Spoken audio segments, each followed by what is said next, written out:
are dedicated to man's best friend, the chicken. Because there ain't nobody here but us chickens.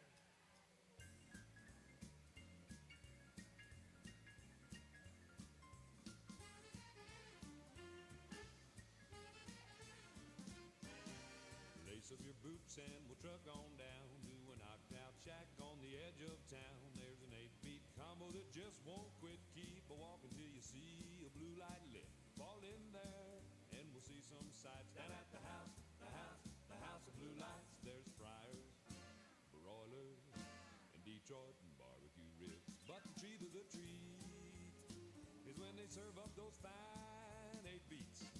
You'll want to spend the rest of your brights down at the house of blue lights. We'll have a time and we'll cut some rug while we dig those tunes like they should be dug. It's a real homecoming for all those cats. Just boogie past the welcome mat. Fall in there and we'll see some sights down at the house of blue lights.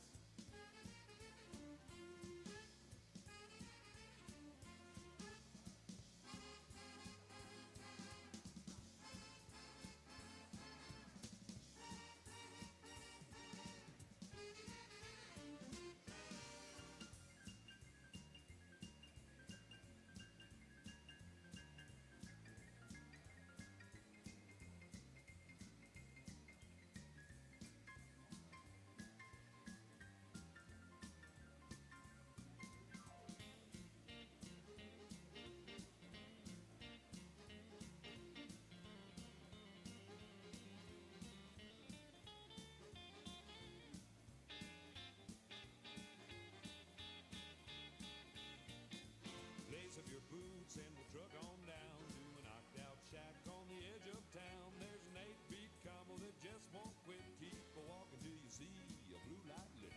Fall in there and we'll see some sights down at the house of blue lights.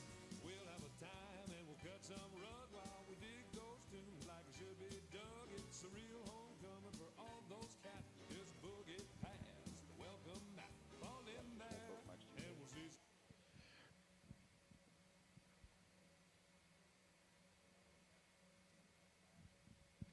Good morning, Grand Island.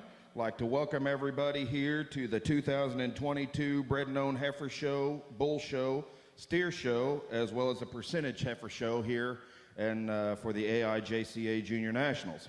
As we did yesterday and we will again tomorrow, we would like to lead things off with an invocation and would like to welcome Clara Johnson here to the microphone. So if you would please bow your heads. Thank you for another beautiful day, Father. Please keep us safe today. Be with us in our competitions and programs. Bless our conversations, new friendships, and meals. Keep watch over our troops and the protectors of our nation. Thank you for all you have given to us. Amen.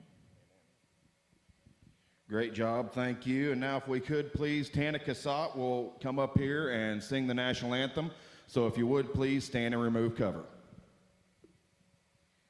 Oh, say, can you see by the dawn's early light what so proudly we hailed at the twilight's last gleaming, whose broad stripes and bright stars through the perilous fight o'er the ramparts we watched were so gallantly streaming, and the rockets' red glare, the bombs bursting in air, gave proof through the night that our flag was still there.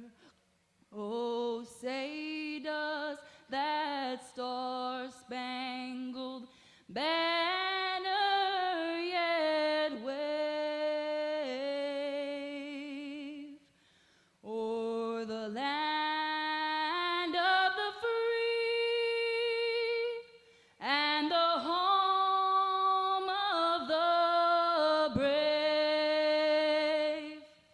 Great job as always. Thank you, Tana. Now we're ready to get things started here. We've got our judge in place, and we're ready to get started with Class 1 this morning. There will be 2 head in this class, and would like to thank our Class 1 sponsor, Harris Livestock Farm from Hepler, Kansas.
Well, good morning, guys. Early morning, but to a great day, and I think really a super way to start things off. 2 young heifer calves here in this first class that are quite different, but I think both of them, really draw you in with some pieces that get you excited at this stage in development, and probably set the table for maybe what we're going to look for as we work through the rest of the day. But 2 young people are doing an excellent job with a good pair of cattle that are out here.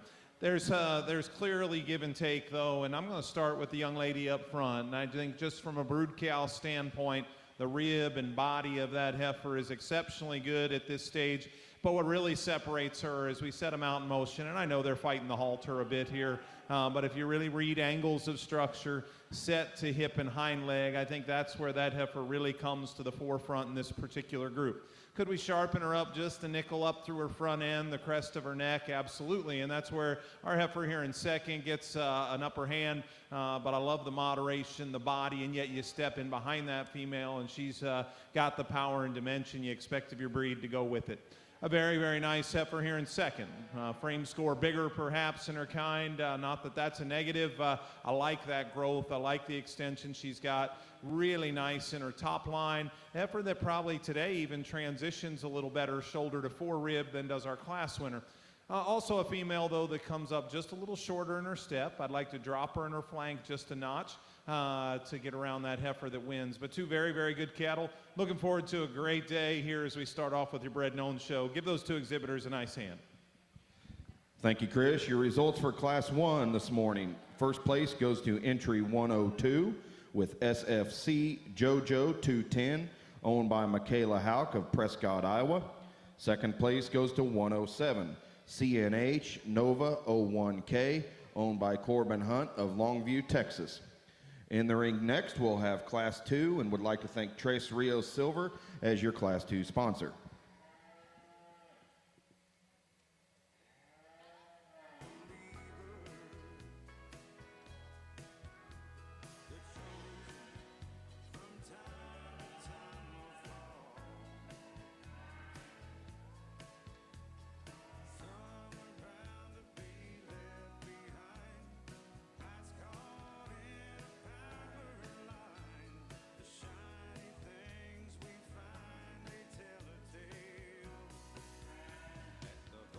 Like to remind all of our class winners today and throughout the day, you need to stop at the picture booth and get a photo with David.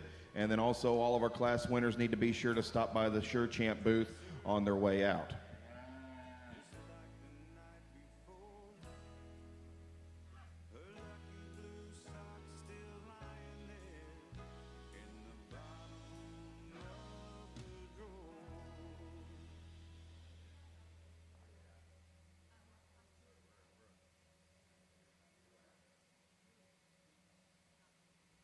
Situation really sucks. Cover up how you feel. Blame it on your bad luck when you said your bad luck ain't real. You need to let go. You need to promise yourself one thing, that you'll never let go. That you'll never let this feeling leave. I've given you time, given you space. Still can't believe that you do me this way. Have you made up your mind? I won't be around for long. And when I dream, all I see is your face. And I wake up to the emptiest place in this tell-it-all town.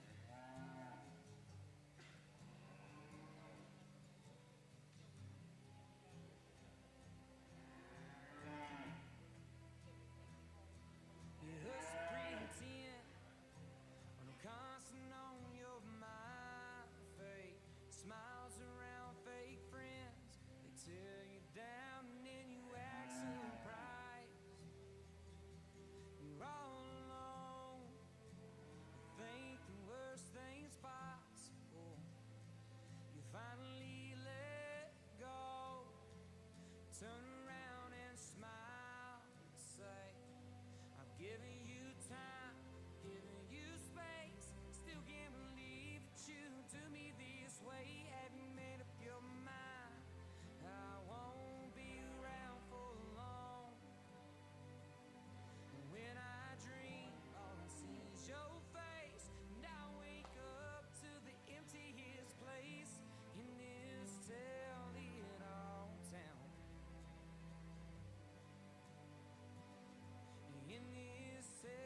Guys, very, very strong class of November, December young heifer calves for this set of exhibitors. Give them a nice round of applause here around ringside. Really, really high quality and deep. You know, and even as we get down to sixth in this particular class, you'll find me being incredibly complimentary because I think that's an awfully good heifer. Congratulations to each of these young people. The heifer that leads off, we get them parked, and I think she does it rather handily. And I know, you know, she gives up maybe a little weight per day of age to those two cattle that are right behind her. You know, I guess important maybe for me to preface that statement, though, by saying, you know, if you really want to get down to it, I don't know if there's a heifer standing out here that's not big enough. I think, you know, if we think of November, December-born heifers, you know, put them in perspective relative to the industry, and we'd be just talking about weaned calves at this stage in the game. And I don't think there's a heifer standing here that any of us wouldn't be quite proud to wean off a cow here today and run across the scale and say, oh, that's a pretty good weaning weight. I think all of them are sure big enough. So it boils down to quality, and this one's got it. I think from a balance standpoint, that's really where she separates herself. Really, really attractive, very highly presented. She's got a beautiful shape to her. I think she's a little fresher in terms of her look, just a little more youthful in terms of her appearance than both of the cattle that are right behind her. And she fights things today, and I'll be anxious to continue to study her from a structural standpoint because we probably could tweak her just a bit in that regard. Come to the ground off of her front feet. She could square them up just a little bit, and just a nickel tentative in the way she plants off of that rear foot and pastern, but I think still very acceptable in that regard, and just that quality image that she presents is pretty tough to get around in here. 2 and 3 are very much alike. Good-bodied, easy-doing, practical cattle that both need to be probably just a little more elegant and refined in terms of their look. Neaten that heifer up front that's in second, clean her up just a nickel in her navel, and all of a sudden, now we're talking about a heifer that can play with that one in front of her because I love her body volume, her doability, just a practical cow image to that female that I love a lot about. Very, very nice heifer. She remains a little stronger on her rear pastern than the heifer that's right behind her, and probably just maintains herself a little better at the top of her shoulder. And as you view her from the side, and a little more even, I guess, so to speak, in height as you look at her from her shoulder back to her hip to kind of balance out a nickel better. Next heifer, though, body volume and doability exceptional in her. Again, there's a female that kind of runs downhill a little bit too much for me from the side and comes apart a little bit at the top of her shoulder. Back 2/3. I love the dimension, doability, and body that she's got. As we alluded to, maybe just a nickel soft on that rear pastern at times, but still very fundamentally right in terms of skeleton.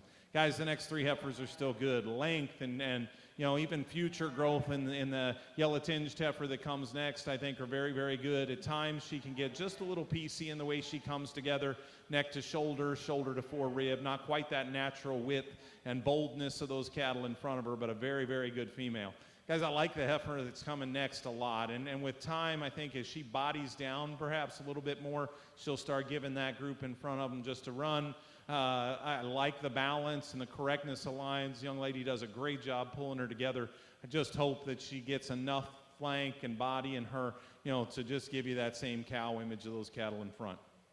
Young man, you don't have the final heifer in here because she's the greenest or the smallest. I hope you know how much I actually appreciate those things. This heifer I probably like as well as any. Head, neck into the upper part of her shoulder. I think she's got quality and balance from the side. I wish she was more stable off that hind leg. If she'd get out and just sit down stronger with more stability, hock to ground, then I'd consider her up a couple of notches. As it is, that's enough to get you where you are in this class because it is so good. An excellent lineup again. Congratulations to all 6 of those young people.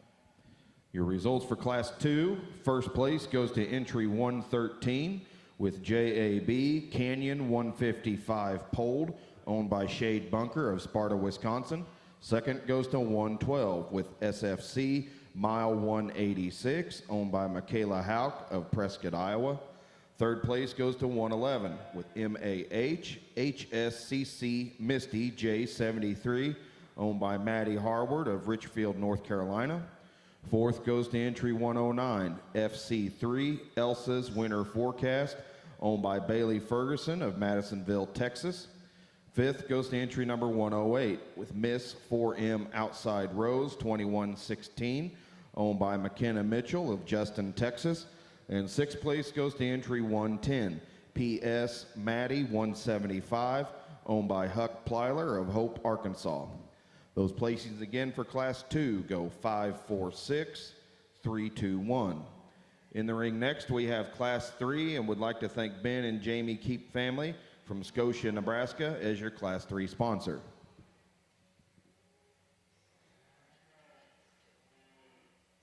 Why's it gotta be so hard?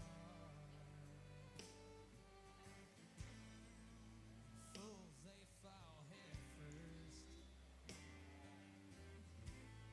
But I've made up my mind. Well, I don't know when we lost what we had.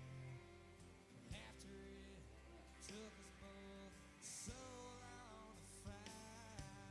But I never meant to break your heart.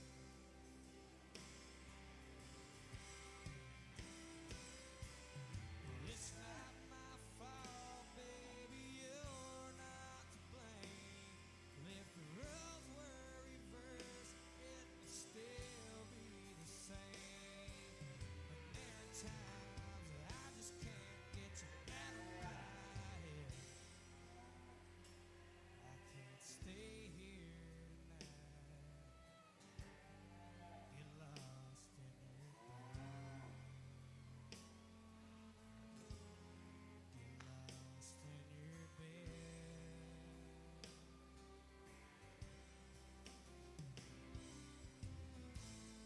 Didn't come here with your answer. Think we both know the rules. You know that I will always love you. We both know there's nothing left for you to do. But I never meant to break your heart. Never meant to break your heart.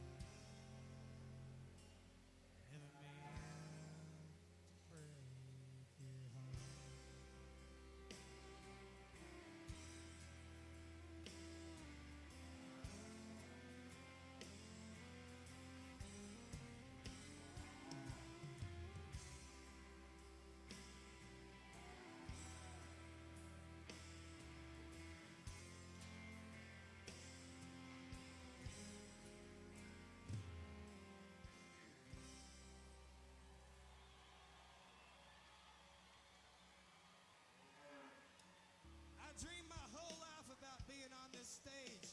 God bless y'all for being here with us.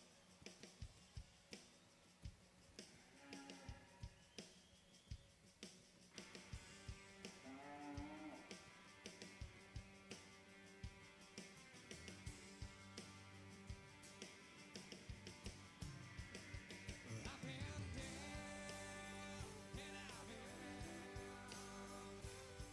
Yeah, washed up, flat on the ground. I've been down.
Well, guys, it's classes like this that make you earn your paycheck, I guess.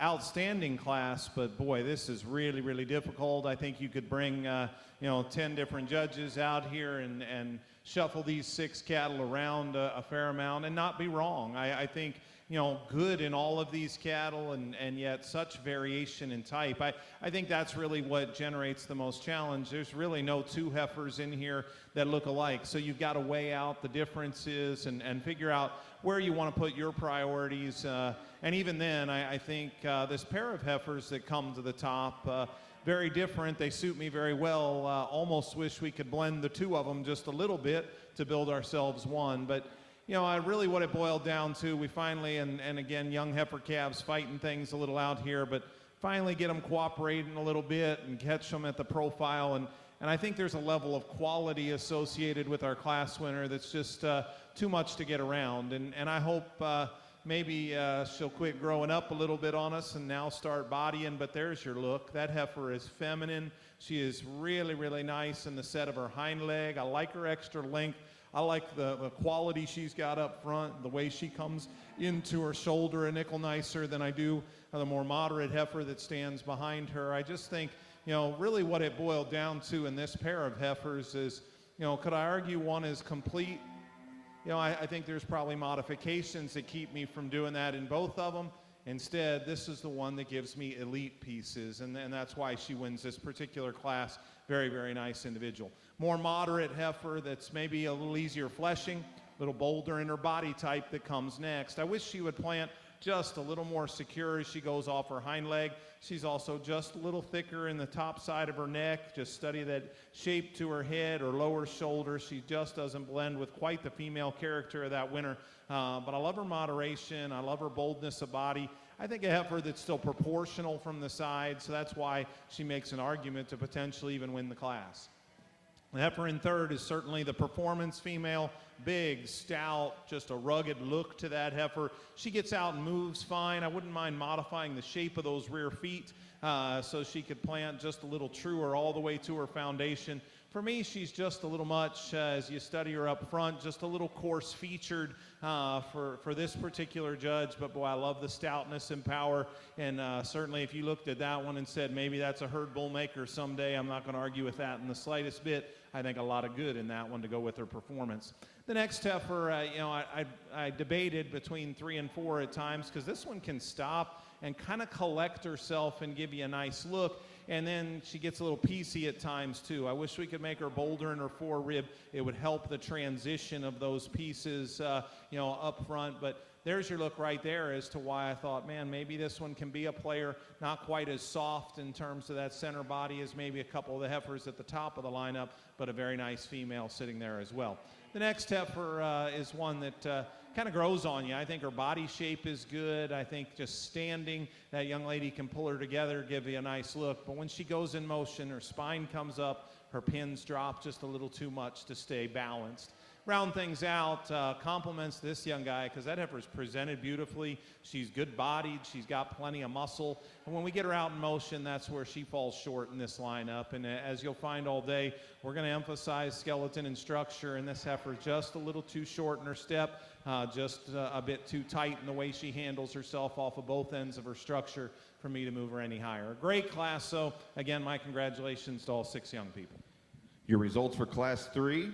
First place goes to entry 114, CCWGB, NALA 136P ET, owned by Drew Creasy of Macomb, Illinois. Second place goes to 117, JS Lady Lily 193 Polled, owned by Madison Rump of Burton, Kansas. Third goes to entry number 118, CCAH Jasmine 1941 Polled, owned by Avery Hahn of Winthrop, Minnesota. Fourth goes to entry 119, BRP Jade J26 PET, owned by Bella Parker of Godley, Texas. Fifth goes to entry number 116, MD Jamie 2116, owned by Tricia Dibdahl of Newcastle, Nebraska. And sixth place goes to 115, PF Miss Impressive 1101, owned by Connor Briggs of Chariton, Iowa. Those results again for Class 3 go 165-234. In the ring now, we have Class 4, and would like to thank Plyler and Son Charlet of Hope, Arkansas as your Class 4 sponsor.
Well, guys, this fall division, this is exceptional, and what a great class. Give these exhibitors, bred and owned exhibitors, a nice hand, if you would, on an excellent set of cattle out here.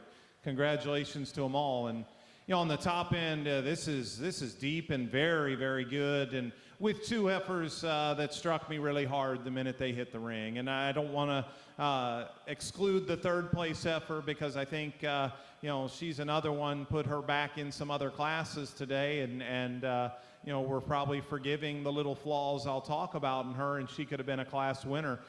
These two just really hit me hard, and you know, they're kind of ready and you know, look the part here today, but they're extraordinarily good cattle. And you know, there's your look finally, young lady. That heifer gives you the stop and park like that, and I hope everybody can appreciate what I do. And you know, I guess the first thing I would tell you is I think this pair is quite close. Even though maybe today is just more our class winner's day. She's a little more 12 o'clock, kind of holding together a little better when we get in motion. That's probably the biggest things. Not that I think she's substantially sounder, but she keeps that shoulder in a little tighter. Both of them could be set down a little bit in their tail head, but she still probably maintains that a little bit better in motion. Love the body volume and the stoutness that this heifer has, and just everything transitions just a little smoother in here on her here today, and that's why she gets the win. But man, a striking look, a powerful female. I think a lot of good in that one. I love this heifer in second though too, and my compliments to the young lady. She has fought this. This gal has fought her every minute out here, and yet she knows how to stick one, and she gets the absolute most out of this heifer. And you know, that's part of my job, is to look past you know, showmanship and figure out which heifer I like the best, and that's what I did. But she sure makes that a tough decision. This heifer, I love the way her neck comes out of the top of her shoulder. I think she's a little greener even than her class winner, and yet she still has as much sweep and depth through the center portion of her rib as what that heifer does. Like we said, nitpicky things, but just opens her shoulder slightly, gets that tail head, and loses her top line from time to time. Those are the difference makers in what I think are two powerful females that lead off. Get them stopped, and this one's got a look that really, really intrigues you. Again, this young lady does a great job. Maybe a heifer that you could argue, is she maybe a little more youthful, a little fresher even in her look maybe than some of the cattle on either side of her, and I could see that. My issue with her is all out of her front end. She just does not lay back in her shoulder good enough. As a result, her knee, her foot, and the way she steps out of her front end just isn't quite good enough to get around two powerful females in front of her. Love her look, balance, attractiveness. I think that's a nice female. Same holds true for the next heifer. She's not quite as attractive in the set of that hind leg, so when we get her in motion, those pins kind of drop and she rolls it up underneath of her just a little too much. Love her length, love her body shape. Again, young lady does a great job once we get her parked to pulling that one together. And I think she still has a little more look of attractiveness and balance than the moderate, good-bodied heifer next. Easy doing, very, very practical female that's next. Unfortunately, in a class that has this kind of quality and eliteness, she just doesn't couple it with quite the balance and attractiveness. A little heavier naveled, a little plainer up through her front end. The next heifer is very muscular and good shaped. When we get her out in motion, we need to change her hip and hind leg. The next heifer just needs a little bit more body and natural dimension in her relative to some of those cattle in front of her, especially as you study her in her forerib, but still like the performance that female's got. The next heifer, actually the final two heifers here, are cattle that probably could use just a little more depth and fleshing ease to them relative to those cattle in front of them. What a great muscle shape in the young lady's calf that's leading out right now. Even the heifer behind her, very, very good in her top line. I think some quality pieces just need to give her a little more body, sit that one down a little more stable off of that hind leg and past her. An excellent class, really, really strong and high quality on the top end. Your results for Class 4. First place goes to entry 130 with Birchie Hot Sauce 1509, polled ET, owned by Bevan Lynn Birchie of Oneida, South Dakota. Second goes to entry 126, WD 7143, Good Lord Lori 2J ET, owned by Reagan Dunn of Cochranton, Pennsylvania. Third place goes to entry 129, White Rose Outside Love 133J, owned by Samantha Gerlach of Columbus, Montana. Fourth place goes to 128, JAB Evangeline 151 Polled, owned by Breeze Bunker of Sparta, Wisconsin.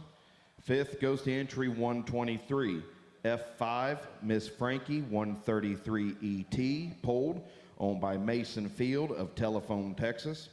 Sixth goes to entry 125 with F5 Miss Frankie 135 ET Polled, owned by Audrey Field of Telephone, Texas. Seventh goes to 124, F5 Miss Frankie 137 ET Polled, owned by Kyler Field of Telephone, Texas.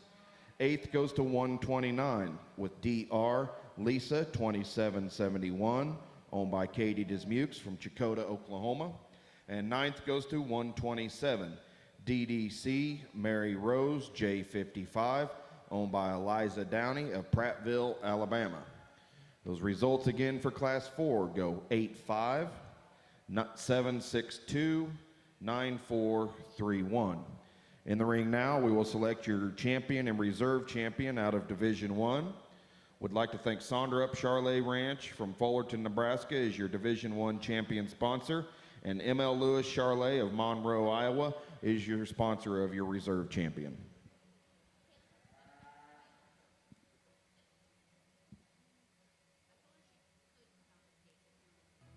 Didn't like their kind.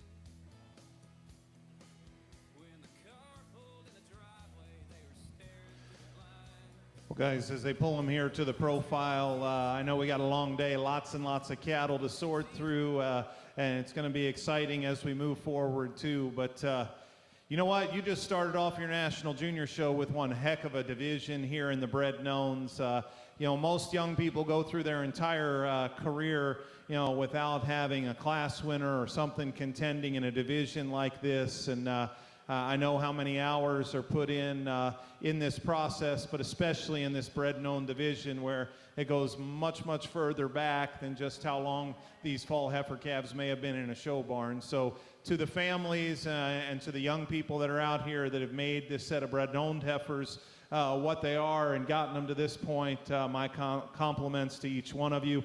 And this first division deserves it. We've got a nice crowd starting to show up, so give them a nice round of applause. An excellent set of young fall heifer calves. You know, we've had a little give and take, but here on the top end, I probably let the cat out of the bag a little bit already. I think there's a dominant pair of heifers. Young lady out of Class 4, what do you say? How about you be our division champion to start off the morning? Great job. And absolutely no way do we split them up. Young lady second in class is going to be your reserve. Congratulations, all those exhibitors.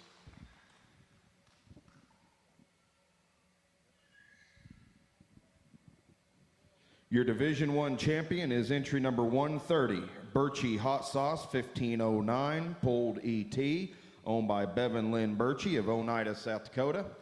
Your reserve Division 1 champion goes to entry 126 with WD 7143, Good Lord Lori, 2J ET, owned by Reagan Dunn of Cochranton, Pennsylvania.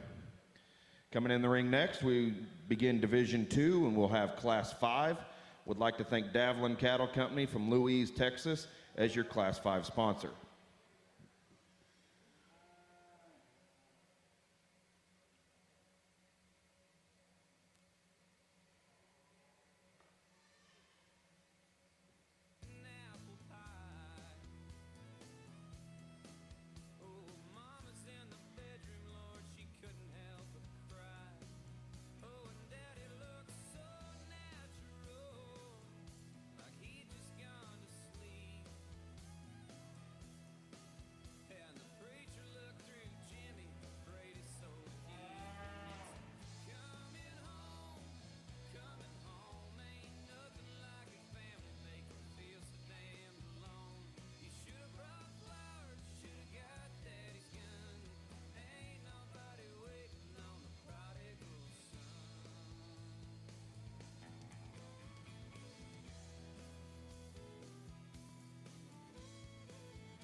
Well, just 4 cattle here as we start into this late summer class, but very, very nice set of cattle, and I think 2 heifers that very comfortably soared up to the top. They're a little different, perhaps. We've got a little age separation in them, but a heifer that leads off that I think just strikes you with an immediate look of a brood cow. You know, probably, we're just stretching just past those falls, and for me, maybe a heifer that's every bit as far along as a summer heifer probably needs to be at this stage from a condition standpoint, but she's so much better in her forerib shape. I love the back 2/3 of this heifer. I think she's bold, she's true, she's stout, but not so muscular that it overwhelms a look of quality. I think she's still got that. Not wild about the navel and underline of that heifer, and maybe could neaten her up just a touch up front, and yet she's still laid in smoother and better at the top side of her shoulder, hooks in stronger there behind her shoulder than the heifer in second. Heifer that's a little fresher in terms of condition next. I like that upheadedness and youthfulness she's got to her head and neck, a bit cleaner as you study her down through the floor of her chest. She just needs to hook up better and transition nicer from her shoulder into her forerib and top line. If we could hook those pieces together a little bit better, then I could make a case for her as we get her out in motion. Probably not quite as comfortable in the way she plants off her hind leg either. Just wants to kind of stab it to the ground just a little bit more than our class winner, but a very, very nice pair there. Here's a big muscular heifer that's in third, though. I like her length. I like the correctness that she's got from the top of her shoulder into her spine and top line. Heifer that just doesn't strike me quite as maternal as that pair in front of her. Just a little harder in terms of rib type. She's bold, but I'd like to soften that body up, and she needs to come to the ground up front with a little more correctness in terms of her structure. The yellow heifer obviously gives up quite a bit in terms of performance and body volume here today. Certainly one you study from a muscle perspective, and relative to her frame, she's actually quite impressive in that regard. I just need to shore her up structurally and give her a little more grow here today. Again, an excellent class, great way to start off this next division. Your results for Class 5. First place goes to entry 135 with SFC Phoebe 169, owned by Michaela Hauk of Prescott, Iowa. Second goes to entry 132, HF Miss Charlie 155, owned by Emma Dawn Hankins of Springfield, Missouri.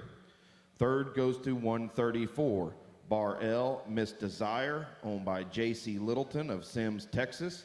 And fourth place goes to 133, WCC Miss Cassie, owned by Miley Wagey of Lake Park, Iowa.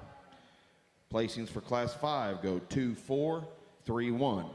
In the ring next, we have Class 6, and would like to thank Prefert as your Class 6 sponsor.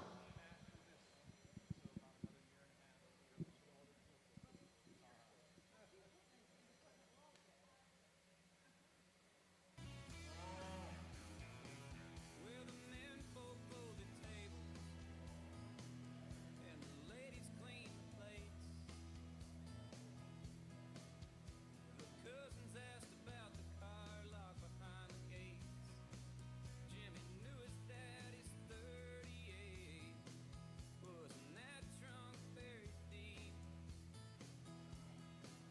And it find its rightful owner. I'd like to remind all of our class winners today, on your way out of the ring, you need to stop at the picture booth and get your photo taken. And also on your way out, you need to stop by the Sure Champ tent and pick up a complimentary bottle of joint juice for all of our class winners. Also like to thank all of our award sponsors here throughout the day. Also, as you notice up here on the announcer stand, there's a brown felt hat. All of our champions today on the percentage show, the bull show, as well as the Bred Known show will receive a complimentary custom felt hat sponsored by Bar None Hat Company and Casey Hoffman. So would like to thank all of our sponsors and all of our award sponsors for throughout the day and their support.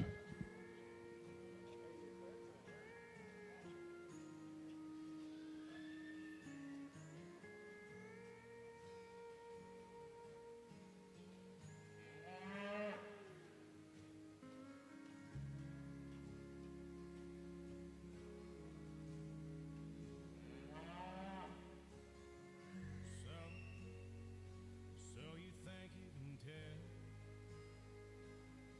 heaven from hell?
Well, guys, a fun class to evaluate here.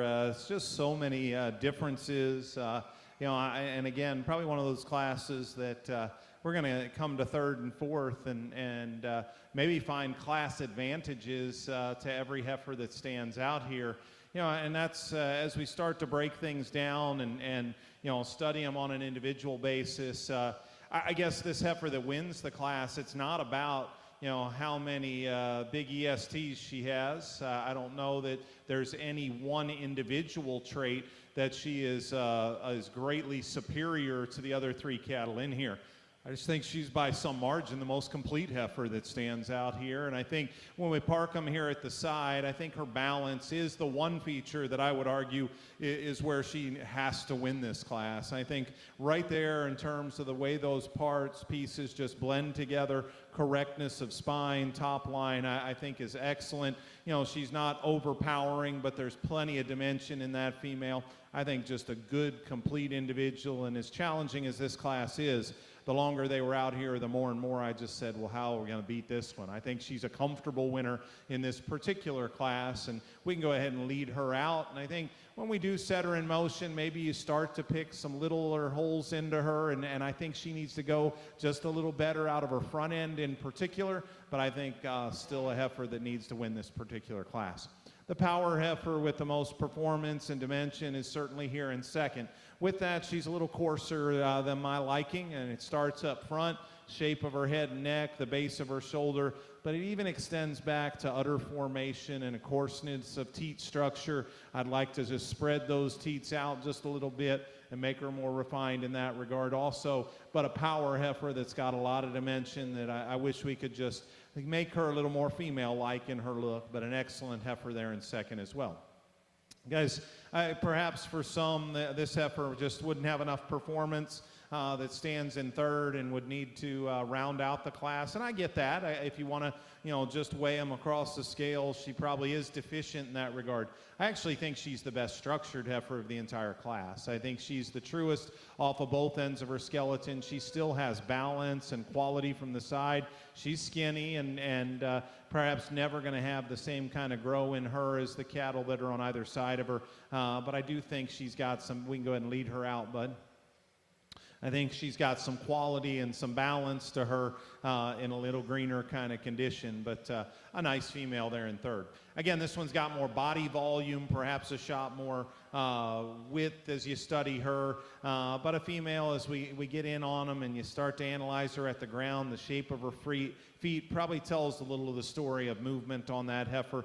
Come up, she's also a little straighter in the angle of her shoulder and out in her chest. Heifer that's deep and bold and moderate in her kind. A lot of good in that female still. I'd like to see her get out and go just a bit nicer. Excellent class. Congratulations again to those exhibitors.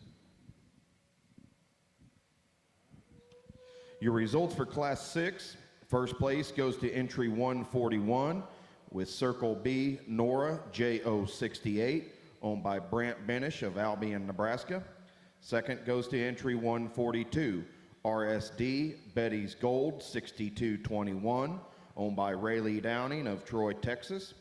Third goes to 137, CH Miss Farah, 501J, owned by Austin Doroff of Henley, Missouri.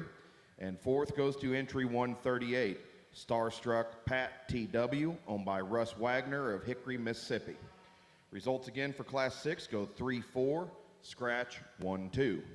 In the ring next, we have Class 7, and would like to thank City View Farms and Barry and Amy Talack from Prohl, Iowa, as your Class 7 sponsor.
like to remind everybody today that we are operating on a 2-strike rule throughout the day,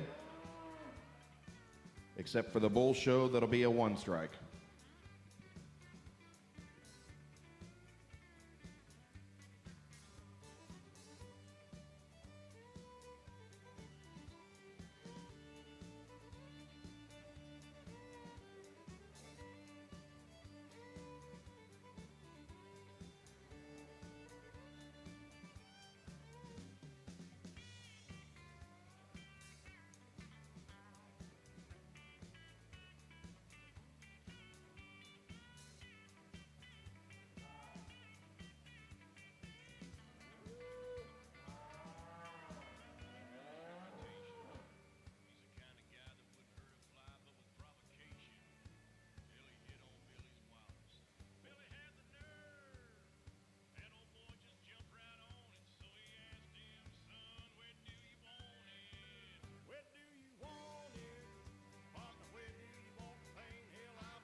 Well, another very, very strong class, guys. And the minute they came into the ring, these were the 2 heifers that I thought pretty quickly surfaced. And yet, again, I think a little different in terms of what they bring to the table. And now you get an opportunity to maybe use one that's a little more your kind. And I wouldn't argue either way. I think both of these 2 heifers can justifiably win this class.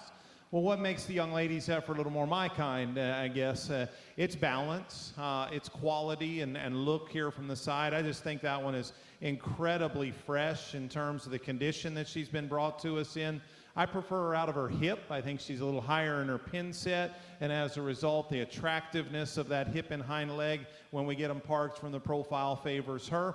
A little more elegant just in the way she's made up front.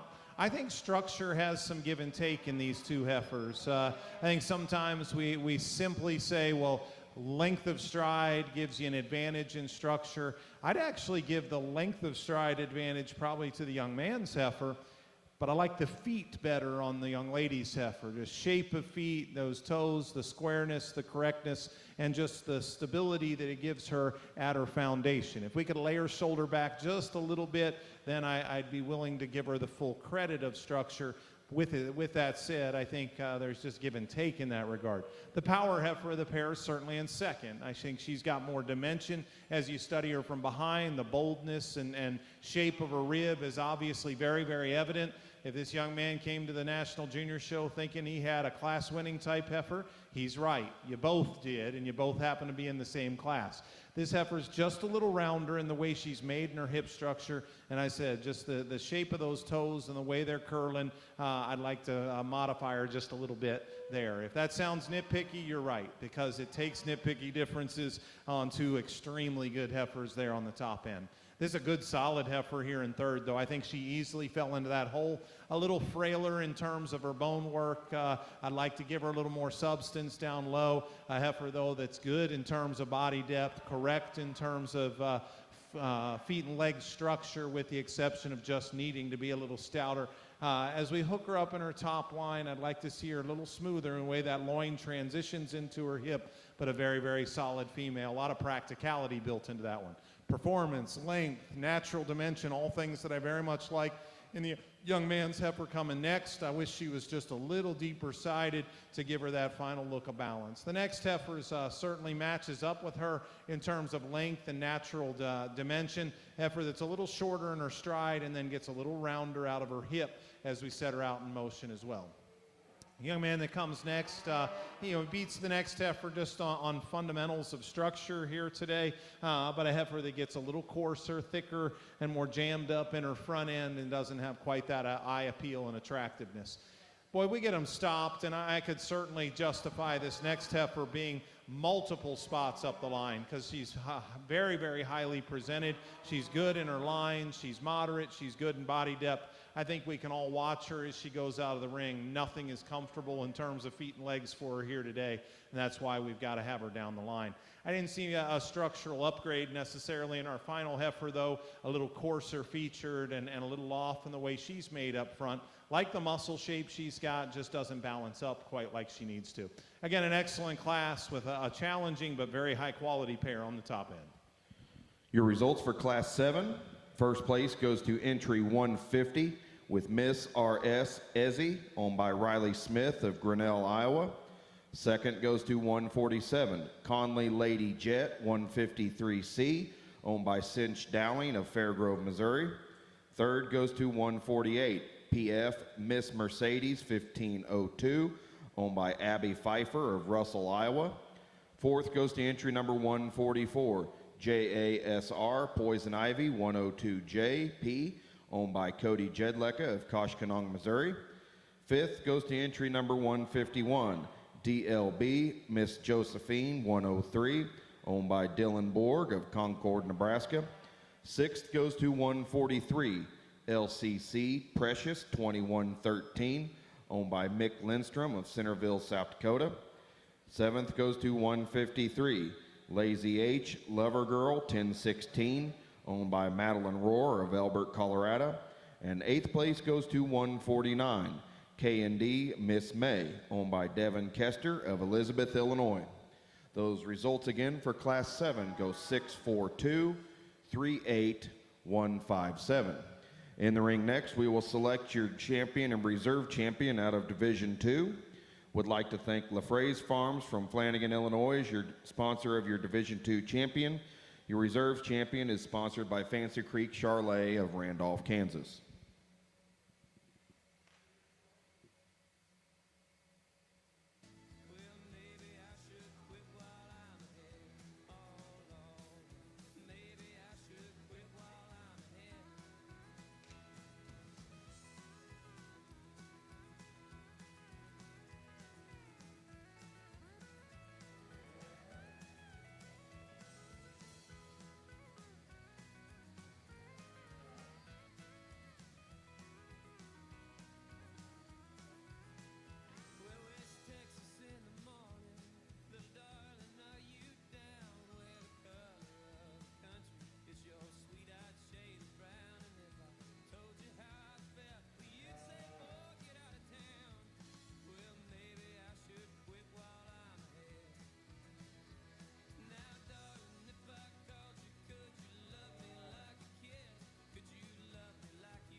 Well, guys, again, a very strong summer division here. Give me a hand in congratulating these young people. Give them a nice round of applause on an excellent set of cattle for us. You know, in that first division, as elite as it was, as high quality as it was, I thought there was probably, you know, two heifers that set the bar really, really high and were easy to find, you know, and then maybe you could nitpick or discuss some differences between those two. This division's a little more challenging in the fact that, you know, my two or three favorite heifers that are in this particular division aren't exactly alike. And, you know, I think it's one of those things from a judging perspective. You know, you come to an event, especially a national junior show, and you say, well, at the end of the day, in these divisions, shouldn't a judge be able to find two peas in a pod that work together and look exactly alike? And that's fine when it presents itself. But I think first and foremost, it's my job to simply evaluate each individual that's out here and find my two favorites. And that doesn't mean they're always exactly the same. I think that's the beauty of both livestock evaluation and the beef cattle industry. Think of how many programs there are out there that approach things slightly different from one another and yet still accomplish exactly what they and their customers need to accomplish. So to say there's only one good kind would be foolish. I think we as breeders can all agree that they can come in different shapes and sizes and yet still accomplish a lot of good for these young people. For me, all three of these class winners are very nice. I think when we set them in motion, perhaps that heifer that stands in the middle of those three class winners doesn't quite maintain herself the way that she needs to, but I think just parked, that certainly she brings an element to the table that you can certainly like. This heifer up front, I think, put a lot of good together for us in that first class, and a nice pair of heifers, but she still overwhelmed that particular pair. And everything kind of was a little smoother in the way it presented itself and tied together than the heifer in second. You know, a little more mature in the shape of her head or front end, just could be a little more elegant, you know, freshen her up in that regard.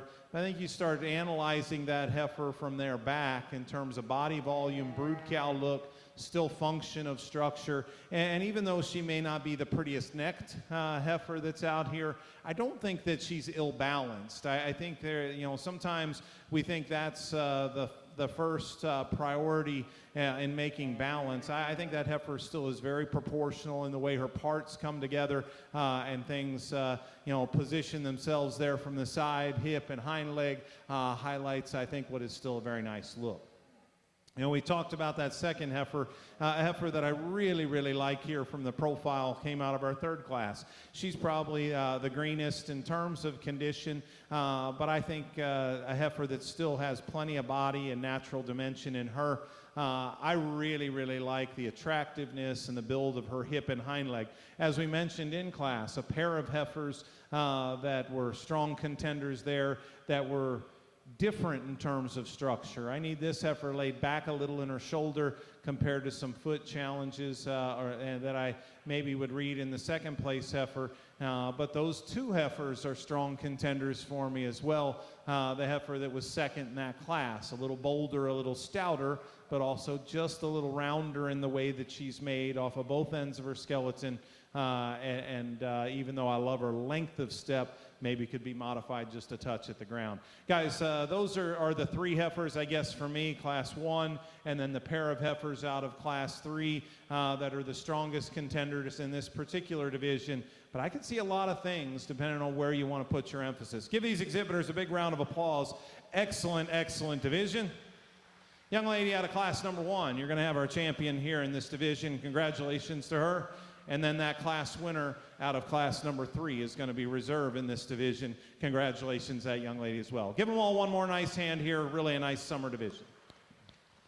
Your Division 2 champion goes to entry 135, SFC Phoebe 169, owned by Michaela Hauk of Prescott, Iowa. Your reserve division champion goes to entry 150, Miss R.S. Ezzy, owned by Riley Smith of Grinnell, Iowa. Next, we move into Division 3, and Class 8 will be leading in the ring. I'd like to thank Schaefer Cattle Company of Carthage, Missouri, as your Class 8 sponsor.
few things of note here that Caitlin has passed me through SureChamp. The online SureChamp judging contest today closes at noon, and it will be awarded at 2:30 this afternoon. For more information, visit the SureChamp booth, and they can get you pointed in the direction on where you need to go to enter that. Also, with anybody that has loved ones at home that would like to watch the show today, it is being streamed live on the Charlet USA website, or also you can go to the AICA YouTube page to view the live streaming as well.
Well, guys, as we start working into the junior yearling division here, very, very nice class. And, you know, this heifer that leads off, I don't think it takes long to find her. I think the minute she stepped in the ring, you know, I knew she was going to be difficult to beat. And there's a strikingness about her and a quality and honestly just a presentation that really jumps and grabs you. You know, a heifer that's still blessed with tremendous dimension as you get in behind her. You know, she's probably one of those that the longer you study her, you could start to pick some little holes into her. But I think those things, it would be foolish to not start the class with her in this particular lineup based on little things, because the big picture is that she wins and wins pretty comfortably. Could I set her tail head down a little bit? Yes. Does she open just a tick at the top of her shoulder when she goes?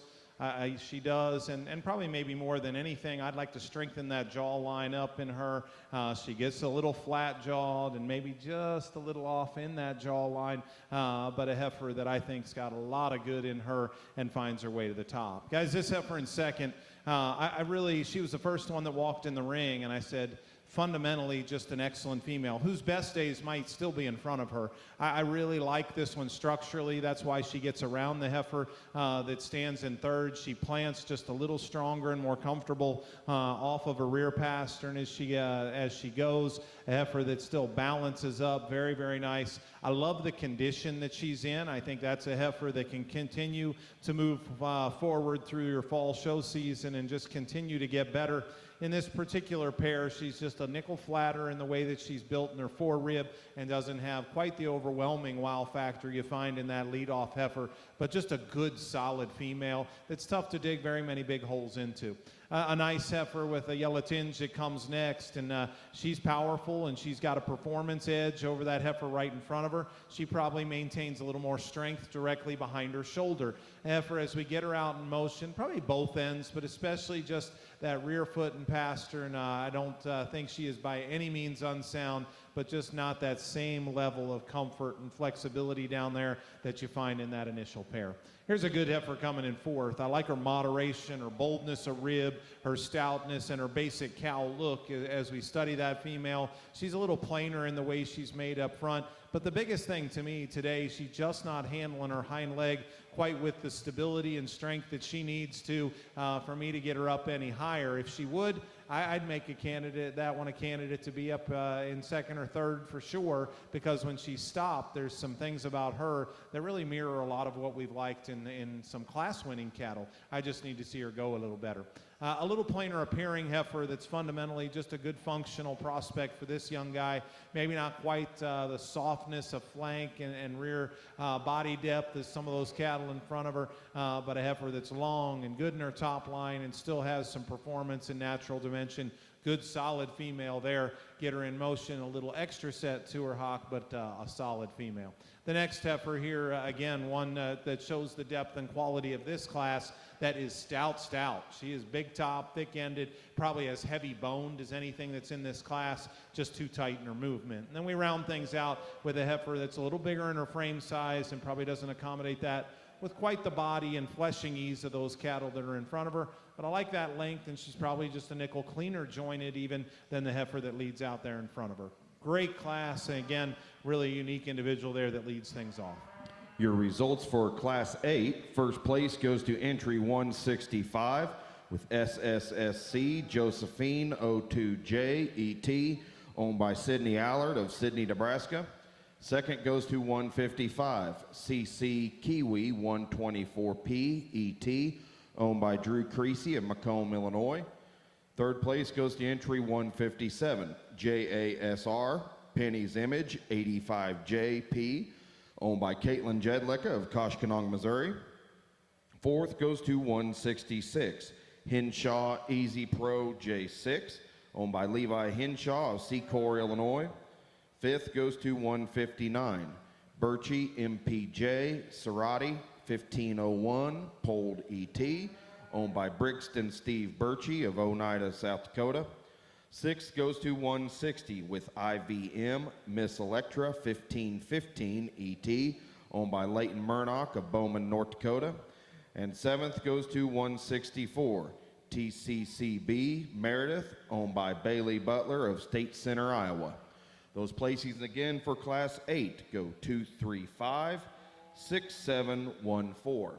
In the ring next, we have Class 9 and would like to thank SAC Show Cattle of Hampstead, Maryland as your Class 9 sponsor.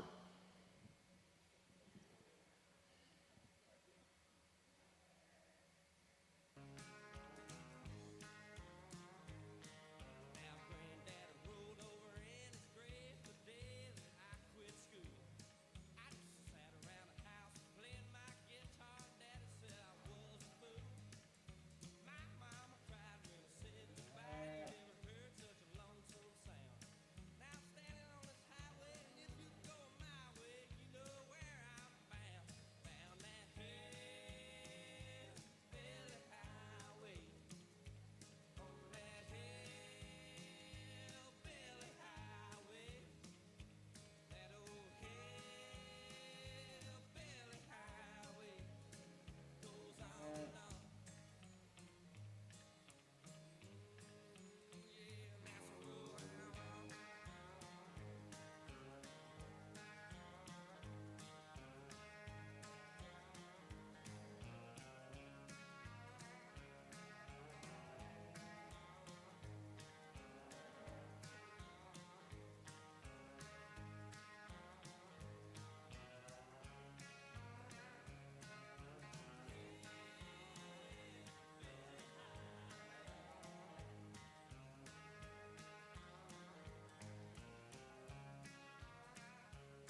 shoulder. Ever since I was a baby, I've been running from everything I know. Don't tell me about my trouble. Nobody knows about my trouble. Nobody knows about my trouble except for my baby and me.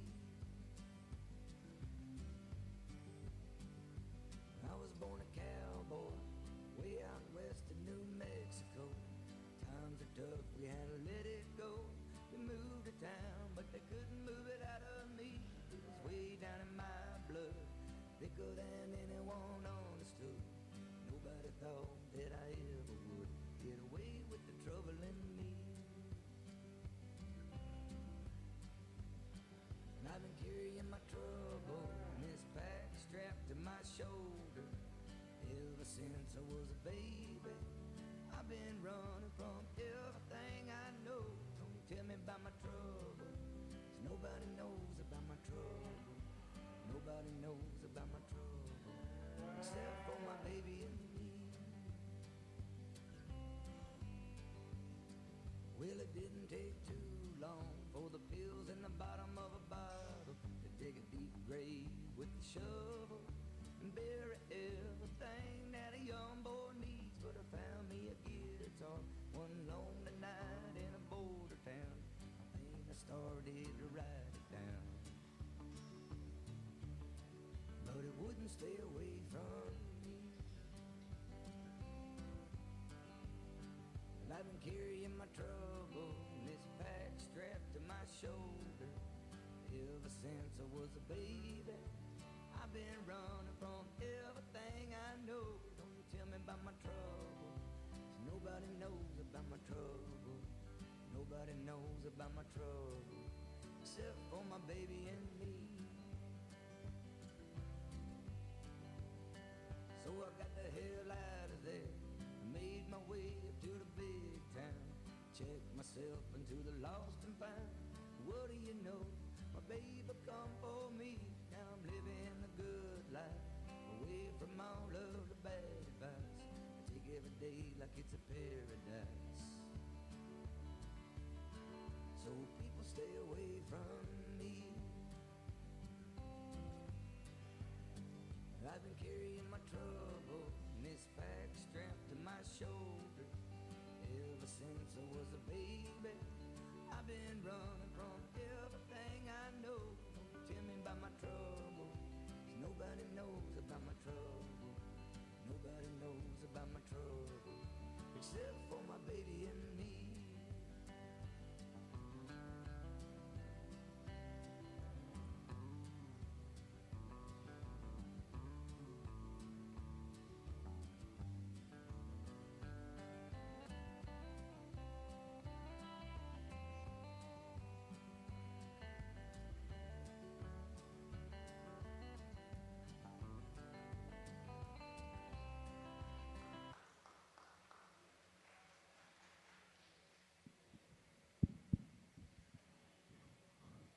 Guys, what a strong, spectacular class of junior yearling heifers here. Lots of cattle, but the quality is exceptional. It goes beyond numbers here. It's a really, really strong set of bred-and-owned heifers. Give these exhibitors a big round of applause, if you would, on an excellent set of females.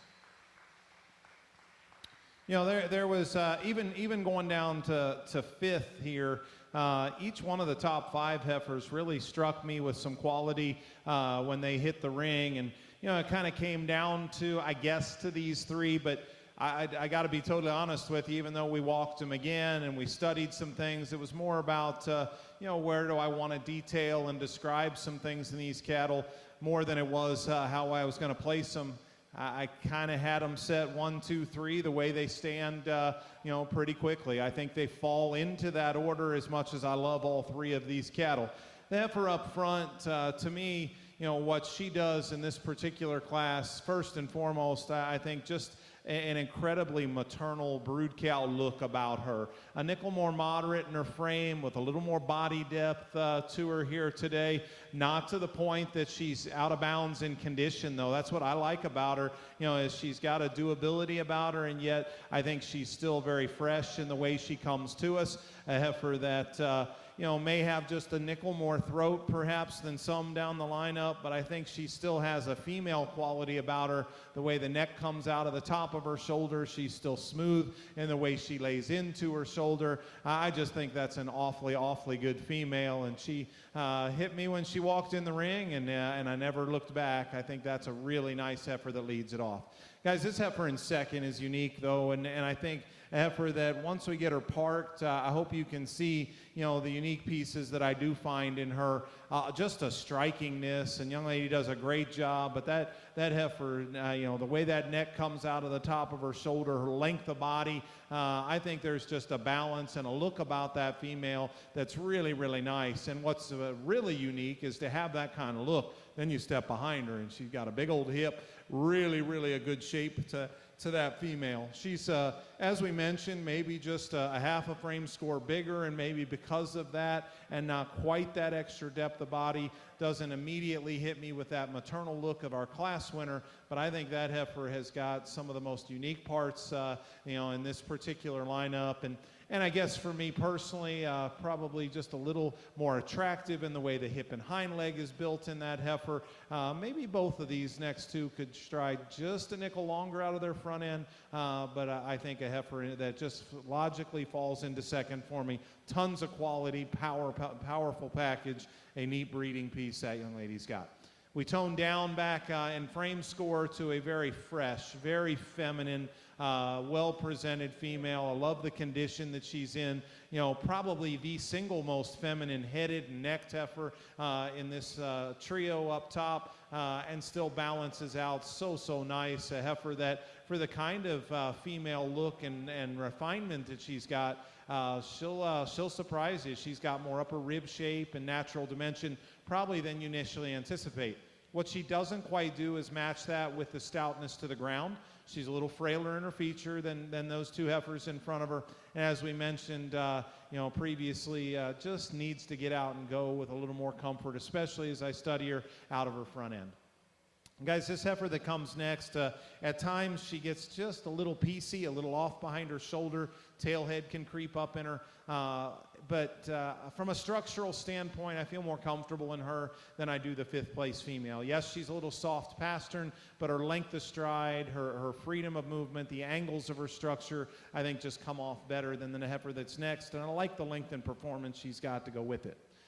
Young lady, that is one unbelievably presented female. You've done everything in your power to get a look out here, and when they're standing still, that's one you immediately come up and say, hey, she's going to run with those top three. There's no doubt about it. And then we set her into motion, and she just doesn't get out and go good enough for us. And that's enough in this class, this good, this deep. That was enough for me, and I think you can start by studying maybe her heel and the length of that rear toe, but just never gets out and covers her track and is comfortable enough. But spot on in terms of presentation, look, bold-bodied, big hip, moderate frame, lots of good in that female. For me here today, just doesn't get out and move good enough.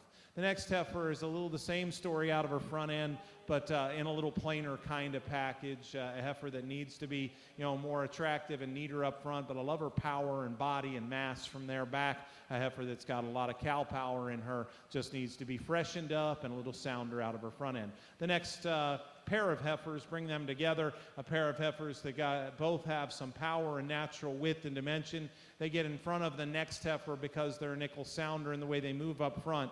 But these two heifers just don't have near the balance and extra quality of some of those cattle that were in front of them. Back 2/3 of the young man's heifer are very, very nice. She's just a little too rigid and straight in the way she moves out of her front end for me to get her any higher here today. But I like that body volume and performance that she's got. And then we wrap things up with a pair of heifers there, guys. Performance probably tells the tale in separating those two females. A little more body, weight per day of age in the young lady's heifer. One that gets just a little rough in her top line and round out of her hip to balance out. Final heifer, plenty of muscle shape in that one. Just comes off a little harder in terms of her body type without the durability. Wonderful class. Deep, good, big in numbers, but high in quality. Give them one more nice round of applause there on those junior yearlings. Excellent class. Thank you, Chris. Your results for Class 9. First place goes to entry 169 with Boy Smokin' Monty 200J. Second goes to entry number 177. with TLAC favorite color 9918, owned by Jenna Talak of Prohl, Iowa.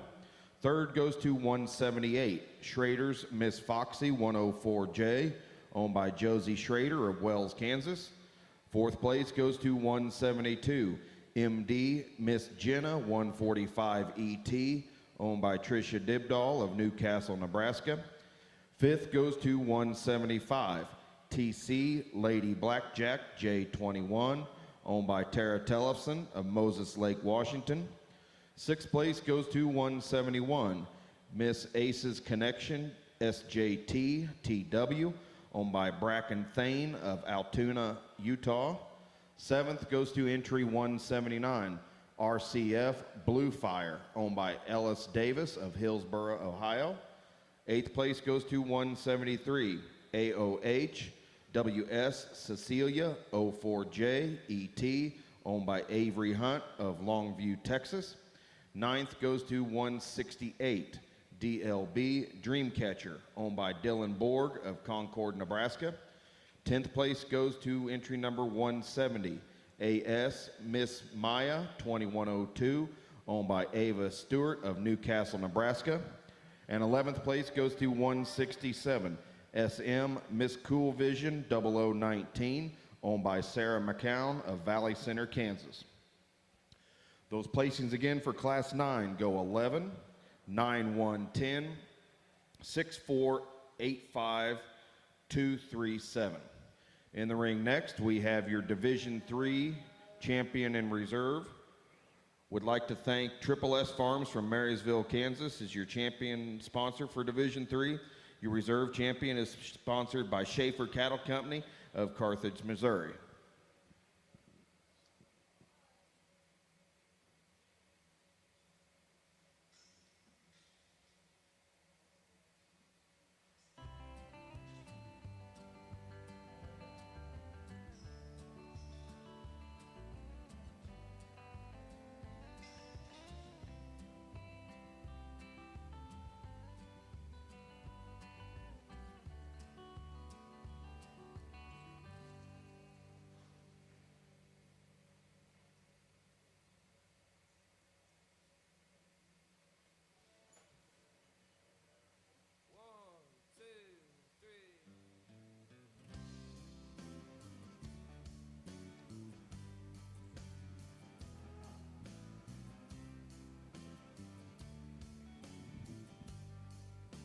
Well, guys, I know we've just had two classes in this division, but wow, what a pair of classes, and just tremendous depth, good numbers in both of those classes, but outstanding quality. And as we mentioned in that first division, yeah, I hope all of us around ringside can appreciate everything it has taken to get to this point.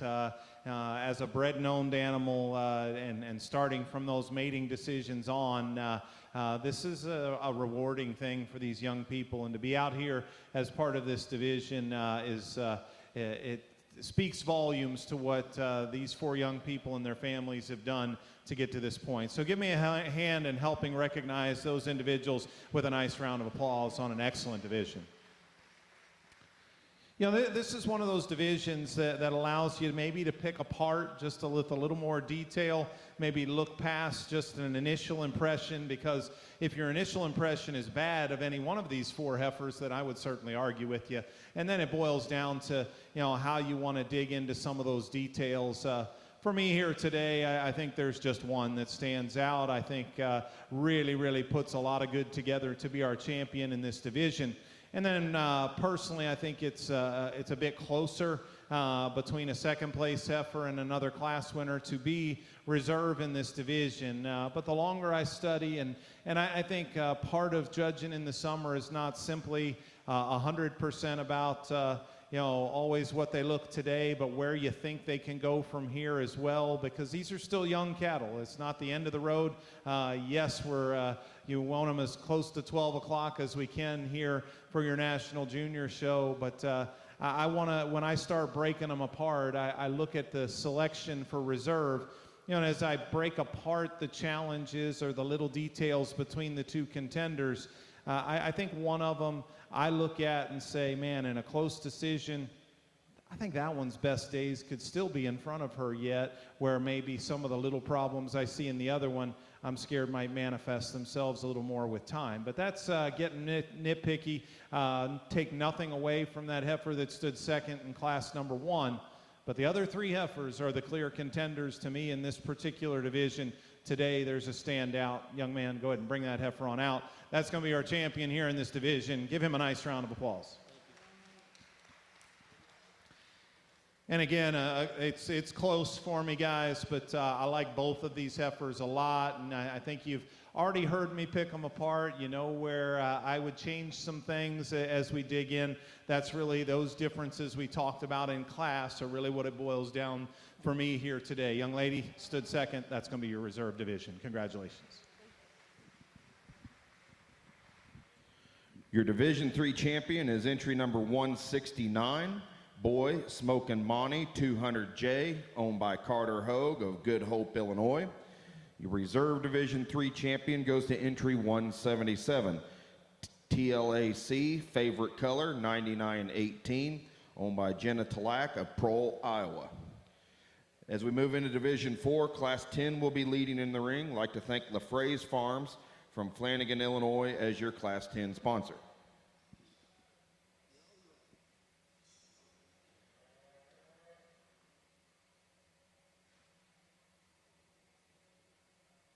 Street of an old forgotten town, and sunlight shines and fine white lines on weathered stores with open signs. They may as well just close them down.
She was hanging in a pawn shop in Memphis, Tennessee.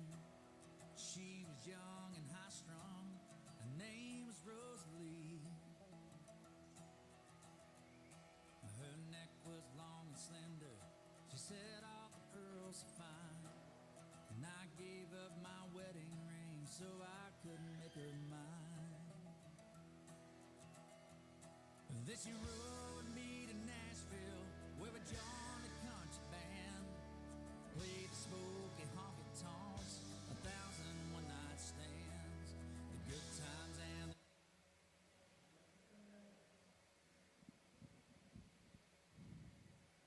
Well, Division 4, I guess, starts off with another outstanding class and a heifer that jumps out and you find pretty quickly in here. And a female, not only is she presented beautifully to us, but I think that's a well-balanced heifer, a heifer that's really, really nice in terms of body shape and natural width, still gets out and covers some ground from a feet and legs standpoint. Could we adjust some little things in her? Yeah, the set and the travel of that hind leg could be just maybe a nickel square and truer as she goes. But again, in this particular lineup, I don't think there's any doubt whatsoever that she needs to find her way to the top. I really like this heifer in second, and she kind of becomes a logical place to go for me next in this lineup. And not because she overwhelms you necessarily in any feature. I think of the remaining cattle, that's the complete female that has balance and quality. Maybe for some a little on the small side. Probably one of those that kind of fights that line. Is she moderate or is she a little small for some? I hope you just see the quality that I do in her. I think structurally that's a nice female, good in terms of body and maintenance. I think is going to be a plus on that one down the line. She's not the most overpowering heifer from behind, but I'll argue all day that one's got plenty of natural dimension. Just need to see her a little sweeter and more extended up front. Maybe give her just a little more performance here relative to your winner today. The heifer that's next, again, young man does a really nice job of presenting her a nice body shape. She's muscular. I like her hip and hind leg at the stand. A heifer that's maybe not quite as soggy through the center part of her body, but more so a heifer that probably needs to just take a little longer step out of her front end, set those front feet squarer to the ground as she goes, but a nice female set there in the third hole. This heifer that comes next is really, really interesting. First of all, young lady's been out here multiple times, and I think it's really fun to watch young people develop breeding programs and stay committed to a certain kind. And I think there's the pluses and the things you find in her cattle have been so similar across the board. That heifer also, she's got length. She's really neat and extended up front. A heifer that will surprise the heck out of you when you get behind her, though. She has got a great big monstrous hip in her. Heifer that's got a little extra set and a bit of uncoordination, if you will, as she gets out and goes off of that hind leg, a little extra navel to throw her off. But I love the length. I love the performance, the power, and dimension. She's got a very, very nice heifer there in fourth as well. I think tremendous depth right there. All four of those heifers are excellent. This heifer that comes next is another nice female that just doesn't hook together quite as smooth as she needs to. A little open in her shoulder, a little softer right behind her shoulder, and a heifer that's just a little plainer headed and cresty at the top of her neck. A heifer that the back 2/3 I like well and probably is a contender to move up a spot if you just study her in that regard. Just need to change her in her front 1/3. Then we wrap things up, a little more length of body, a little more refinement in the heifer that comes next versus a little more body and moderation in the heifer that wraps up the class. I guess in both cases, maybe not quite the balance and eye appeal in those cattle as some of those are in front of them. Excellent, excellent class. What a great way to start this next division. Your results for Class 10. First place goes to entry 185, JAB Delilah 112 Polled, owned by Breeze Bunker of Sparta, Wisconsin. Second goes to 182, CC Harley 104P ET, owned by Riley Lauren Creasy of Macomb, Illinois. Third goes to entry 181, Circle B Excite J004, owned by Brant Benish of Albion, Nebraska. Fourth place goes to 188, MCC Charlene 992J, owned by Rory McClellan from Armstrong, Iowa. Fifth goes to 184, KC Miss Willa 1976P, owned by Braxton Keppen of Harrisburg, South Dakota. Sixth goes to 183, CCC White Feather 107J, owned by Tana Grigg of Webb City, Missouri. And seventh place goes to 180, SCR Miss Prince Louis J1718P, owned by Laura Sonderup of Fullerton, Nebraska. Those results again for Class 10 go 7-3, 2-6-5, 1 scratch 4. In the ring now we have Class 11 and would like to thank Doonan Cattle Company of Caldwell, Texas as your Class 11 sponsor.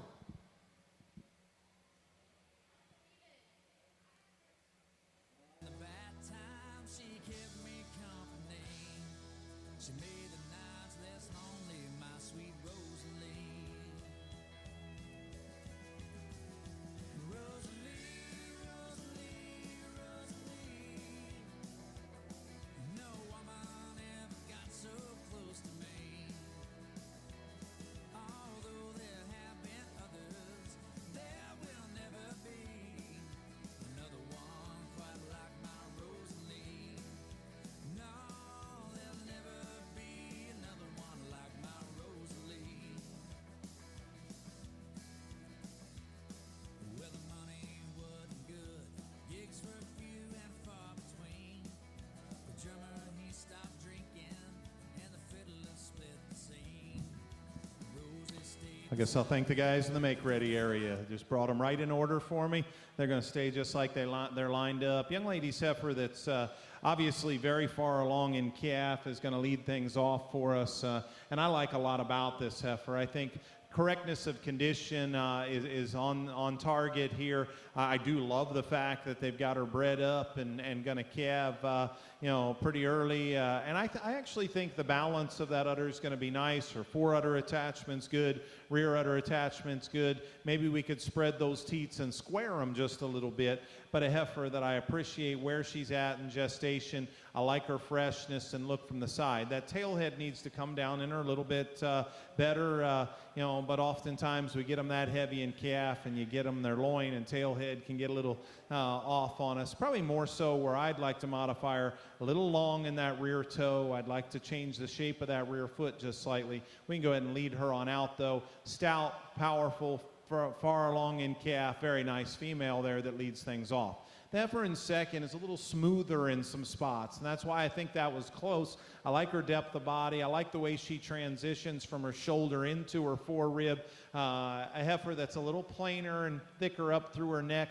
I'd like to make her a little more elegant in that regard. Obviously not quite as far along in terms of showing us some udder development today, but a heifer that I think has just fundamentally a lot of good going for her. I think she reads a little sounder and with a little more natural fleshing ability than the final heifer. The final heifer in here is bigger and stouter, probably as muscular as any heifer that's in this particular lineup. I appreciate the performance she's got, the power that she's got. As you get off to the side, that chest sets down in her just a little too much for her to balance out, just a little coarser in terms of her features. As we set her out in motion, she's a little off in the angle of that shoulder and doesn't plant with the length of step up front maybe you'd like. But a trio of senior yearling heifers that are all really, really nice with a lot of value going back into the programs for those young people. Your results for Class 11. First place goes to entry 190, KF 050 Gracie, owned by Taylor Kent of Lucas, Iowa. Second goes to entry 191, TC Hot Sandy H82, owned by Tara Tellefson of Moses Lake, Washington. And third place goes to 192, BRP Maddie's Promise H45, owned by Bella Parker of Godley, Texas. In the ring next, we've got Class 12. Would like to thank Patrick O'Reilly from Wayne, Nebraska as your Class 12 sponsor.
Well, again, a very strong senior yearling class, and a pair of heifers, once again, that find their way to the top, but couldn't be more polar opposite. Very, very different, but both very good. And, you know, a little like we had in a class earlier in that summer division, it's one of those times where maybe you get to pick what is your kind. And as much as I appreciate both of these heifers, I'll be honest, I never really considered a switch, just because this heifer is more for me. It's more my kind. I like the female quality she's got, the smoothness, the balance, the look that she's got.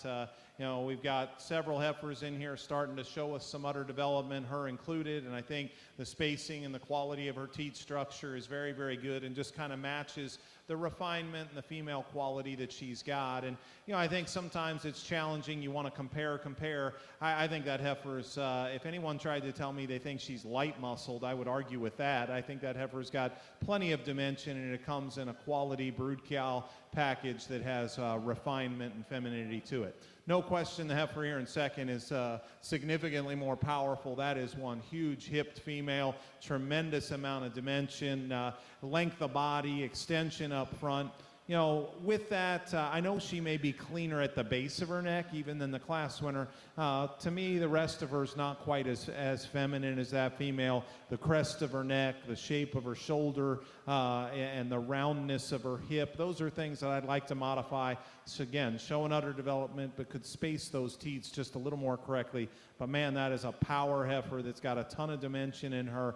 Lots and lots of good in that female. I think two excellent heifers, very, very different in kind. The next heifer is much like the one in front of her, just not quite the extension and neatness up front. She is bold and big-bodied and powerful. She'll cross the scale with a tremendous amount of performance. Heifer that's a little too short and jammed up in her front end, has a little bit of chest in her, so she doesn't quite balance out as attractive as that pair of heifers in front of her. The next heifer is maybe a nickel more moderate in her size, but otherwise very, very similar to the heifer in front of her. I like to lengthen her and make her a bit neater out of her front end. A heifer that, as she plants off that hind leg, just not sitting down quite with the authority that she needs to, but good-bodied, easy-doing look about that female. I think a bright future. The next heifer, kind of one of those dual-edged swords here. You appreciate the fact that she's probably showing as much udder development as anything in the class, but it probably exposes some of the problems that might be there from a longevity standpoint in that udder. A little coarse in her teat structure, maybe not as strong in terms of udder attachment. Heifer that's got some femininity and some balance to her otherwise, but a female that I'd like to shore up that udder structure, maybe give her a nickel more stoutness in general. Round things out with a heifer that's longer bodied. She's probably got a nickel more muscle shape, a little coarser in her features, the crest of her neck, her head, just a little round in the way she's built. But again, I love the performance and mass that she brings to the table. Excellent class of senior yearlings. Congratulations. Give those exhibitors a nice hand as well. I think that's perhaps our final class here of the day.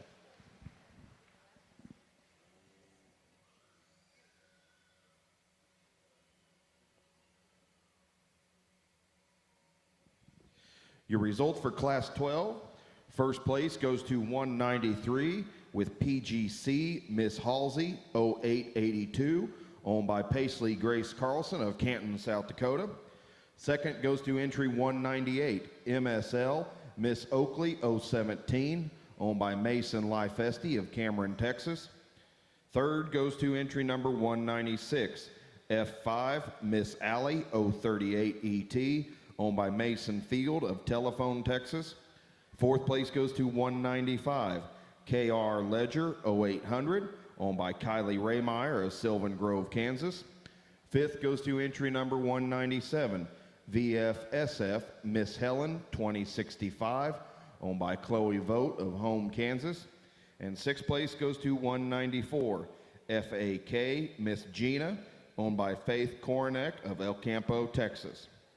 Those results again for Class 12 go 1-6, 4-3, 5-2. In the ring next, we will select your champion and reserve champion out of Division 4. Would like to thank the Iowa Junior Charlet Association as your Division 4 champion sponsor. Your reserve champion is sponsored by Greer Charlet of Shelbyville, Texas.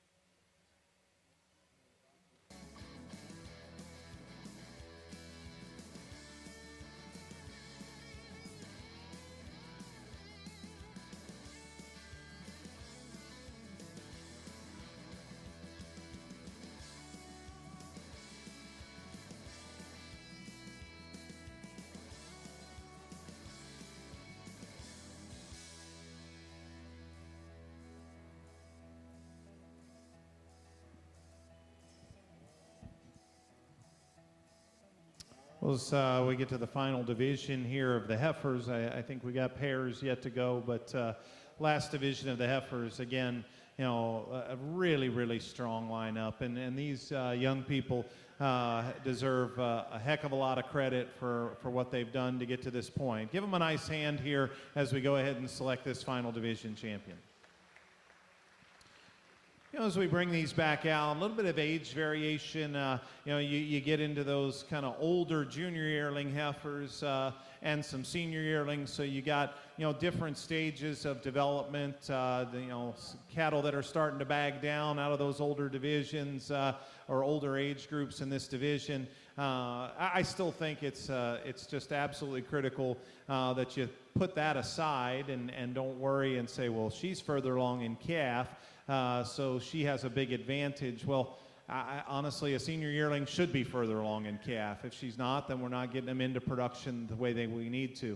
I guess for me in this particular division, there's a very, very close decision, you know, that decision is for reserve. I think there is a very, very easy winner, one that'll stack up very well, and we'll get to nitpick and dig into a little further as the day wears on and we get into that top 5 overall. But I think there's a dominant winner in this particular division, and then a selection for reserve between a pair of heifers that actually have a lot of similarities, in my opinion, in terms of moderation and basic cow look, you know, fundamentals of structure. Maybe one of them hits me with just a little more cow look here today. The other one hits me with just a little more striking look and maybe maintains her hip just a little nicer when we set in motion. So a very, very close decision for reserve, but I think we've got an easy winner. She comes out of the first class. Congratulations to that young lady. Your decision for reserve is this second place heifer that's walking up along with that heifer that won the final class of this division. I think both of those heifers are very, very nice, and the big picture things are very, very similar. I like a little more balance and quality in the young heifer. We're going to keep them together, and she's going to be reserve in this division. Great job, guys.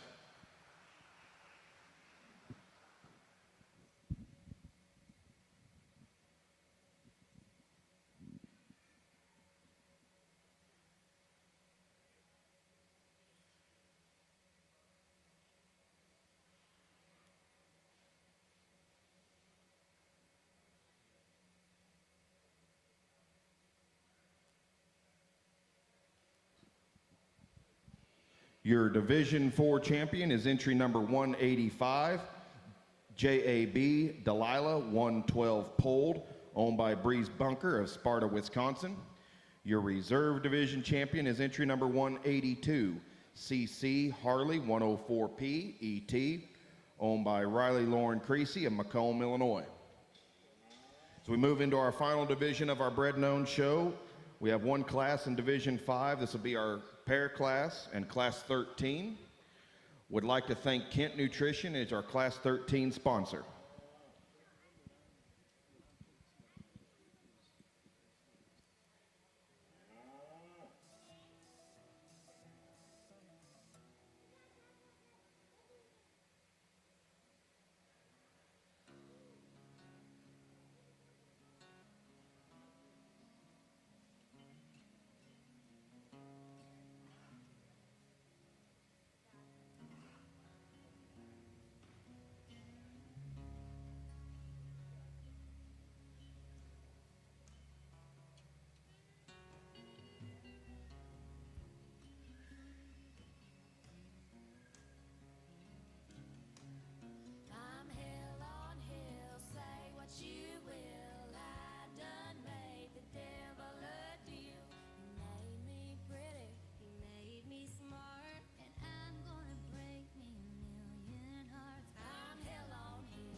Well, guys, we just have 3 cow-calf pairs here in this division. We're going to treat it just like a division. So we're going to leave them on the profile here, talk about each one of these 3 division or these 3 pairs within this division. But before we do, what an awesome compliment to these young people to see their breeding program at work. Those of you who've drug cow-calf pairs around before know it is not an envious task. It is a challenge. Most of the time they're ready to quit being show heifers and just be mamas at this point in their life. And it doesn't make it always easy on the show road, but the ability and the opportunity to showcase your breeding program like this, I think, is pretty cool. So give these 3 exhibitors a nice round of applause. Excellent set of cattle. Now, just to talk each of the 3 individual entries we have out here up front, I think a very, very fundamentally good cow. That's a moderate female. She's functional in her structure. We could do some little tweaking, perhaps in udder structure in all of these females, but I think that's the highest quality udder that we have out here. When you think about fore udder attachment, strength of rear udder attachment, a 2-year-old udder that not only looks milky and that she's doing a job with that calf at side, but to me, most importantly, it looks like an udder that will have longevity, and I really, really appreciate that about her. She is stout and shapely as you get up high on her. She gets a little piecey at times, could be a little smoother at the top of her shoulder, and you see that a little bit in the bull calf. He's a young bull calf, and he's raw. I think his best days are in front of him. He's got some muscle in him, but a calf that gets a little up and down in terms of his top line as we study him there from the profile, but I think a really, really nice entry at the front of the lineup. The entry there in the middle, I think a cow, again, that has some female look and refinement and quality about her. She's good in her line. She's not the most overwhelming female in terms of power and mass. Probably could set her down a little more stable as we get out on the go in terms of hind leg set, but a female that's probably the most refined in her teat size and shape of any. Maybe not quite as balanced in her udder as that one we just talked about, but I think still a good mammary system under that female.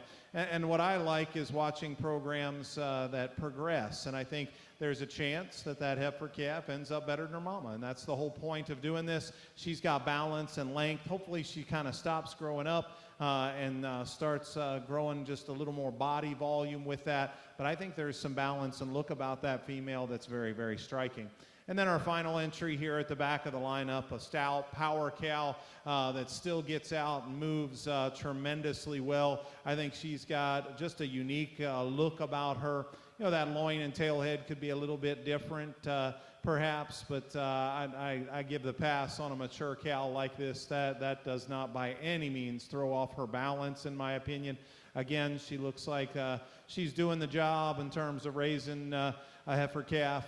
She calved right at 2 years old, a little longer teated, but I still think youthful in terms of that udder, and the suspension of that udder I think is going to hold just fine. And as I think we can all argue, what's more important? Is the cow the most important thing? Is the calf they're raising the most important thing?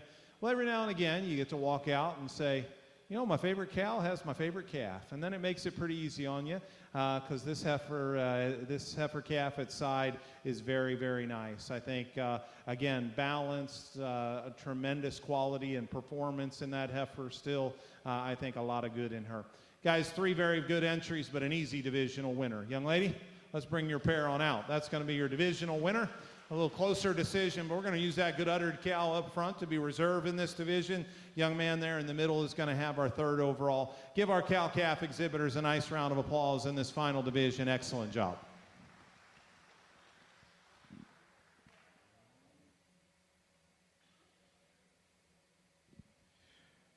Your results for Class 13, first place and also your Division 5 champion is entry 204, PLCCC, Miss Phoebe 001, owned by Atlee Patrick of Chilhowie, Missouri.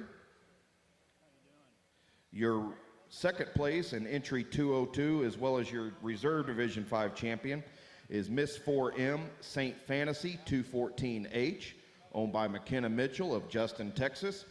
Third place goes to entry 203, Rowdy Duchess 010, owned by Ashlyn Rudabush from Mitchell, South Dakota.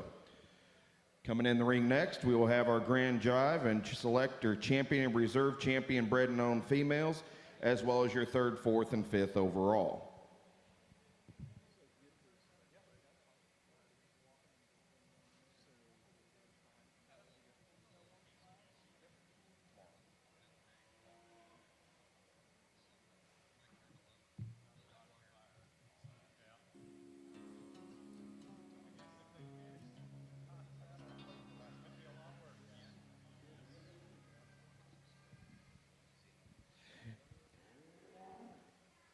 In your champion drive for your bred and owned show, out of Division 1, we'll have entry number 130, Bevan Lynn Birchie from Oneida, South Dakota. Your champion out of Division 2 is entry 135, Michaela Hauk from Prescott, Iowa. Your champion out of Division 3 is entry number 169, Carter Hogue from Good Hope, Illinois. Coming to us out of Division 4, your champion is entry 185, and Breeze Bunker from Sparta, Wisconsin. And out of Division 5 is entry 204, Atlee Patrick from Chilhowie, Missouri. Following your champions in the ring will be your reserve division champions. Out of Division 1, we have entry 126 and Reagan Dunn from Cochranton, Pennsylvania. Out of Division 2, we have entry 150 and Riley Smith from Grinnell, Iowa. Out of Division 3, we have entry number 177, Jenna Talak from Prohl, Iowa. Out of Division 4 is entry number 182, Riley Lauren Creasy from Macomb, Illinois. And rounding out your reserve division champions will come out of Division 5 and McKenna Mitchell from Justin, Texas.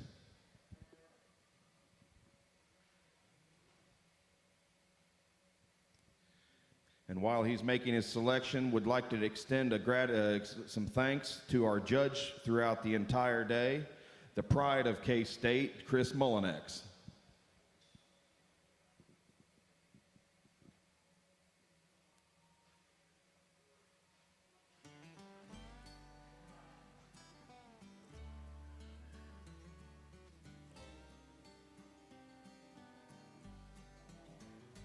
Rolling down the backwoods, Tennessee byways, one arm on the wheel, holding my lover with the other, a sweet, soft southern thrill. I worked hard all week, got a little jingle on a Tennessee Saturday night. No cook. Few announcements here. Also, we would like to recommend everybody makes their way over to the Expo building today and visit some of the vendors' displays that are there. Also, make sure to stop by the silent auction and do some of your bidding there. And also, the state boards have been added to the silent auction. They are in the Expo building as well. Also, like to remind everybody, all of our class winners and throughout the day need to stop by the Sure Champ booth after they get their picture taken, where they will receive a free bottle of joint juice. Please also visit the junior board today to purchase your raffle tickets throughout both today and tomorrow.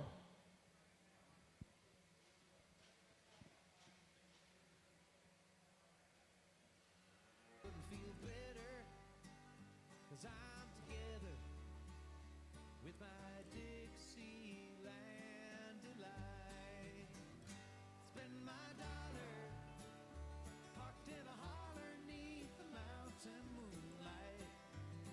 I hold her up tight, make a little loving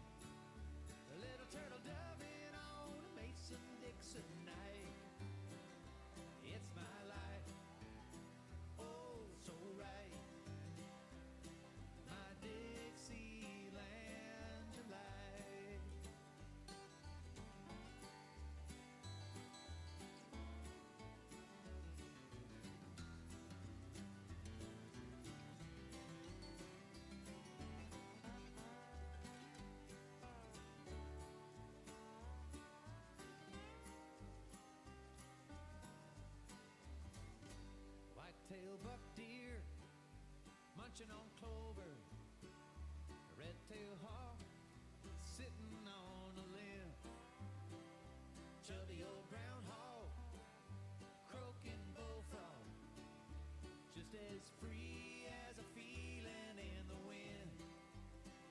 A homegrown country girl gonna give me a whirl on a Tennessee Saturday night.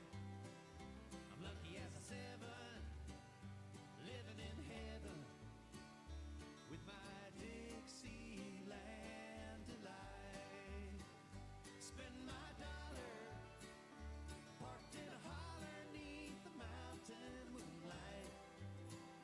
I hold her up tight, make a little loving, a little turtle doving on a Mason-Dixon night. Honey, it's my life, oh so right, my Dixieland delight.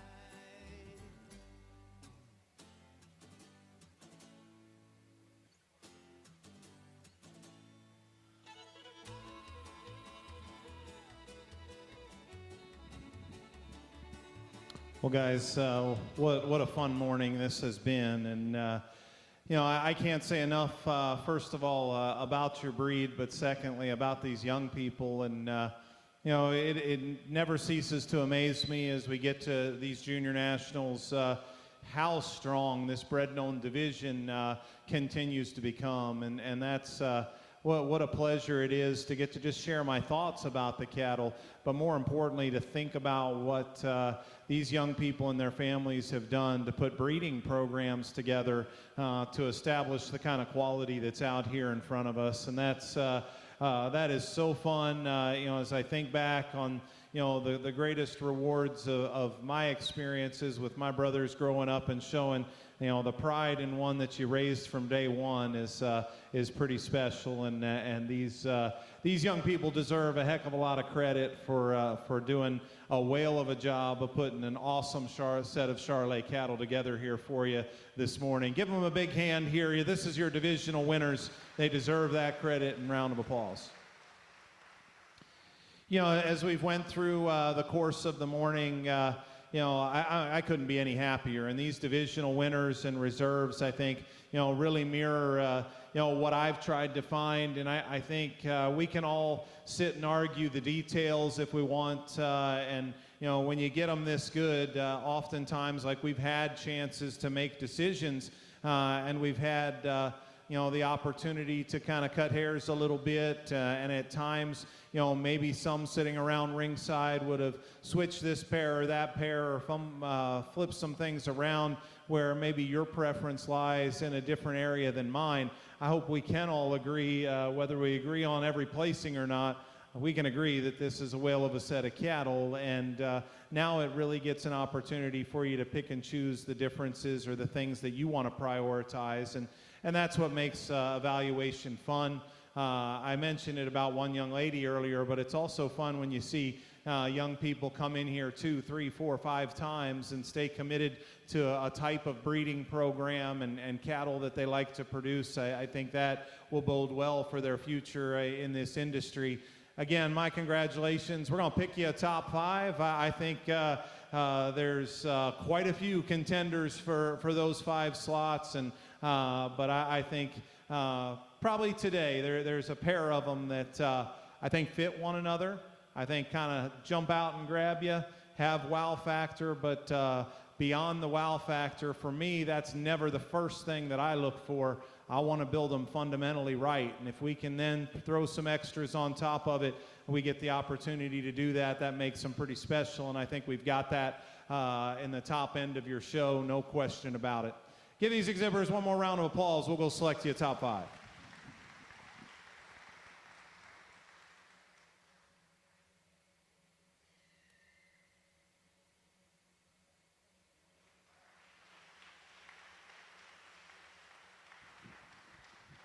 Your champion bred-known heifer is entry number 169, Boy Smokin' Monty 200J, owned by Carter Hogue of Good Hope, Illinois.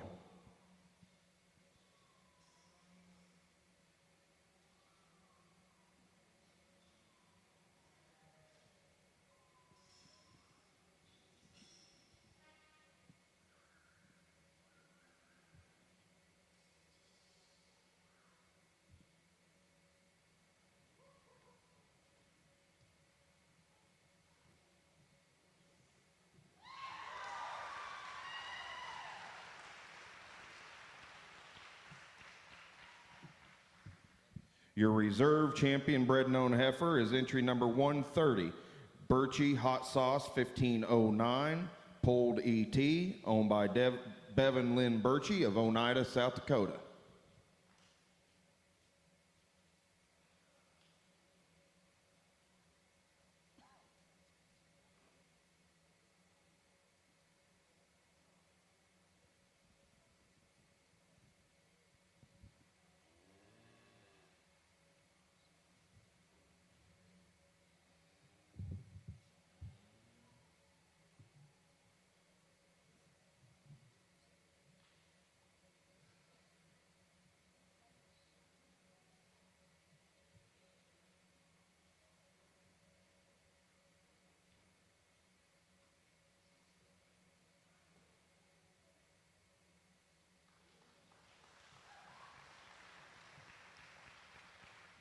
Your third overall champion is entry number 126, WD 7143, Good Lord Lori, 2J ET, owned by Reagan Dunn of Cochranton, Pennsylvania. Fourth overall is entry 185, JAB Delilah, 112 Polled, owned by Breeze Bunker of Sparta, Wisconsin.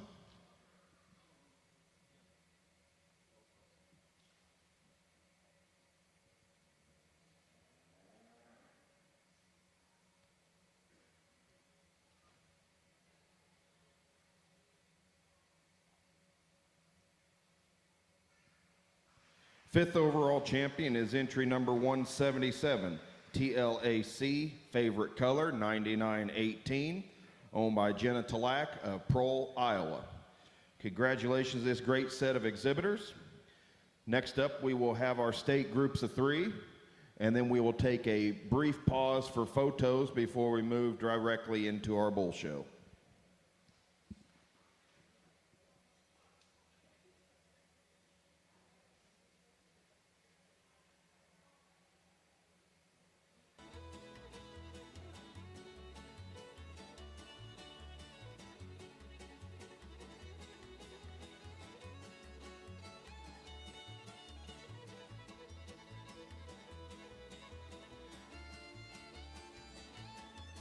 Spend my dollar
On our state groups of three, your champion state group of three is Wisconsin.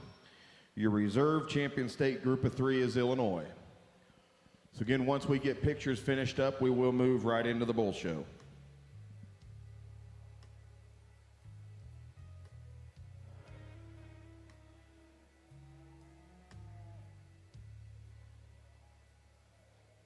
Bet you never thought you'd hear me say I was thinking about going away. All these things locked inside, the jealousy and your foolish pride. Well, I should've known, I should've known. You were just taking me for a ride.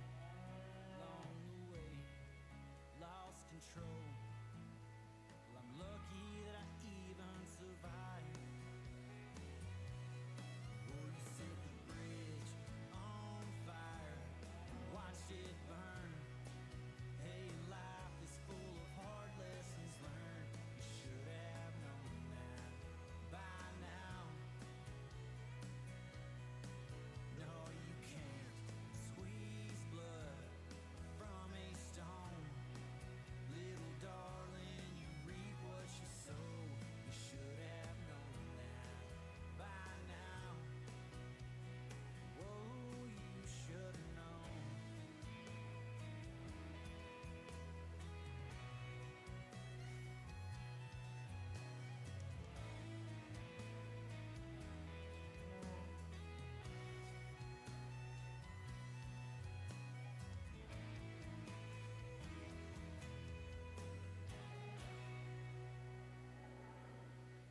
Talk's cheap, life is short, and time, it just flies. Oh, and dreams captivate, memories of the days gone by. I can see in your eyes, you're not ready for the goodbye. But there's one thing you should know, little darling, before you go. When you set the bridge on fire, you gotta watch it burn. Hey, life is full of hard lessons learned. Should have known that by now. No, you can't squeeze blood from a stone. Little darling, you reap what you sow. You should have known that by now. You should have known.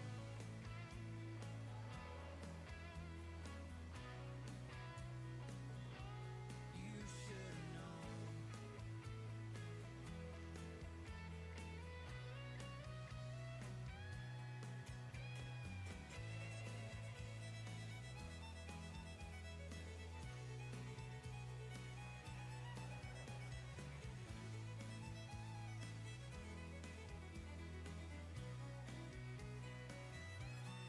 When you set the bridge on fire, you gotta watch it burn. Hey, and life is full of hard lessons learned. You should have known that by now. No, you can't squeeze blood from a stone. Little darling, you reap what you sow. You should have known that by now. Whoa, you should have known.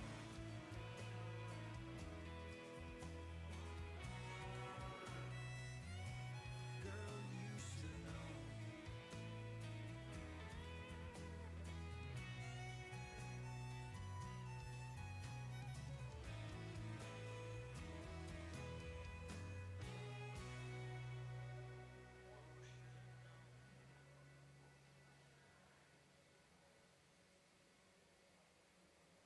There's a voice that I can hear sometimes out here on the mountain when it's dark and the sky's pouring acid like a fountain, and the memories like coal dust in the window of my house. So ask them no questions, they can't sell you come on high. I hear voices all around me in society's depression.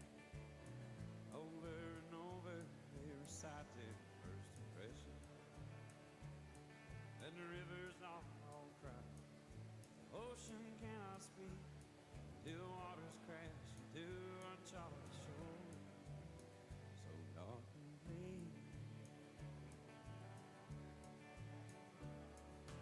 How I wish somebody'd make the voices go away. Seems they're always talking, ain't got much to say. Well, a picture's worth 1,000 words, but a word ain't worth a dime. We all know they'll go on talking till in time.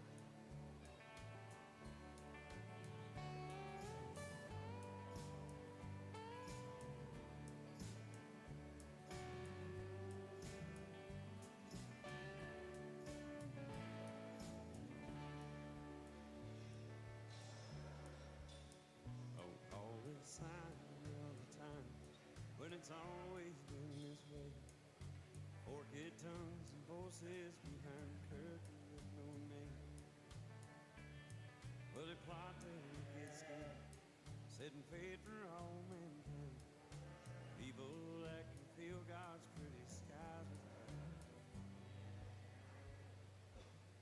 that burn bright. How I wish somebody'd make the voices go away. Seems they're always talking, ain't got much to say. Well, a picture's worth 1,000 words, but a word ain't worth a dime. We all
We are ready to begin our bull show this morning.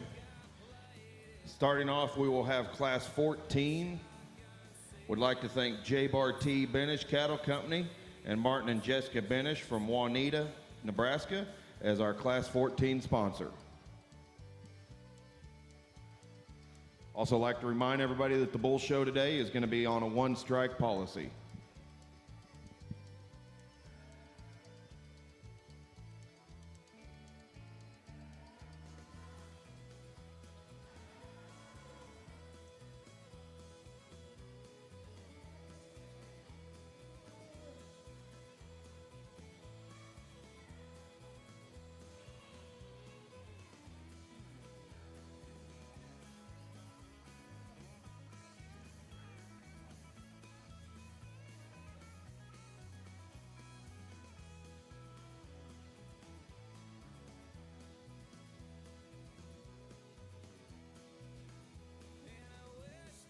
I'd like to remind everybody that the online judging contest through SureChamp will close at noon, and the winner of that will be awarded at 2:30. So just log on and go through the proceeds there. If anybody has any questions, please visit the folks at the SureChamp booth, and they can show you what to do.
Well, a nice set of bull calves here, late fall borns, but some real quality. Actually, all 5 of these bulls, I think, have a place in a breeding program, and each one of them have some pieces that get you pretty excited. The bull that leads off, I think, the first couple words that come to mind are just very masculine and functional in terms of his look. A bull that's moderate but big-bodied and got some power and dimension in him. Actually, we get him parked here at the side. I think he balances out quite nicely. He's got a little extra sheath. Like to tidy him up there. Maybe sit him down just a little truer off his rear pastern with a little more comfort. But that added body and mass and just a masculine look he's got gives him the nod here in a pair of good performance bulls that lead off the class. Length of body, extension up front probably favors our second place bull. And he's fighting things, but when he just relaxes, I probably would give him a slight edge just in those lower joints off of his hind leg. Out of his front end, I don't know if he reaches quite as long, but I like the cleanliness through his sheath. I like the hind leg set, and probably both of those bulls are getting out just a little more comfortable than is our third place bull. I know he gives up some performance, but that's not why this bull ends up third. I think there's some qualities in him that are as good as any in the class, and very, very well presented. He's got a nice look to him, good muscle shape up high, wants to rotate out at his hock and just get a little tighter in the way he plants off of that hind leg as he goes. That's the difference maker for me. The next bull's got a nice look to him, just comes off a little frailer and lower performing. I still think he's got enough of a structural advantage that I'll give up some growth in this final pair. If you like a switch because the final bull has more body volume today and more weight per day of age, I certainly think that's a close pair that can be justified in both directions. This guy struggles a little bit when we get him out in motion, though, and if you watch through the Heifer show, that's obviously a priority to me, and as this guy gets out and goes, just a little short in his stride off of both ends, a little tight and restricted in his movement. Again, a very nice class, some challenge, but good cattle top to bottom. Your results for Class 14. First place goes to entry 212, BRP Dempsey J32, polled, owned by Bella Parker of Godley, Texas. Second place goes to 215, J&S Sir Maverick 195, polled, owned by Madison Rump of Burton, Kansas. Third place goes to 217, CNH Clear Vision 07J, owned by Corbin Hunt of Longview, Texas. Fourth is entry 214, Rockin' W Sidestepper 1001, owned by Lily Williams of Keithville, Louisiana. And fifth place goes to 213, CVF Eclipse 1122, polled, owned by Caitlin Cape of Hampstead, Maryland. Placings again for Class 14 go 1, 5, 4, 2, 3. In the ring now, we have Class 15, and would like to thank Timber Creek Charlet Ranch of Belgrade, Nebraska, as your Class 15 sponsor.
Well, guys, another solid class here.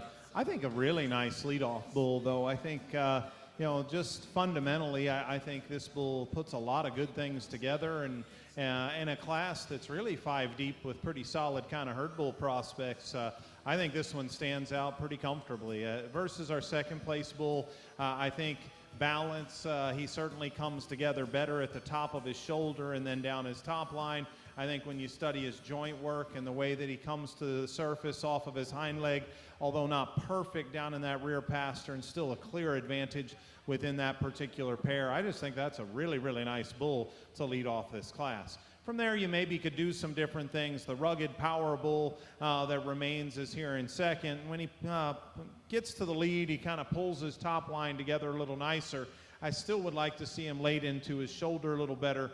I'd like to clean up his hock just a touch, but a pair of bulls that kind of match up in terms of masculinity and power and dimension here at the top end.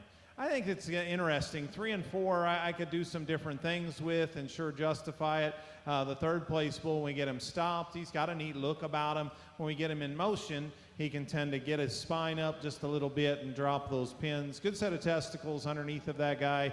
Carriage is probably an advantage in him versus the bulls placed on either side of him. Just wish we could fix that hit top line, hip, and hind leg when we get him out on the lead.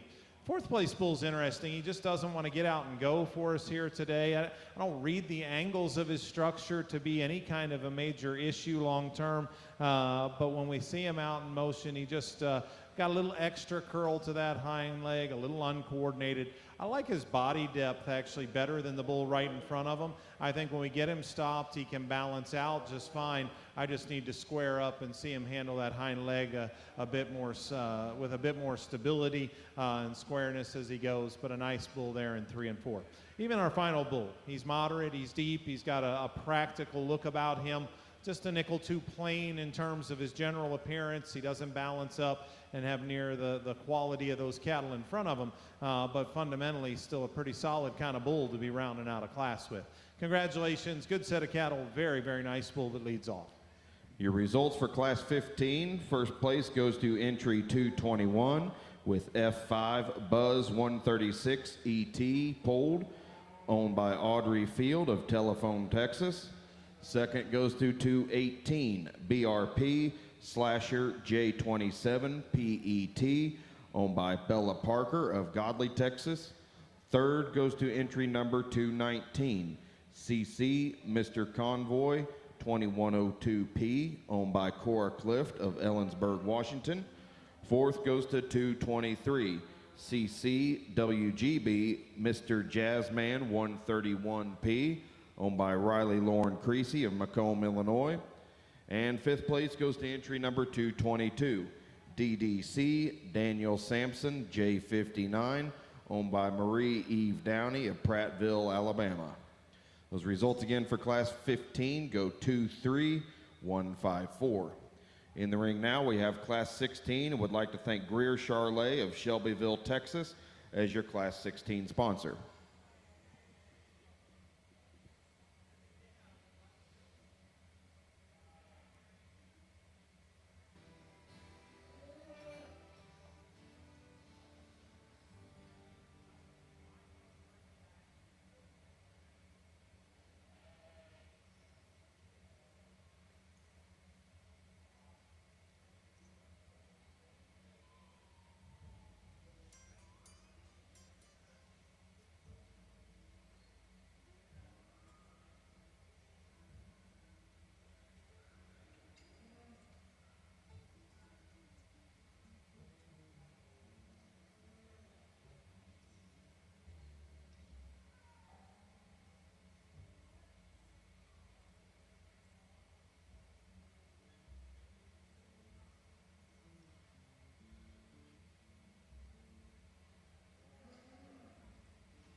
Well, guys, an outstanding class of young bull calves here, and in some ways, I will tell you it's my favorite class of the day, and then in one way, I'll tell you it's my least favorite class of the day, because no matter what I do, a good bull's going to have to stand third out of three. I think we could have had a dozen other bulls out here, and this very well still could have been the top three bulls in a class at your National Junior Show. So my congratulations to each of these three exhibitors. Give them a nice round of applause, if you would, on a really good set of cattle. They're going to stay just like they're lined up right there, and I'm going to tell you the differences that I see in them. I really like this bull calf that leads off the class. To me, he has plenty of performance and muscularity, and he's still masculine looking, but maybe comes in a little more youthful kind of a package to us here today. I think that is a heads up, good looking bull. I love him up front. I think all three of these bulls are tremendously sound in terms of their structure. He may not be as far along condition-wise as the bull in second, so as a result, maybe right at this moment doesn't transition quite as smooth into his forerib as he potentially could.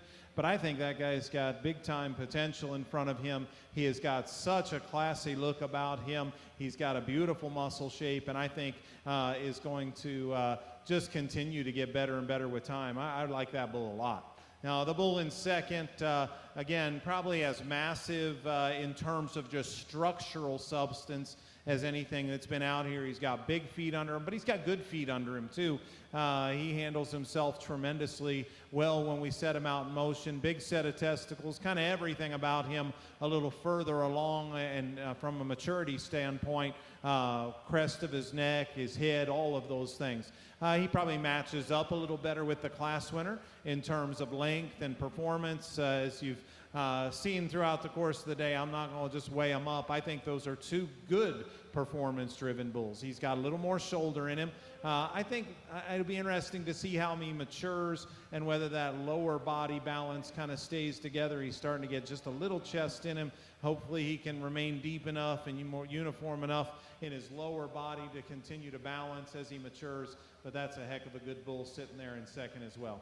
And again, a great bull of a different type that stands here in third. If you need to moderate your cow size and give the right kind of body in him, I think this bull will do the trick as well. He's not as stout in terms of his bone work, and at times he wants to knuckle that rear pastern. That's probably the thing I'd like to change as much as any. He needs to relax in that rear pastern when he goes, but I really like the body type, the moderation.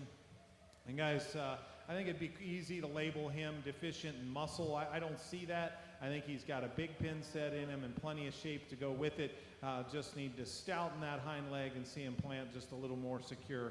But again, an outstanding class, three really good bulls. Congratulations, those exhibitors.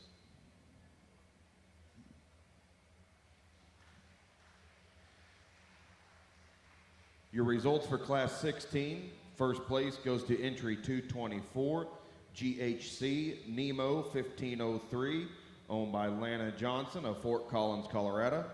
Second goes to entry 225, JAB Convoy 153, Polled ET, owned by Breeze Bunker of Sparta, Wisconsin. And third place goes to 226, Schrader's Power Stroke 1239J, owned by Weston Schrader of Wells, Kansas. Places again go 1, 2, 3. In the ring now is Class 17, and would like to thank Harris Livestock Farm of Hepler, Kansas as your Class 17 sponsor.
For anybody who has not yet filled out their state participation sheet, if you need one, we've got some extras up here on the announcer's stand.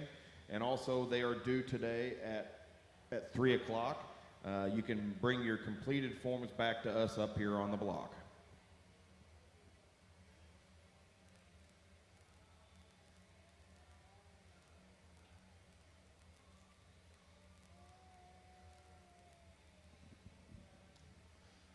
Another nice class of bulls here. Some give and take in this lineup. To me, second and third are very close and very, very different. But I think we've got an easy leadoff bull. Once again, the youngest bull in the class. Just to me, in terms of balance and correctness, he's a dominant winner in here, and yet he backs it up, with the right kind of muscle shape. He's big-hipped and thick-ended. A bull that maybe could be secured a little different in the way he plants to the ground on his front feet. Wants to come out just a little bit, maybe a little awkward at his hock, but in spite of that, I would still label him in this particular contemporary group as the best in terms of movement, even though we could tweak a thing or two.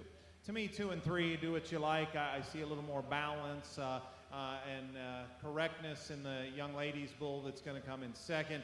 Not perfect in the way he handles his hip and hind leg, and yet he probably still keeps him within himself a little bit better. I wish he'd just square up in that hip and have a little more attractive set to his hock. What he does do is come together a little smoother and neater, head, neck, and shoulder, and the way he blends from there into his forerib.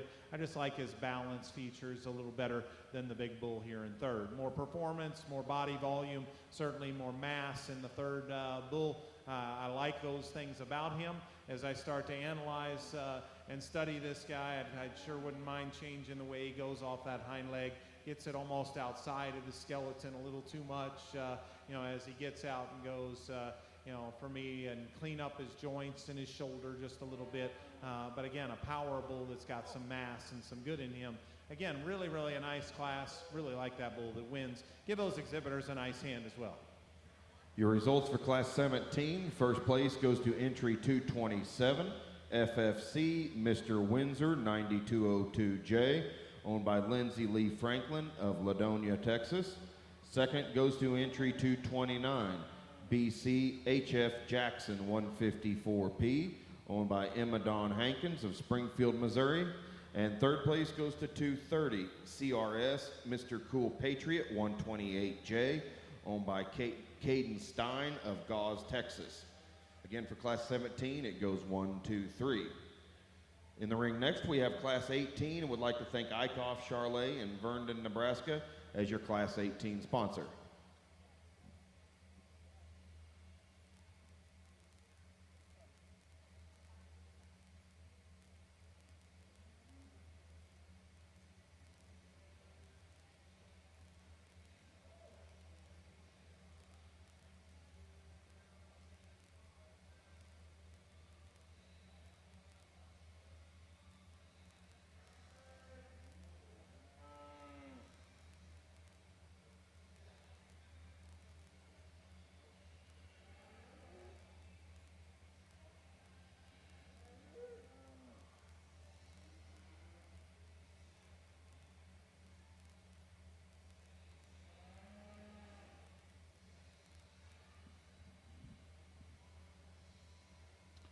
Well, just two bulls in this class, but two good cattle, and I think as a pair, they both represent muscularity and power and the kind of dimension that we always need for this breed, and what they represent relative to the beef industry. What our class winner does, and the young lady up front is going to have that class winner. He couples that with just a big advantage in terms of balance, quality, and structure. I think an easy place to start here in this particular class. I like that bull a lot. He's not the stoutest in terms of his bone work, and kind of what you see is what you get in him. It's he's not straight out of a show barn his whole life with a big mondo coat of hair on him, but I think that's a good breeding bull right there. Lots of value in cattle that are built like him and have that kind of shape, still do it with some structural quality. This is a powerful bull in second, a little bigger testicles. I love the hip shape he's got. He doesn't get out of his front end and comes just a little coarser in his shoulder as well as he plants and goes off his hind leg, although not unfunctional. I think just a little less coordinated, not quite as fluid in the way he goes and as relaxed down in that rear pastern. Those are enough things in a pair of power cattle to get him into second, but two very nice bulls there. Give those exhibitors a hand as well. Good pair of bulls. Your results for Class 18, first place goes to 231, RSD, Better Than Gold, 6721, owned by Rayleigh Downey of Troy, Texas. Second place goes to 232, JASR, Instagram, 99J, PLD, owned by Caitlin Jedlicka of Koshkonong, Missouri. In the ring next, we have Class 19, and would like to thank Hoops Charlet from Let's, Iowa, as your Class 19 sponsor.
Well, guys, another strong class here, and we've got depth and quality with some different kinds in this particular lineup. But this top pair, I guess, of the initial trio of bulls that I like quite a bit. These two fit together. They're more massive. They're far more masculine in their appearance.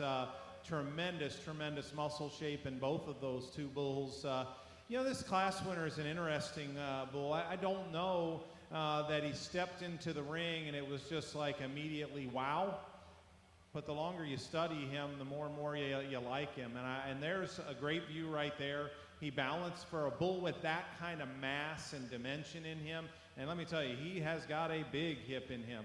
But for that kind of mass and dimension, the way he maintains a look of balance is still very impressive. He's so good in his lower body, so uniform in his lower body depth. He's got a big, good set of testicles underneath of him. And to me, the biggest advantage for this guy over the young man's bull here in second is his joint work. That's really what it boiled down to me. Starts with being a little more correct in the shape of those rear feet, but you come up from there and his hock joint is much cleaner, freer of swelling. I like that about him. It's just, the more I study this bull, the more and more I like him. Like I said, maybe not the initial wow factor, but I think a pretty complete individual that leads things off. A little more length of body in our second place bull, presented beautifully to us. I think that's a bull that when you stop him and kind of get that head cranked, he's got a kind of a carriage about him that you really can appreciate out here. Like we said, we've already alluded to the differences, especially that left hock, but I'd like to clean up both joints a little bit, maybe secure them a little different just in the shape of those rear feet and the way he goes to the ground, but two very, very good bulls.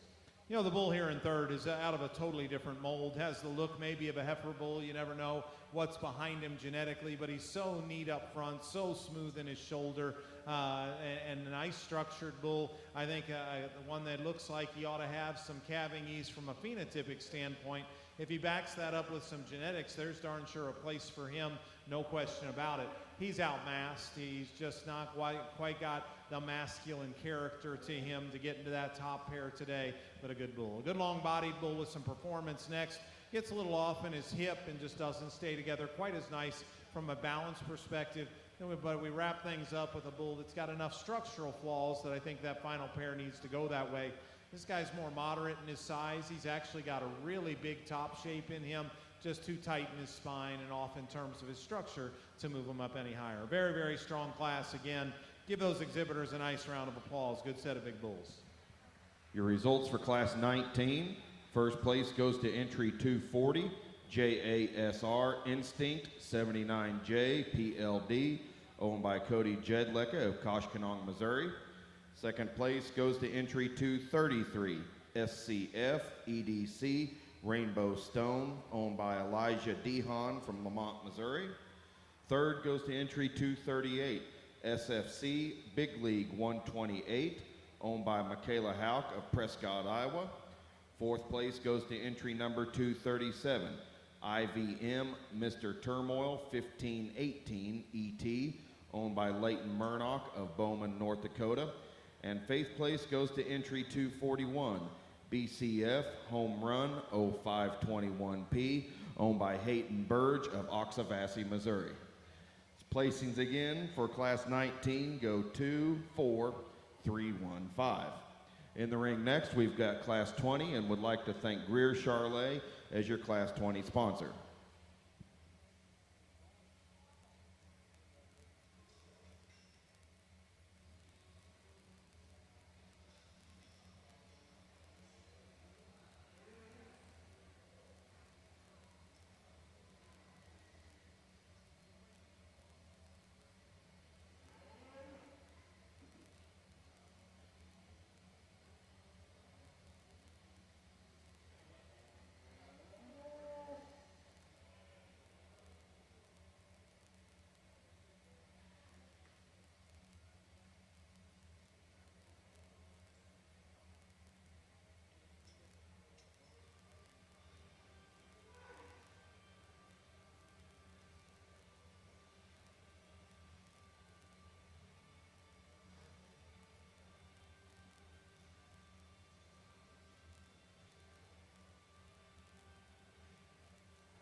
Well, guys, another strong class here. Your Bred and Owned Bull show has been excellent, and I don't say that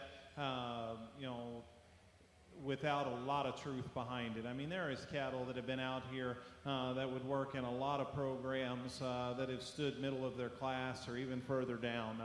This class is a fun one to sort. It's interesting to establish kind of the differences that we see in the cattle out here.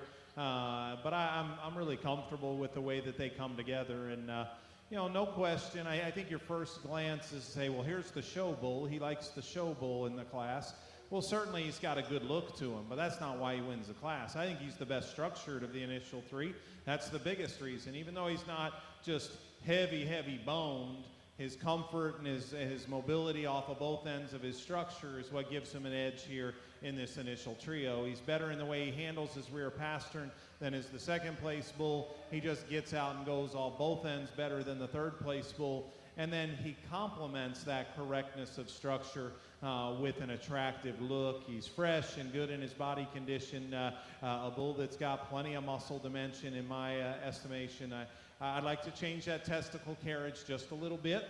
He's not the overwhelming bull in terms of mass and muscle in here, but I like a lot about him. A real nice bull to lead off for us. The bull here in second, kind of what you see is what you get. I mean, he's kind of in his working clothes, but I appreciate that. He's got a tremendous top shape in him and a big hip. His center body and the turn to his rib, the genuine muscle he's got in him is exceptionally good. And yet he still has some look and balance, comes to us in a pretty similar kind of moderate frame as the class-winning bull does. He's not as neat in the way he comes to his shoulder, but I don't know if I expect him to be with the kind of mass he's got behind it. I think he's still very proportional. I just wish he'd relax that rear pastern and sit it down with a little more comfort as he goes for us, but that's an excellent pair of bulls at the top end of this class. Our third place bull's tremendously good as well, and he's presented awesome to us. Big bodied, high volume bull. Performance is good in that bull, and I like the kind of the frame score. All three of those top three bulls kind of fall into in this particular class. I just wish that guy would get out and go for us, and he's fighting things a little bit, but even to read the set and travel of his hip and hind leg, just not the strength and stability, that to go, off of his hind two, maybe even a little up front, but especially that hind leg. I wish he'd drive it and set it down stronger and more powerful for us here today and keep his hip kind of squared up as he goes. But I love the presentation, the body volume. There's a lot of breeding value in that bull as well. Big, long-bodied bull that's super free and easy when we get him out on the lead that comes next. He needs a nickel more body to him, and he's arguably just a little too soft down in his pastern, but I'll take that over one that's too straight for sure. I just need more body in that guy to balance him out. The next pair of bulls I thought were close, and it came down to some structure advantage. The next bull's a little up and down in his top line, and much like the bull in front of him, needs just a shot more body, but he's muscular, and he's handling himself with just a little more ease than the bull behind him. I probably like the bull behind him a little better at the stand. He's just too tight off of that rear foot and pastern for us here today as he gets out and goes. Next young guy's got a bull that's got some top shape in him, some length of body to him. He just gets a little too piecey when we got him stopped at the profile, and we finish things out with a big frame bull that needs just more natural body shape and dimension to go with the frame score he comes to us in. But still a bull that's got some growth, some length, still reasonably functional in terms of his feet and leg structure. Excellent class, top to bottom. Again, another set of really good herd bull prospects. Give those exhibitors one more nice round of applause.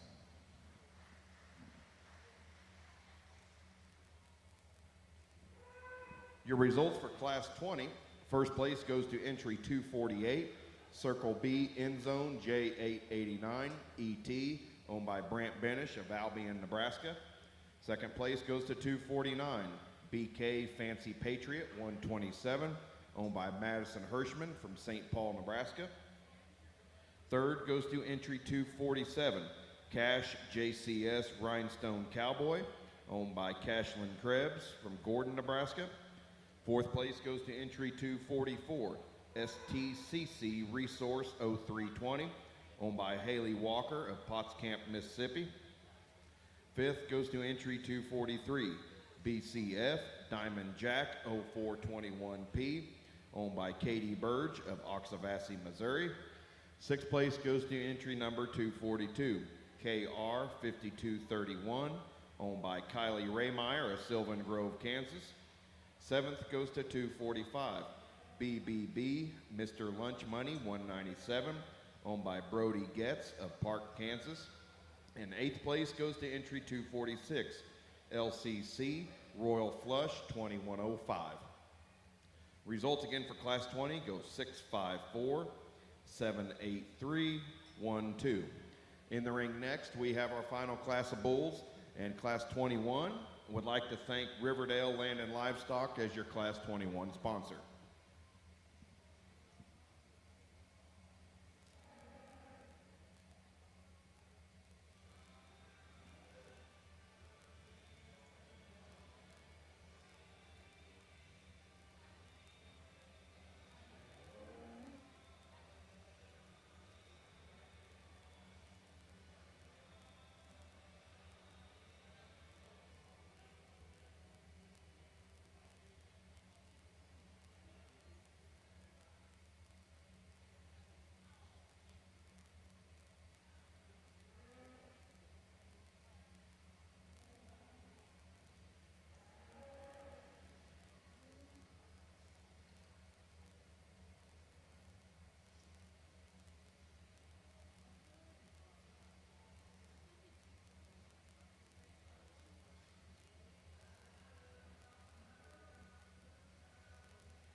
I think this is the last class, and just shaping up to be an incredibly good champion drive, and just can't say enough again just about the quality that these young people have brought to us. Excellent set of bulls. I like this top pair quite a bit, and honestly, when the class winner kind of hit the ring, he kind of struck me hard, and just you know, really maybe a little more in line with my kind, but I appreciate both of these bulls really, really well. A little more length of body, first of all, in our class winner, and I really, really like him up front for multiple reasons. Not only is he longer fronted, but I really love the way that neck comes out of the top of his shoulder, the way he blends in his shoulder, and actually if you watch those two bulls walk towards you too, he stays within himself, and that shoulder stays in him a little better. He squares up just a tick better on his front toes. I really like the way that tail head sets into his top line, especially when we get them out in motion as well. I think both of these bulls have plenty of dimension. I'd give that edge to the bull that stands in second, but I think this bull has certainly got plenty of power. I like the quality and balance that he comes to us with beyond that dimension. The bull in second, I appreciate him. He is so bold-bodied and so big-hipped and massive. I really, really like that about him. And, I do like the balance of our class winner. That doesn't mean this bull's ill-balanced. I still think his pieces fit together. He's a little bigger and rounder at the base of his shoulder. He pigeon toes a little up front. That tail head gets up in him, and I'd like to clean his hock up a little bit. None of those are big, big things. They're all a combination of, little things that together make him a second-place bull and a very nice pair here at the top end. The bull here that comes in third, again, at the stand, I would tell you he probably rivals those bulls in front of him. I can run right with him. His body shape, his muscularity is very impressive. He's probably a nickel longer up front than the bull that's right in front of him. It's the set and travel of that hind leg that keeps him from getting with that top pair. A little frailer, a little extra set to his hind leg, a little uncoordinated, and just never quite relaxes and then sits down strong enough off of that rear pastern. Boy, we fix that in him, and then we're talking about a trio of bulls on the top end. Wrap things up with the branded bull here. His length of body is exceptional. Tremendous muscle shape once again when we get on top of him. A little shallower bodied bull, a little tighter in his spine and top line when we get him out in motion, and that's what rounds out the class, or the reason he rounds out the class here today. Excellent lineup, great set of bulls. It's going to be a great championship. Give those four exhibitors that finish things up for us a nice hand as well. Your results for Class 21. First place goes to entry 250, DC NBCC Jameson 125, owned by Katie Utek of Hubbard, Nebraska. Second goes to 252, Bar LS Mr. Out on the Town, owned by J.C. Littleton of Sims, Texas. Third place goes to 255, SMR Sir Hucklebell, owned by Sage Revels of Webster, Florida. And fourth place goes to 251, BBB Mr. Venture 121, owned by Branton Getz of Park, Kansas. Places again for Class 21 go 1, 4, 2, scratch 3. In the ring next, we will select your champion and your reserve champion bred and owned bull. Following this, we will have a brief pause for photos and move right into the steer show. Would like to thank Wentz Wagon Wheel Charlet Ranch as their sponsor of your grand champion, and reserve is sponsored by Hargrave Cattle Company and Fountain Charlet of Randolph, Kansas.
Well, guys, I had no doubt in my mind that this was going to be an excellent show. And I, first, I know we've got, some other divisions yet to go after the bulls, and a lot of great cattle yet to be seen. But this has really been a pleasure for me, and I first thank the association for having the faith in me to come out here and share my opinion, and I hope you understand that that's exactly what this is, and it is your national junior show, and I know how many hours and how much time goes into it. We're doing it in our barn at home right now with my son, getting ready for one in a few weeks, and it's there's a lot of blood, sweat, and tears that goes into this, and we all come into this ring invested. And if you weren't invested in your child, and in this particular case in a breeding program, then it wouldn't be much fun to do this. And yet you take it out there in the ring, and in that given moment, it lands on one person's opinion. And and I've never been one that asks that everybody agrees 100% with the decisions that I make in a show, because there's enough good cattle built out of different molds that I could sure see justification of doing things slightly different and not being wrong. I think sometimes we think there's a right or wrong in this. The right is understanding how deep, how high quality, and how good this bull show was. Give these exhibitors a big, big round of applause, if you would. For me, in the Heifers show, it was really deep and good, and yet there was probably a couple heifers that just were embedded in my mind from the minute they walked in the ring that I thought, were going to be the leadoff pair of heifers for us. This bull show, I will tell you, I've even been more pleasantly surprised. You have tremendous cattle in front of you that have a place not only in the breeding programs of these young people, but as these bulls go and find other homes, they're going to make an impact. And I think that's exciting for these young people, and the road that's ahead for them. The challenge here, I'm 100% phenotypic appraisal out here, so there's a lot of things at your disposal from a breeder's standpoint, studying pedigrees, studying performance information that'll make a difference on maybe which bull is right for you, or the one that you would get the most positives out of in your particular breeding program. So make sure you take advantage of that. Go back and visit with these young people. Talk about the breeding programs they're putting together and what has come to a culmination of an excellent set of bulls, because I think you might just find your next herd bull right here at the Junior National. Give these exhibitors one more round of applause, if you would. I think you could do a lot of different things, but the longer these cattle are out here, and the more I study and the more I break them down, a pair of bulls that fit together for me. The age-old question: is it a show bull? Is it a breeding bull? Well, I think it's always a breeding bull first, and then if you're fortunate enough that you tack on some of those extras, that's great. And we do that in this particular group. And the two bulls that are going to be your champion and reserve, I think represent all the fundamentals from a soundness, a body, a mass, a performance standpoint that you need this breed to be, and yet they still do it with an extra bit of class and look to go with it. Your champion today, I just think, is awfully fault-free. I think he's really, really nice everywhere you study him, and hit me pretty hard, and probably in a pair of bulls that come back out here and really look the part. I think he's maybe just a little truer, a little square in the way he plants to the ground, especially up front, to make a difference. But good set of bulls. Young lady out of class number 2, what do you say? That's going to be your champion bull. Give her a heck of a round of applause. I think that's a whale of a good bull calf. Your champion bred and owned bull goes to entry number 221, F5 Buzz 136, ET PLD, owned by Audrey Field of Telephone, Texas. Your reserve, like we said, kind of in his working clothes today, but I see a lot of quality, a lot of good in this bull. Young lady, you're going to have the reserve champion. Congratulations. Your reserve champion bred and owned bull is entry number 231, RSD, Better Than Gold, 6721, owned by Rayleigh Downing of Troy, Texas. Congratulations to both of these exhibitors. We will take a brief pause for photos and then get right into the steer show.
We are ready to kick off our Progress Division in the steer show.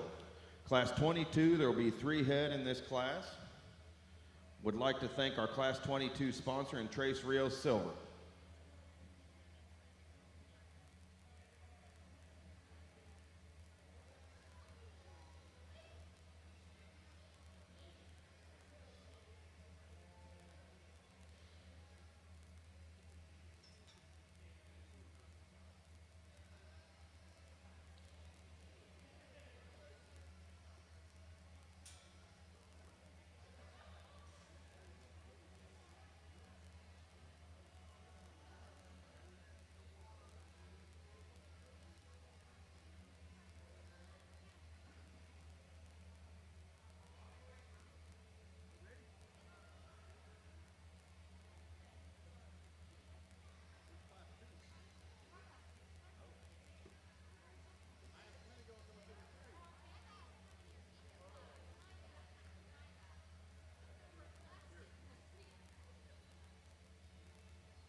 Well, as we start our Progress Division, obviously 3 very, very young lightweight cattle that are in this first class for us. And really, guys, I guess for me personally, especially in a Progress Division, weight's irrelevant. You know, we've got cattle that might cross the scale at different weights in this class together.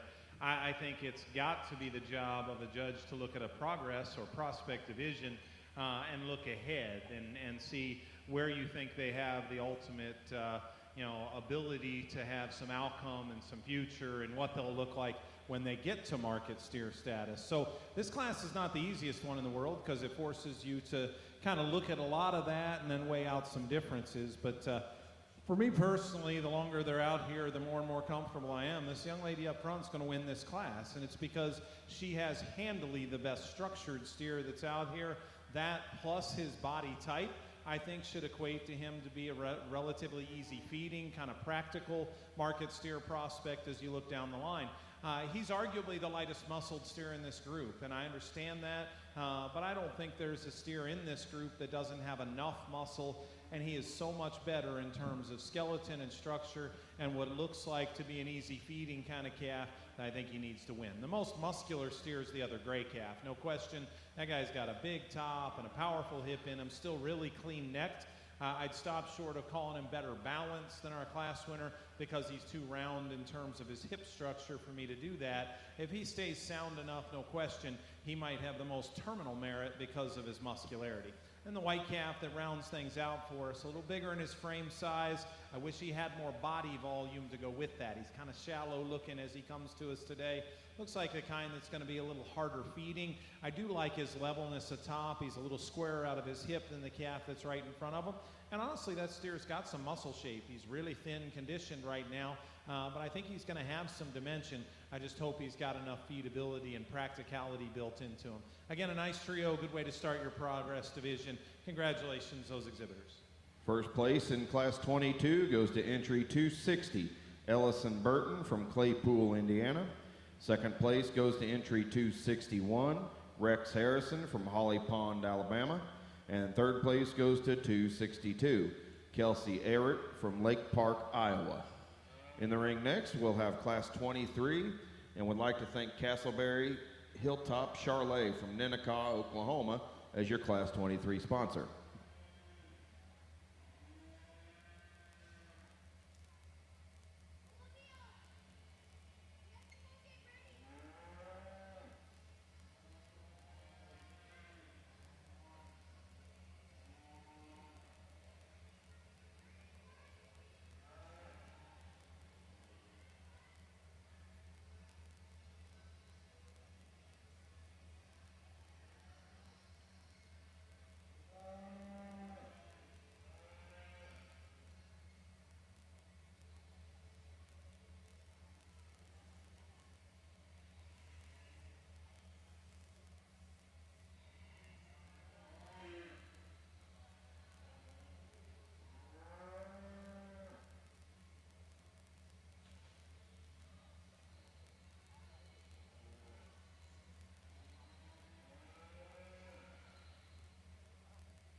Well, a nice second class here, and maybe a little more to jump and grab you in this particular group. And the top pair of steers certainly presented very, very nicely. Cattle that have some quality and balance about them and back it up with some muscularity.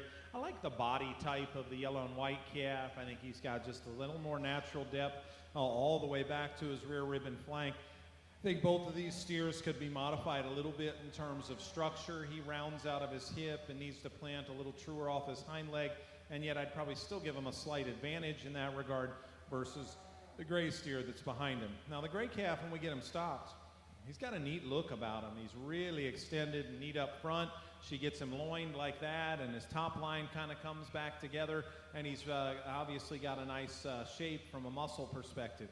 When we get him into motion, that's when that spine kind of gets back up in him. He gets just a little too tight off of both ends of his structure, like to drop his body just a nickel to give him a softer kind of look and easier feeding kind of look. The final calf in here, in terms of length of step, especially off of his hind leg, might be the best in the class. Now, I would like to see him a little set back, more correct in his knee and the angle of his shoulder, but he's a deep-bodied calf. I think a pretty functional calf from a feeding perspective.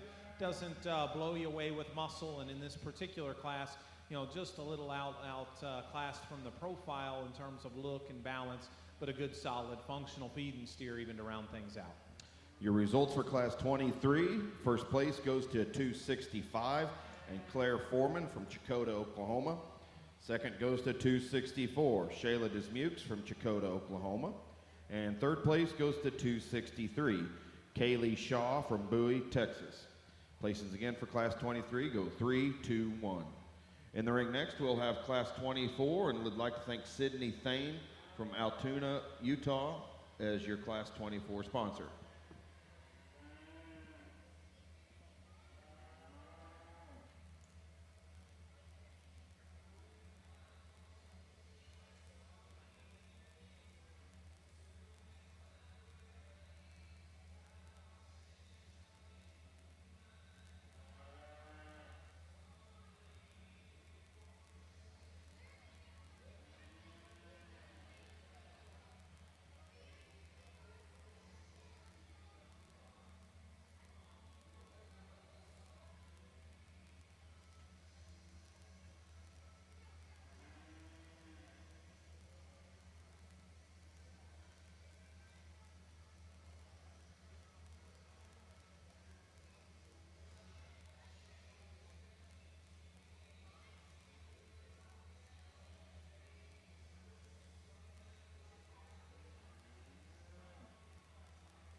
Well, again, a nice trio of cattle here in our Progress division. For me personally, just a pretty straightforward class. You know, and this top pair of steers, maybe at first glance you say, well, those two kind of come up and you have to make a decision. I personally don't think it's a decision because structure is so much better in the yellow calf. Now, I think one thing that's interesting, you get into these Progress divisions and these two steers are similar in weight today. I don't know that they're destined to be similar in weight. You know, the yellow calf, if you wanted to pick on them a little bit, maybe for some might call them a little more moderate or smaller in terms of mature size for maybe where we've taken the industry today, but that doesn't bother me. Make good cattle first, and even though he might finish at a slightly lighter weight than some cattle, that's okay. The industry has a place for those cattle. I don't prescribe to the thought that you know, there is an ideal weight out there. I think every individual steer has his own ideal weight, and it's your job to feed him to that end point. His joints, his structure, his movement, so much more functional. I like his body type. He's got some dimension to him. A nice calf to lead off. A striking look in the gray steer that comes next, and if we could clean up his joints and set him back in the angles of his structure, then we'd have a calf that could maybe start to run with that one in front. He's a little bigger and longer. He's a little neater up front. He's just too straight off of both ends for me. His hocks are starting to get pretty swelled up. I question where that guy can go moving forward and stay sound enough. The challenge is that our third steer maybe has some issues in his skeleton as well. So, you know, when you tie that into it, his kind of show steer look and extra dimension still slides him over the yellow calf here that finishes things out. That steer is smooth and neat up through his front end. Watch him go off his hind leg, and there's just not enough comfort built into him. A calf that gives up a little bit of dimension through the center and lower portion of his quarter as well. Again, an excellent class, very nice, solid winner there that leads things off for us. Your results for Class 24. First place is entry 267 and Isa Marston from Canton, Kansas. Second place goes to 268, Lauren Johnson from Walton, Nebraska. And third goes to entry number 266, Tana Grigg from Webb City, Missouri. Placings for Class 24 go 3, 1, 2. Final class in our progress division is class number 25. I'd like to thank Harris Livestock Farm in Hepler, Kansas as your Class 25 sponsor.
Well, good pair of steers again, and give and take in this pair, and then probably a little like we've talked about in some other classes, some pieces in both of them that are class advantages and some things you've got to weigh out. Now, one thing's for certain, attitude did not win this steer of the class, and he's been fighting things for us, but I think if you'll really analyze him, practicality is what does win the class, and you know, especially in these prospect divisions, to me, skeleton and structure are going to be so important just because they've got to give you the look that they can continue to move forward and stay that way as they work to market endpoints. And this calf is way, way better in the set of his knee, the slope of his shoulder, the flex and the give off both ends of his skeleton is a big advantage. Yet he's a big-bodied, thick-ended, stout steer, a little plainer up front. That's where our second-place steer holds an advantage. He's neater both at the base of his neck and all the way down through the floor of his chest. That calf's still got a nice shape to him up high. Even standing, you can start to see it. He's a little up on those tiptoes up front. His knee set's just a nickel forward in him. Everything's just a little tighter and more rigid. But boy, if we could take that kind of look, throw it on that kind of body type and structure, we'd build ourselves a really, really nice one. But I hope you'll always see I'm going to start by building around the practical pieces first and then go to the extras, and that's the difference in a pair of really good cattle here. Congratulations, those exhibitors. Again, nice pair of steers. Your results for Class 25. First place goes to entry 270 and Avery Hunt from Longview, Texas. Second goes to 269, Cody Jedlecka from Koshkonong, Missouri. That rounds out all of our classes for our Progress Division. We'll now select your Division Champion and your Reserve Division Champion. I'd like to thank Life Festi Cattle Services from Cameron, Texas as your sponsor of your champion, and Calendar Printing in Kansas City, Kansas is your Reserve Champion sponsor.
guys, a good progress division here in your steer show, and not huge numbers, but I think as we get to the wrap-up and culmination of this particular part of your show, there's still going to be a pair of cattle that I think represent just form and function quite well, and I think, you know, as we analyze these cattle, certainly they are show steers in the making, but I'm a very big believer that you don't make a great show steer unless you make just a good fundamental market steer prospect first. And you know, as it comes in this particular division, you know, we could argue a little bit about the differences in look and quality, you know, which ones strike you, you know, kind of with eye appeal, like, you know, a couple of those cattle out of class 2 or a steer that stood second in class number 3 or 4, you know, some cattle that are maybe a little neater necked and presented very, very well.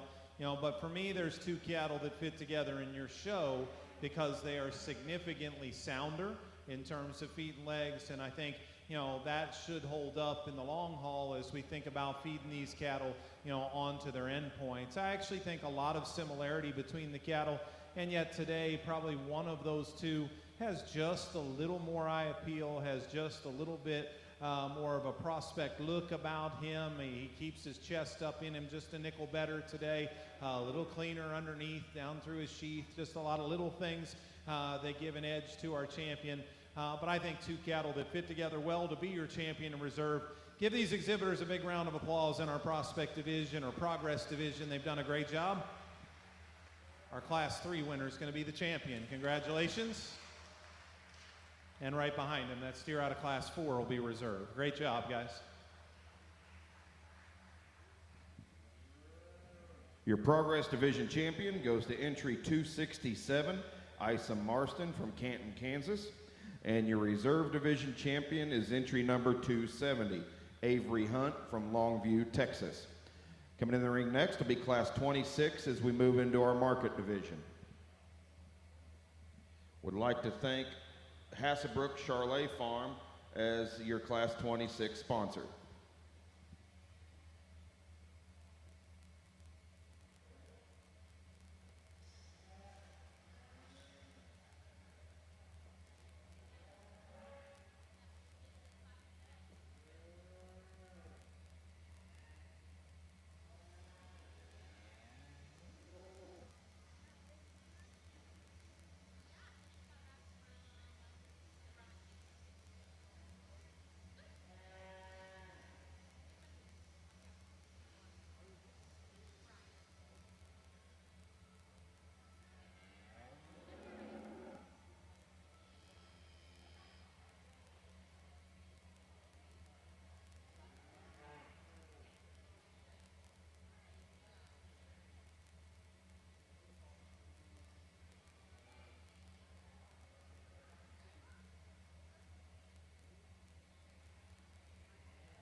as we work here into the market division. Nice set of cattle here that start off this show, and all weighing in the low to mid 11s. So cattle that probably still ideally need a little more time yet to get to their end point, but I think good cattle up and down the line. Lots of give and take, and no question we get them stopped. The calf that gives you the highest quality look is the one that leads off for us. Really, really neat up front, beautiful in his lines. I really like his hip and hind leg. So much stronger in behind his shoulder, and so much better in the way that he transitions neck to shoulder, shoulder to forerib than is our steer in second, and that's why he gets the nod. Now, if you just want to talk about muscle, I could very easily argue that if you want to just compare muscle, this might be the lightest muscled steer in the class. Now, that doesn't mean he is a light muscled steer, because I think he's got certainly an adequate amount of dimension, and what I actually like about him compositionally, from a degree of finish standpoint, a uniformity of finish standpoint, he is absolutely dead on the money for the weight that he's at. That's what I actually like about him when you lay your hands on him. Wish he had just a little bigger top in him. If he had a little bigger top, he'd be a slam dunk winner in here, but I like his balance and look. Lay his shoulder back in him, and the angle of his shoulder just a touch, but a really nice calf to lead off. There's times that the steer in second was going to be my winner, and in fact, when he's in motion, and he kind of pulls those flaws back together a little bit, I think you could defend him winning the class. He's thicker-ended. He's got more muscle shape than the steer right in front of him. I like his stoutness of feet and legs. I think an interesting calf to talk about, because I guess it depends how you define structure as to whether you love his structure or you'd fault it. I think his feet and legs are excellent. The way he hooks up in his top line and behind his shoulder is something that I sure want to modify, and it's just too glaring of a hole to start the class with him. The yellow calf, the young lady had a little trouble with early, but man, she stuck with him and really got the most out of this steer. Good feeding, nice bodied calf, a calf that's a little bit shorter, a little bit straighter in the angle of his shoulder and twists out up front. If we could change him up a little structurally, I think we could make a case for him being a class winner. I think those three are really cattle that you could shake up and do different things with. And then the white calf that rounds things out, he's just a little too plain in his look. Up front, he needs to be sharpened and neatened up, laid in smoother in his shoulder. He needs to have more quality and balance. I guess what's interesting, it tells you how much I like this class, because if those are the biggest flaws, it means that we have 4 cattle that are feeding well, that are practical enough in their kind, that have an adequate amount of muscle. I think that's exactly what we had. He just didn't do it with quite enough look and quality. So again, an excellent class, very different cattle, but all very good. Give those 4 exhibitors a nice round of applause. Good way to start off your market division. Your results for Class 26. First place goes to entry 273 and Peyton Coyle from Orient, South Dakota. Second goes to 271 and Kinsley Harris of Hepler, Kansas. Third place goes to entry 274, Jillian Stone from Clinton, Missouri. And fourth place goes to 272, Sarah McCown from Valley Center, Kansas. Those places again for Class 26 go 2, 4, 1, 3. In the ring now we have Class 27. Would like to thank Ace's Wild Ranch of Millsap, Texas as your Class 27 sponsor.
Well, again, another good class here as we work into class 2 of your market division. And, you know, 2 cattle that kind of surface. They do it in different fashions, though. And, you know, no question the stout steer in terms of bone and substance and hip and dimension from behind is the calf that leads off. And obviously he's presented really nicely as well. You know, we could pick on him just a little bit in the way that chest sits down in him, maybe freshen him up a little through his front end. I don't know if he handles with quite as big a top maybe as you expect him to for the mass that he's got from behind, but still the power advantage in this particular pair goes his way.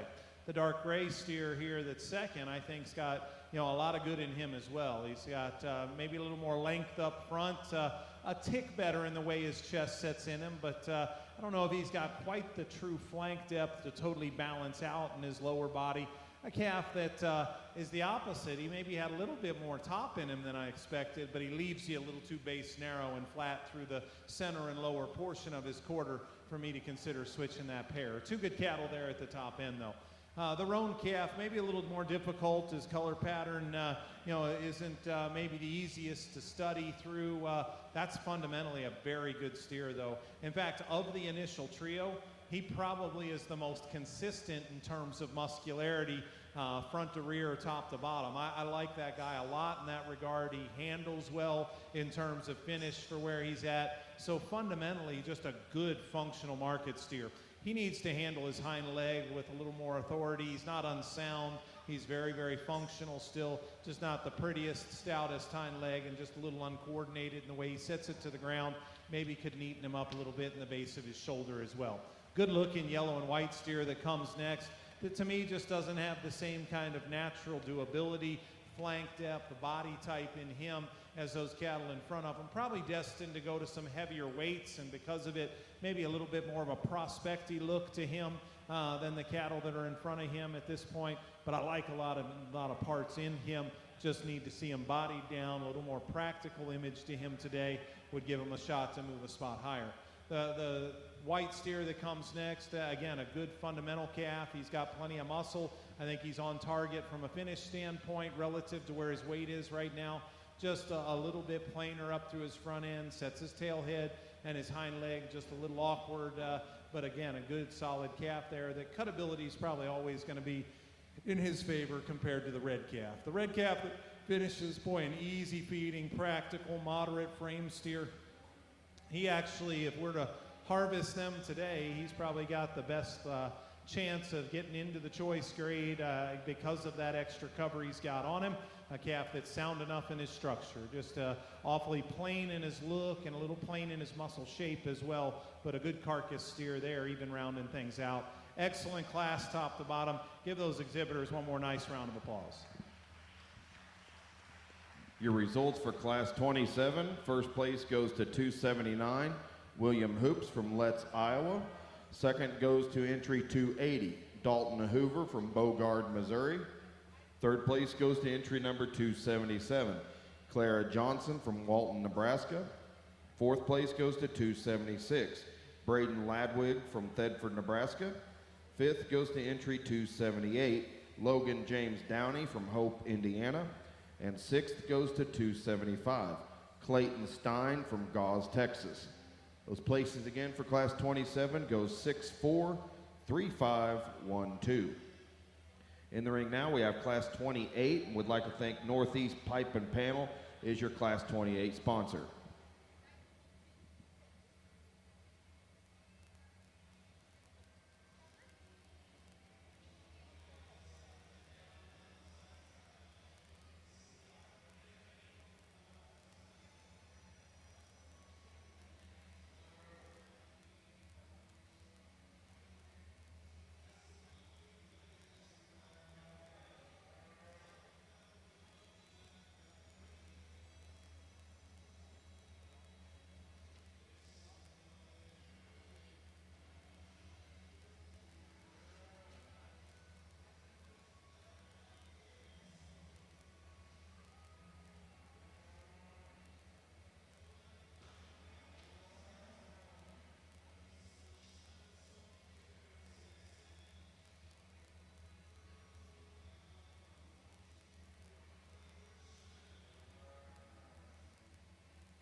another solid class here in your market steer division, and a very easy place to start. I think a clear-cut winner in this particular group, and I'll challenge this young man. He's got a good steer in his hands, and he's going to have lots of opportunities to come in and out of the ring with cattle that have this kind of quality. So get after it. Keep working with those that are there to help you, and you're going to have a lot of fun. But you got to work to get the most out of these cattle. So listen to those people that help you to get there. Back 2/3 of that steer are very, very good. Really bold and good in his rib cage. Tremendous top, really thick-ended. Again, in the lower 1,200-pound range, low to mid-12s are where these cattle fell. And I think at that weight, he's very appropriate in his degree of finish. Hope his knee stays in him. He's buckling over a little on his front end.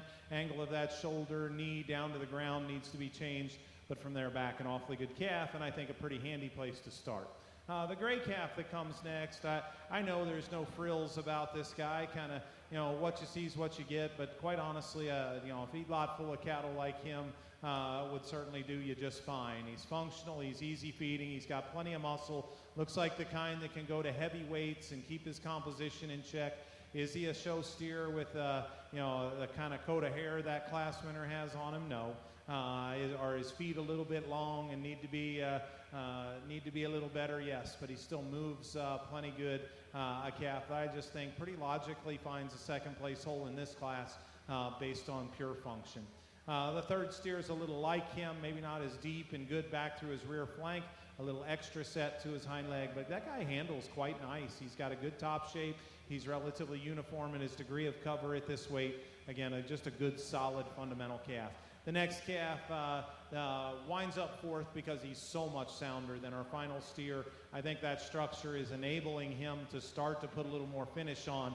He's a long way from his end point yet, and he needs a shot more muscle shape as you step in behind him, square him up in his hip a little bit as well. But I think his feet and leg structure are just way more in line for what I'm looking for versus a more highly presented steer that finishes things out. Nice hair coat, good in his lines, level out of his hip, just too straight in his structure, narrows up too much underneath. A calf that just, I struggle just a bit too much in terms of feet and leg structure to move him up any higher. So again, an excellent class, top to bottom. Congratulations, those exhibitors. First place in Class 28 goes to entry 283, Riley Laufenberg from Hickston, Wisconsin. Second goes to entry 284, Tucker Childers from Bowie, Texas. Third place goes to 285, Brody Getz from Park, Kansas. Fourth goes to 282, Miranda McCown from Valley Center, Kansas. And fifth place goes to entry 281, Katie Burge from Oxavassy, Missouri. Places again for Class 28 go 5, 4, 1, 2, 3. In the ring next, we have Class 29, and would like to thank CNS Cattle of Orient, South Dakota as your Class 29 sponsor.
well, no doubt the best class that we've had to this point in your market show. And, all 5 of these cattle are really, really nice. And these top 3, represent a lot of good things. But, the longer they're out here, the more comfortable I am that they just go the order we've got them lined up here. And, again, probably one of those times when you get into a really stout steer show on the top end, it's amazing how muscular we've made these cattle.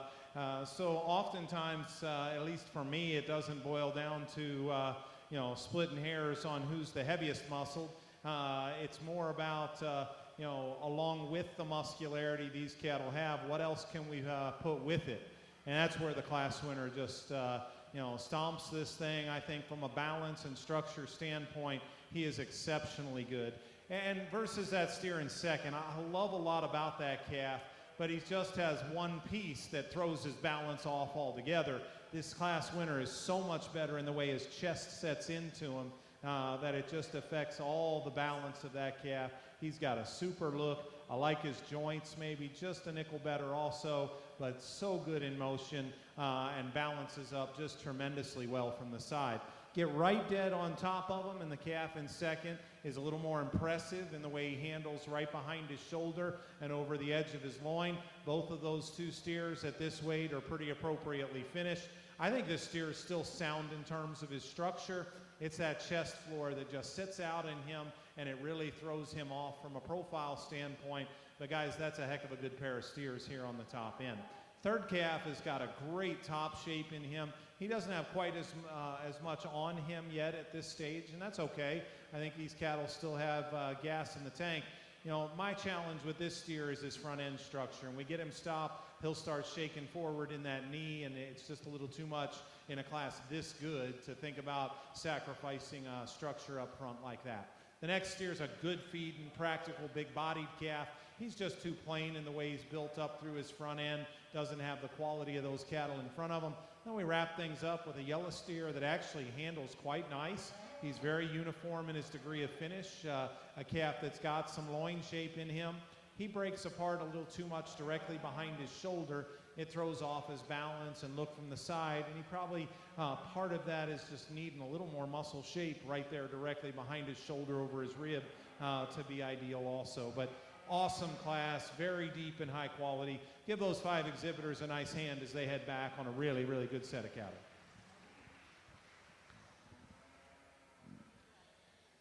Your results for Class 29. First place goes to entry 286 and Connor Briggs from Chariton, Iowa.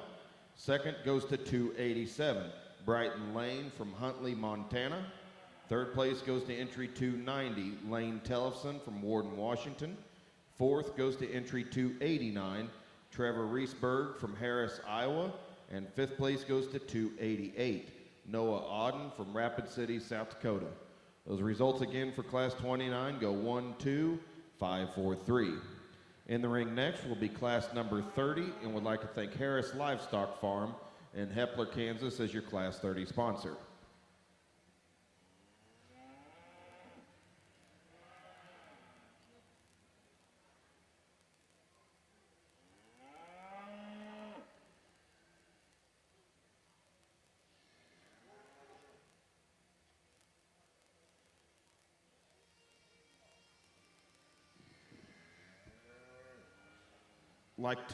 Caitlin wanted me to let everybody know that the conference awards will take place here in the show arena. We are pushing that time back, but they will take place right here in the arena following the percentage female sale. Also, a change this year, the raffle is today. So if you've not yet had a chance to get your raffle tickets, we've got plenty of them up here on the block. Please make sure to come grab them.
Well, good class again, but not rocket science. That guy's pretty good.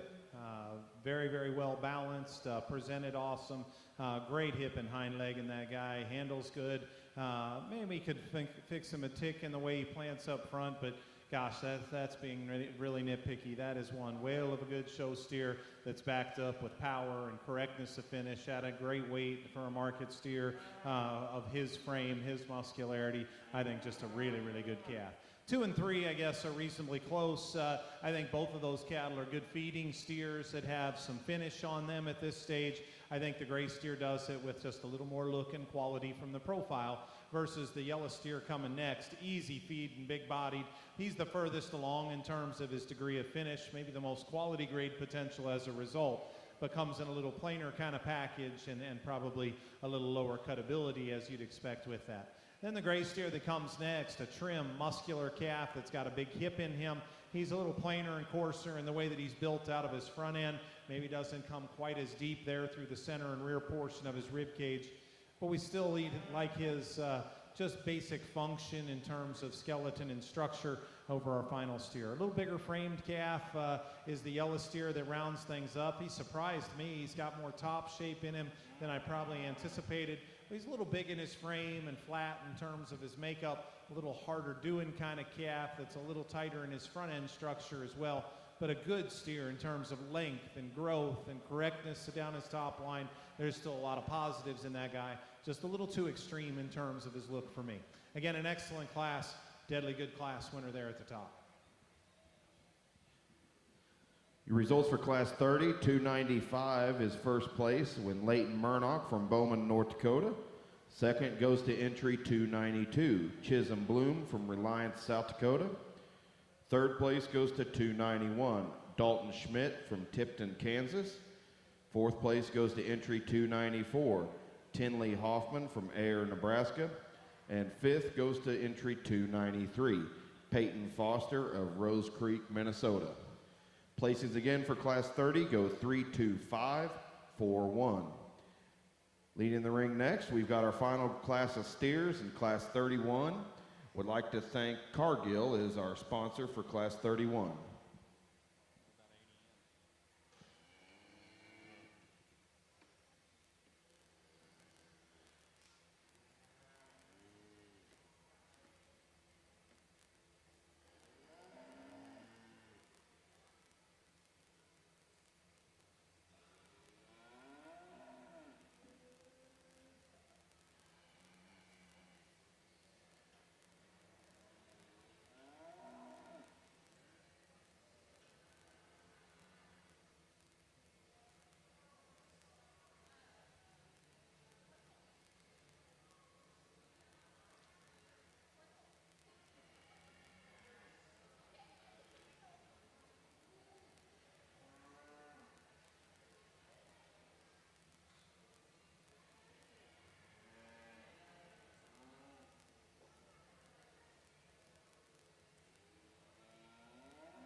Another very good class here. I think our final class, and we end with tremendous quality once again. And you know, I think just a great example, guys. This is a class that you know, maybe you think back to what I mentioned in some of the early classes.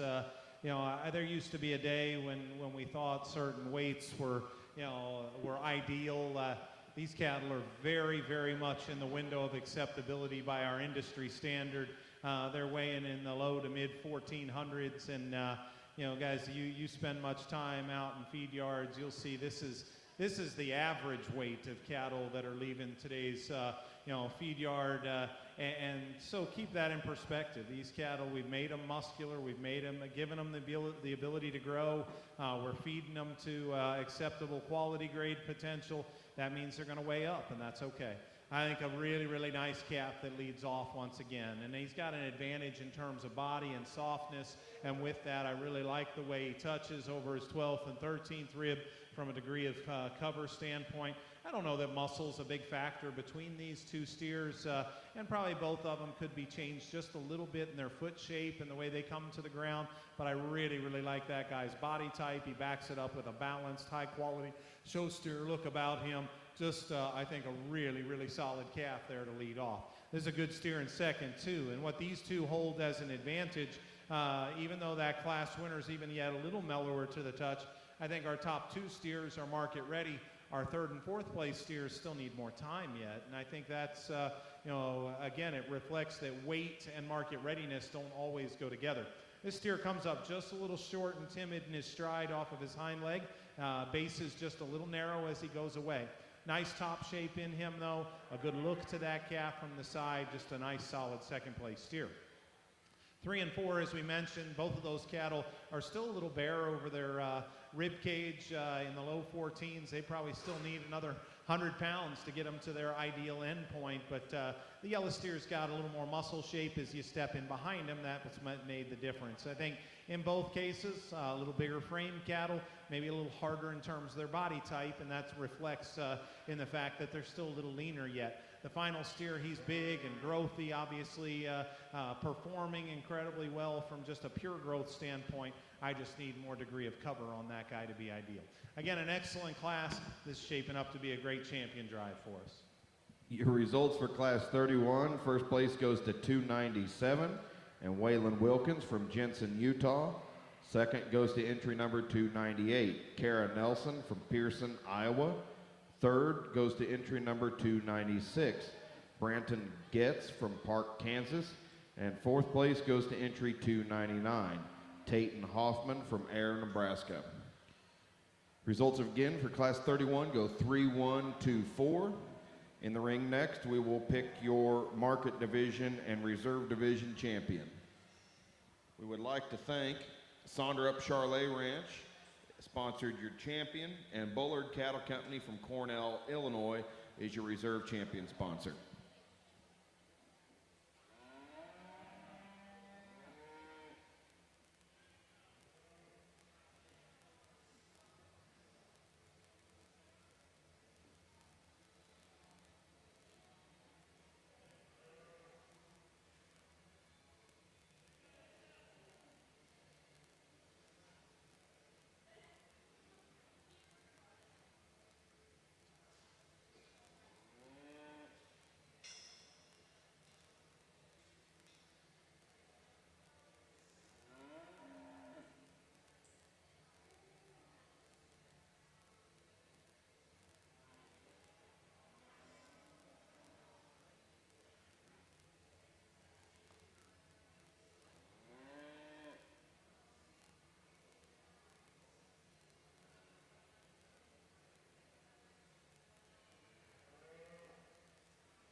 Well, guys, what a pleasure. It's been 6 spectacular classes here in your market steer division. Give these exhibitors a big round of applause, if you would. They've done a heck of a job for us, brought us great cattle out here. You know, and there's certainly, for me, some give and take in this particular lineup. I think a very, very close decision that I have to make here as we get out here and select your champions. But I also like calling a spade a spade. My close decision is not for champion. There is an obvious steer for champion. I think there's about 3 or 4 steers that you can, you know, throw together and maybe make a case for to be your reserve. I don't think there's any doubt where our champion needs to come from, guys. There's a stud out here, and he came out of this next to last class. Give that young guy a round of applause. That's going to be your champion market steer here. Your champion market steer is entry number 295, Leighton Murdoch from Bowman, North Dakota.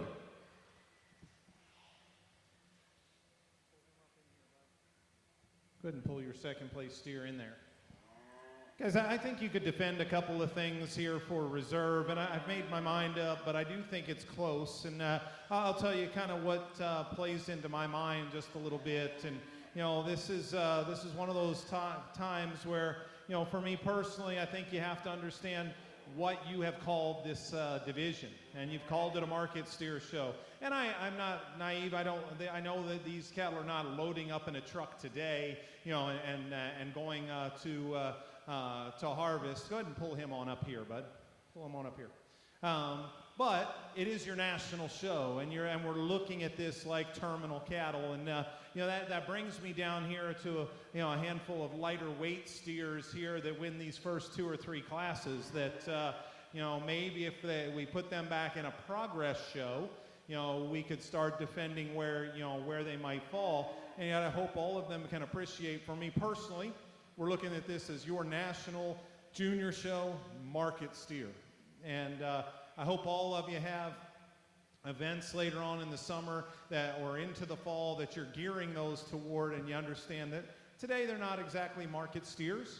That's okay. It doesn't mean they aren't good steers. They're very, very good cattle that aren't quite there yet. So it really boils down to, quite honestly, if I were to name the next 4 steers in this show, 3 of them came out of this class right here that this young guy with the gray steers got, and that painted up steer behind him, and then your yellow steer that won the final class of the afternoon. That's the trio of cattle, or 4 steers, 3 of them that stand out here that are contenders for the reserve slot for me. And you know, again, this a little of what I just talked about probably plays into my decision.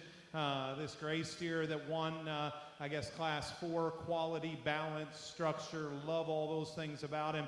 A calf that's adequate enough in terms of degree of finish as he comes to us today, but probably could use a little more time yet. You lay your hands down his top, and he's maybe not quite as powerful as you know, some of the other cattle that we talk in those 3 or 4, but love his kind, love his quality and balance. You come back here to the yellow calf, fundamentally so good. He's still, you know, sound in his feet and legs. There's a calf that handles very appropriately.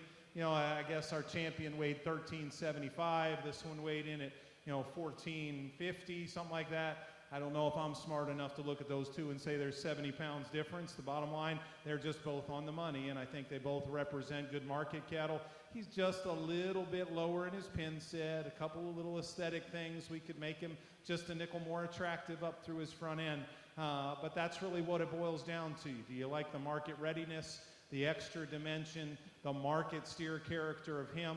Do you like that extra show ring appeal and balance of the steer we already talked about? I think both of them make good show steers. This is the one that's the best market steer remaining.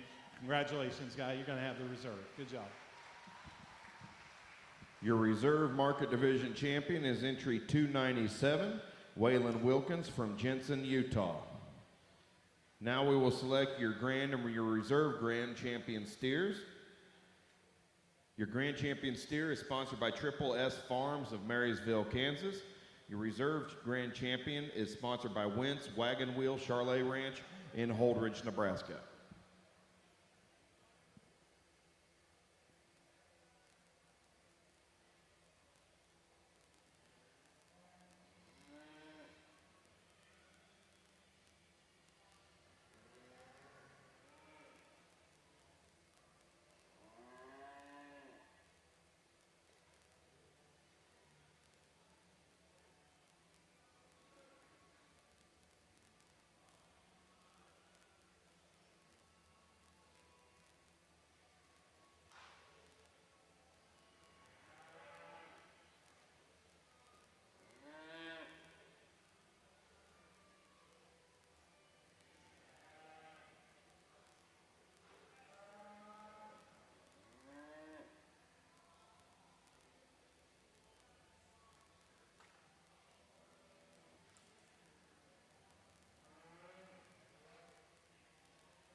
Well, guys, what a great steer show. And I know we end up selecting your overall champion here, but for the 4 exhibitors that stand out here, I hope you recognize how fortunate you are. You've already been a champion. And even though we're selecting this overall champion of your steer show, I hope that doesn't, you don't walk out disappointed. You've come through a heck of a lot of good cattle in your own divisions to be back out here. You know, and now I'll tell you how I look at this decision. It's apples and oranges, so to speak, and I don't care, you know, what they weigh. I guess what I'm looking at right now is I'm looking at these 2 prospect or progress steers and saying, when they get to their end point, and when they weigh and you know, whatever that weight may be, I already mentioned, I think our champion, maybe the reserve as well, are probably not destined to be 1,400 plus pound steers. They're not quite big enough frame to do that. But when they get to their end point, do I think they will make better market steers than the 2 market cattle that are out here? So to me, every animal standing out here is a player, because weight is an irrelevant factor to me. It is just simply about finding the 2 cattle that you think will make the best market steers when their day comes. In this case, those 2, the day is today, and in these 2, we got to crystal ball it a little bit and try to determine. But the weight and stage of development is irrelevant to me. And for me, though, today, guys, I think it's pretty clear cut. As much as I like those progress steers, do they have quite enough gas to get to those elevated weights and stay together balance-wise? Time will tell, but those are the pieces that I would probably pick on both of them just a little bit. 4 great steers out here, guys, but the 2 market steers are going to be your grand and reserve overall. Congratulations. Your grand champion steer, entry number 295, Leighton Murnock from Bowman, North Dakota. 297, and Waylon Wilkins from Jensen, Utah, had your reserve. Now we'll pick your state groups of 3 on the steer side, take a short pause for photos, then move right into the percentage female show.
On your state groups of steers, first place and your champion goes to Iowa, and your reserve champion state group of 3 steers is Texas.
ready to get started on our percentage female show today.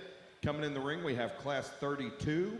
Would like to thank Tres Rios Silver as our Class 32 sponsor.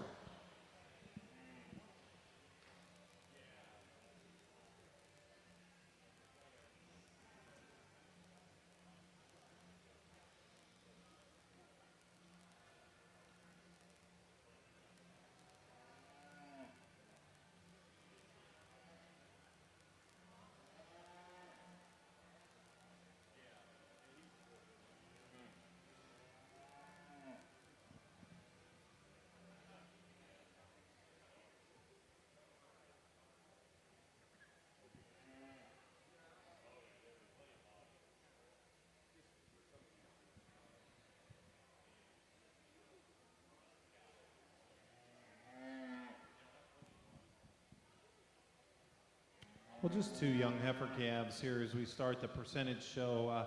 I think a pretty logical pair, though. I think both of them have some future and some pieces that you like. But once we stop them right there, I hope you can see evidence that I do that our yellow heifer up front has plenty of dimension and does it with a far, far, far more attractive and female-like kind of package. Much neater in the way she comes into her shoulder. I like the way she maintains her spine. And for a pair of heifers that are both muscular, I think she's more female-like in that muscle pattern, the way it lays onto her skeleton, and as a result, just gives her an edge in balance front to rear.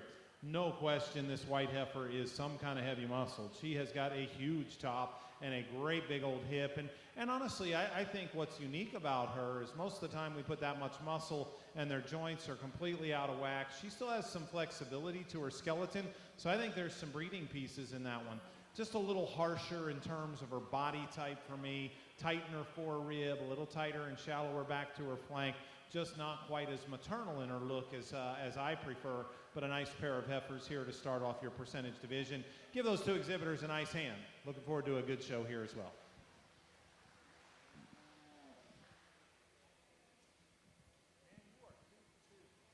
Your results for Class 32. First place goes to entry 320 with DLSC Raptor 205, owned by Riley Laufenberg of Hickston, Wisconsin. Second place goes to entry 321, BHSC Keeping the Faith 28J, owned by Elizabeth Caffey of Riceville, Texas. Coming in the ring next, we have Class 33, and would like to thank Silver Spur Ranches from Encampment, Wyoming as your Class 33 sponsor.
Well, good lineup of heifers here, guys. All three heifers very different in their type and kind, and we can go ahead and bring that second heifer behind as well. I think there's pieces in each one of these three that you can really, really appreciate, but quite honestly, I never considered placing them any other way than 1, 2, 3, just like we've got them. I think they logically fall in that order. The yellow heifer that leads things off, not the most attentive show heifer in the world yet. She's fighting the halter quite a bit. But of this top pair of heifers, I think she's far, far, far more maternal looking. It's that sweep and depth that she's got to her rib, really nice in the shape of her neck. Not necessarily any cleaner at the base of her neck, but much nicer in the shape of her neck up high. Love the way it comes out of the top of her shoulder. When that heifer finally relaxed, and you've got to look at her right there, I think a look of quality and balance, performance obviously is in her favor also. We can nitpick and clean that navel up just a little bit on her, but that is being quite nitpicky. I think an easy winner in this particular class. This is a very highly presented good heifer that's second. I like the look that she presents. I think she's got quality and balance from the side.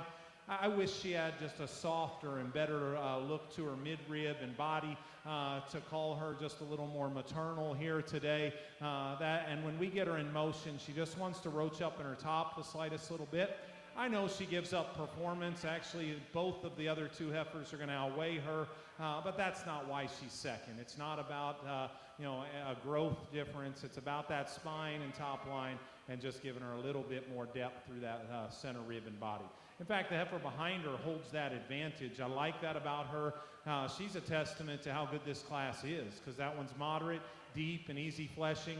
A little elevated in her tail head, a little frail in terms of her bone work, a little plainer in the way she's made up front. Good cow prospect, but in a class that good, it's a trio of little things to keep her in that third hole. Excellent class, really another good way to get us started here in this division. Your results for Class 33, first place goes to entry 324 with men Classy Lady 193J, owned by Madison Borg of Concord, Nebraska. Second goes to entry 322, BK Fancy Lady 31, owned by Rex Harrison of Holly Pond, Alabama. And third place goes to entry 323, HF Jackie 169, owned by Jesse Hankins of Springfield, Missouri. Places again go 2, 3, 1. In the ring next, we have Class 34, and would like to thank RFK Cattle of Hartley, Iowa, as your Class 34 sponsor.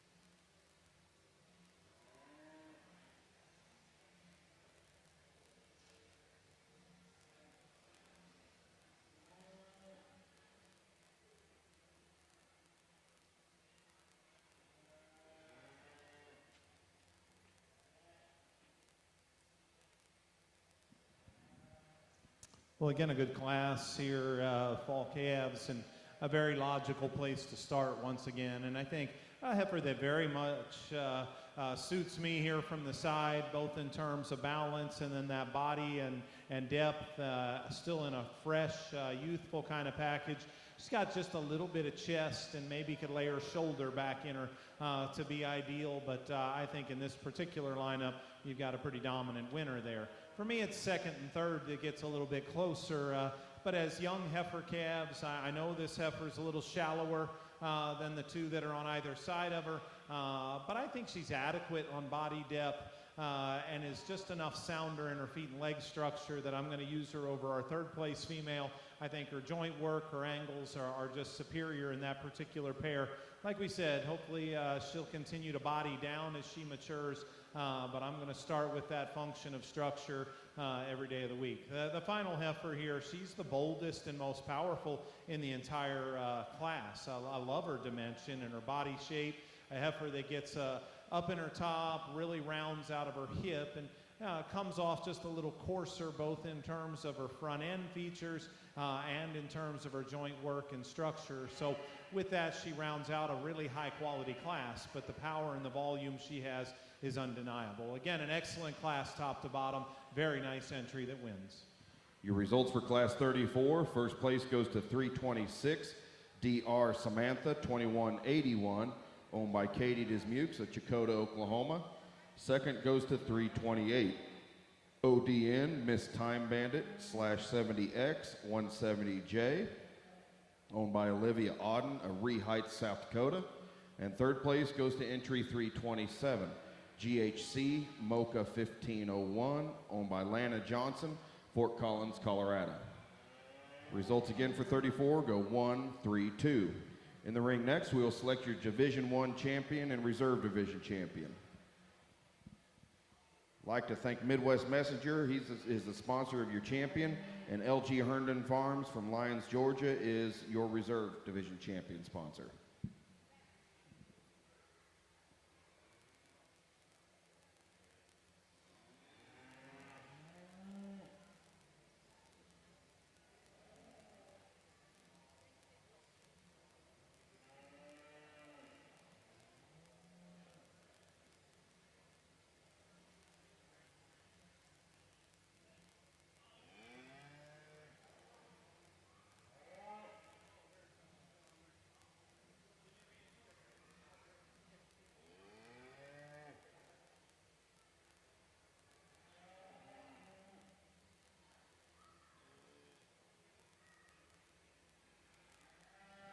Again, as a reminder, the conference awards will take place right here in the show arena at the conclusion of the show today.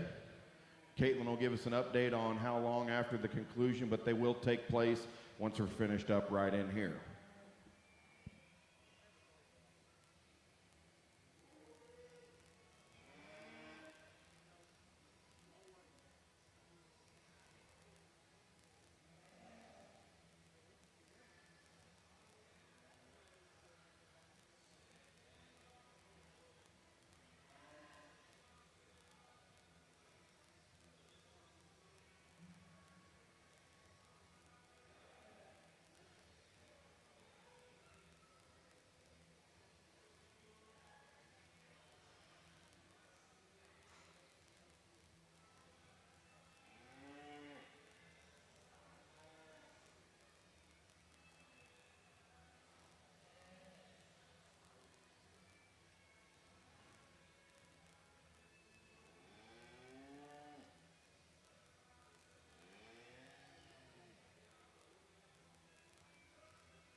Well, a good starting division here in your percentage show, but a challenging one. I will tell you, good cattle, but they've come in different types, different sizes and shapes, and you got to wade through some of those differences to find your kind. But I'm still very pleased with the cattle that are left out here, and it boils down to a pair of heifers for me to select for your champion and reserve. And one of them is this baby heifer calf up front. And again, I'll challenge this young man. I told him he's 2 for 2. He's brought us 2 of them out here and won his class both times. And with more time with this heifer, he's going to get more and more out of her. I hope you can see right there, what I do in that female. And when it comes to feet and leg structure, I might like her as well as any of the 3 class winners that stand out here. When you come up from there, I hope that shoulder kind of stays in her. She opens up just a little at the top of her shoulder. As she matures and gets a little more flesh on, I think those pieces will blend smoother. I just hope that the shoulder doesn't get out of her just a little bit. But I really, really like her body shape. She's skinny, and as she should be for a heifer calf at this stage. You step in behind her, and she's got a big old hip. I think there's a lot of future in front of that female, and she is definitely one of the 2 contenders in this particular lineup. The heifer behind her, just a nuts and bolts, good kind of heifer. Nothing that just jumps and grabs you, but she's got good performance in that class. Feet and leg structure was an advantage that she held, and in particular, the way she maintained her spine in motion compared to a neat heifer that was in second. A little heavier navel, just a little plainer in her look perhaps than the heifers on either side of her, but a solid female.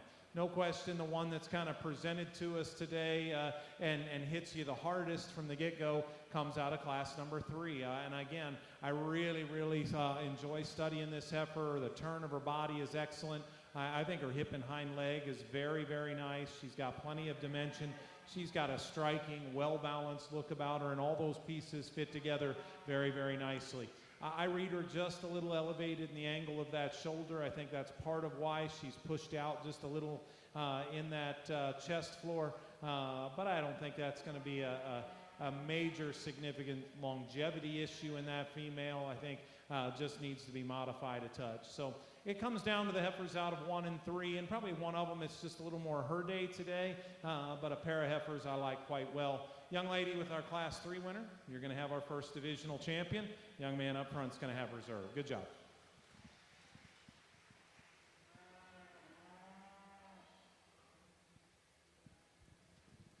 Your Division 1 champion is entry 326, DR Samantha 2181, owned by Katie Dismukes of Chakota, Oklahoma.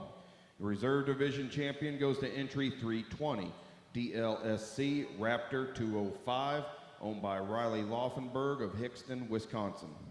In the ring next, we will have Class 35, and would like to thank Harris Livestock Farm from Hepler, Kansas as your Class 35 sponsor.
Well, just 2 entries as we move to this next division, and this probably is a place where performance is just too much of a difference to look past it. Way more body and volume and weight per day of age in the young lady's heifer that's going to lead things off for us. And we could balance her out just a bit different, but I think an obvious place to start in this particular pair. The second heifer, she's probably a nickel kneader up through her head and neck, but to follow back behind that, she doesn't balance it up with the body or the volume or the fleshing ease that she needs for me to feel comfortable in her from a long-term standpoint as a brood cow. So I think a pretty logical placing on a pair of heifers here to start Division 2. Give them a nice round of applause if you would. The results for Class 35, first place goes to entry 331, WCC Miss Laney's Molly, owned by Laney Lorch of Harris, Iowa. Second place goes to entry 330 with WCC Miss Abby, owned by Wyatt Lorch of Harris, Iowa. In the ring next, we'll have Class 36. I'd like to thank Grand Island Convention and Visitors Bureau as your Class 36 sponsor.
Well, another good class, 4 good cattle top to bottom, but I guess another lineup here that it just kind of falls into place for me. And I like this class winner quite a bit. You know, she's not just the soggiest or deepest bodied one that's out here, but the turn of her rib is outstanding. I don't think that, you know, if we just brought that one out here as a single entry and you tried to convince me that she's really shallow or hard-bodied, I would argue with that.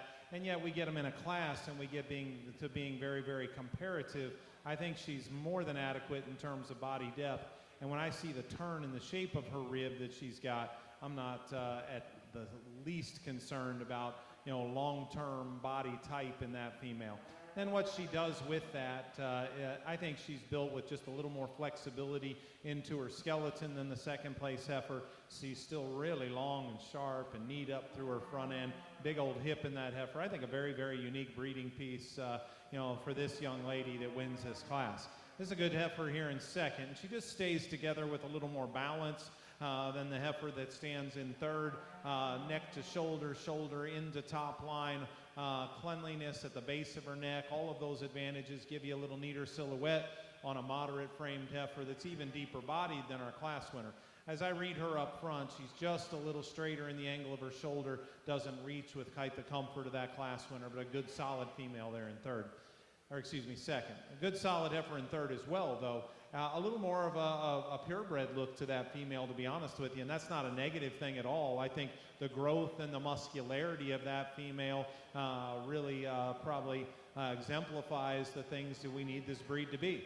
I wish she'd hook up a little nicer, a little behind her shoulder, the base of her shoulder, just her top line can get a little up and down when we get her stopped. A heifer that's just a little plainer in her look, but fundamentally still a very, very practical, good cow prospect sitting in third. Round things out with a moderate, good-bodied heifer. She's got some fleshing ease in her, a little tighter in terms of structure, especially length of step coming out of her front end, a little dished out in her head and a little plainer in that regard, but a heifer that's got some power and width and a moderate frame.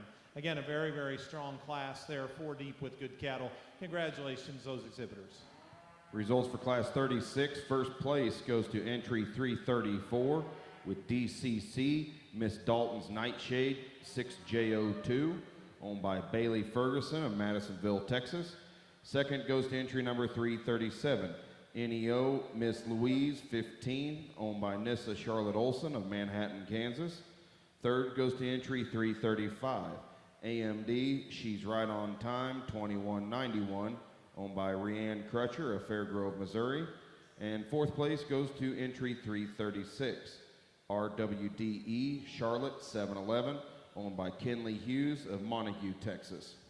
Results again for Class 36 go 1-3, 4-2. In the ring now we have Class 37. I'd like to thank Eaton Charlet from Lindsay, Montana, as your Class 37 sponsor.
Well, a really deep, good class here. And again, congratulations to this entire set of exhibitors. Give these young people a nice round of applause. Show them our thanks on a really strong lineup here. There's some give and take here in this group, but you know, the striking heifer, no question about it, is the one we lead off with. I think she really hits you hard here from the side, so up-headed, so good in terms of her top line, length and levelness of hip, a heifer that still backs that up with some dimension, and probably most importantly, does it with the ability to get out and move pretty effectively for us. Now, if we wanted to nitpick a little bit, I'd just like to drop her a little more in that rear rib and flank to balance out her lower body. And I don't know exactly, you know, what we may have going on there. It looks like a little premature udder development maybe, but I sure wouldn't mind, you know, squaring those teats out a little further on the corners as we look at the formation of, you know, her udder long term. But again, an excellent female, one that I like, and actually when we weigh everything out in here, probably wins this class pretty comfortably for me. The yellow heifer that's next, though, she really grew on me, and I think just a great cow prospect. I think moderate, love her body type. In fact, the longer they're out here, you know, I said that I thought it was kind of a logical place to start, but I'll be truthful, we keep them out here longer and longer, it starts to become a more of two heifers that separate themselves, like the teat structure and the flank line of this heifer a little better. She's a little frail in terms of her bone work, runs downhill just slightly. And we set her in motion. I think she's certainly sound in her structure, but definitely a little uncoordinated in the way she handles her hind leg. This heifer in third is a really interesting female to study because when we park her at the side, there is part of me that just wants to go and gravitate to that one and consider using her maybe in the entire class. I love her balance, and I think she's still got the right kind of turn and shape from a body perspective. When we get her out on the move, she really is wanting to throw those hind legs outside of herself, really uncomfortable. It's not like she's too rigid, it's just that she really kind of camps them out and outside of herself. We can go ahead and lead her on out. If that one would handle her hind leg better, go ahead. We could certainly consider her higher in this class, but as it is, I just think she's got to be in that third slot. Just doesn't set them down true enough for me to get her any higher. The next heifer, if we could lean her up a little bit, we might consider her a spot higher. That heifer's got a little more condition than I would prefer, and it's showing itself down in her chest, lower shoulder, and even up through her throat just a little bit.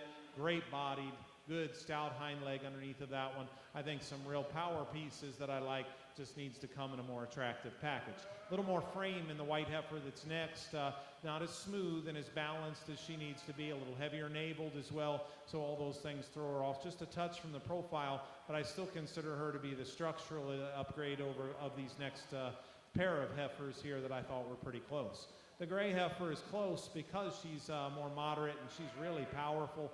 Get her stopped, and I think her top line is really nice. Study her at the ground and come up through her shoulder. I think she could be modified in her angles up front to be ideal. Maybe not quite as maternal in her look as some of those cattle that precede her. The next heifer has got muscle, that's for sure. Big top, a big pin set in her, just a little tubular in her rib cage. Handles that loin and tail head a little funky when we get her out on the move. Then we wrap things out up with a pair of heifers, very different, more length, more performance, and a flatter kind of package coming next versus a heavier muscled heifer that's a little too tight in her rib cage and needs to have some more natural fleshing ability. Again, really, really a nice class, deep and high quality. Congratulations to all those exhibitors. Your results for Class 37. First place goes to entry 347, GHC Wildfire 1018, owned by Elijah Dehan from Lamont, Missouri.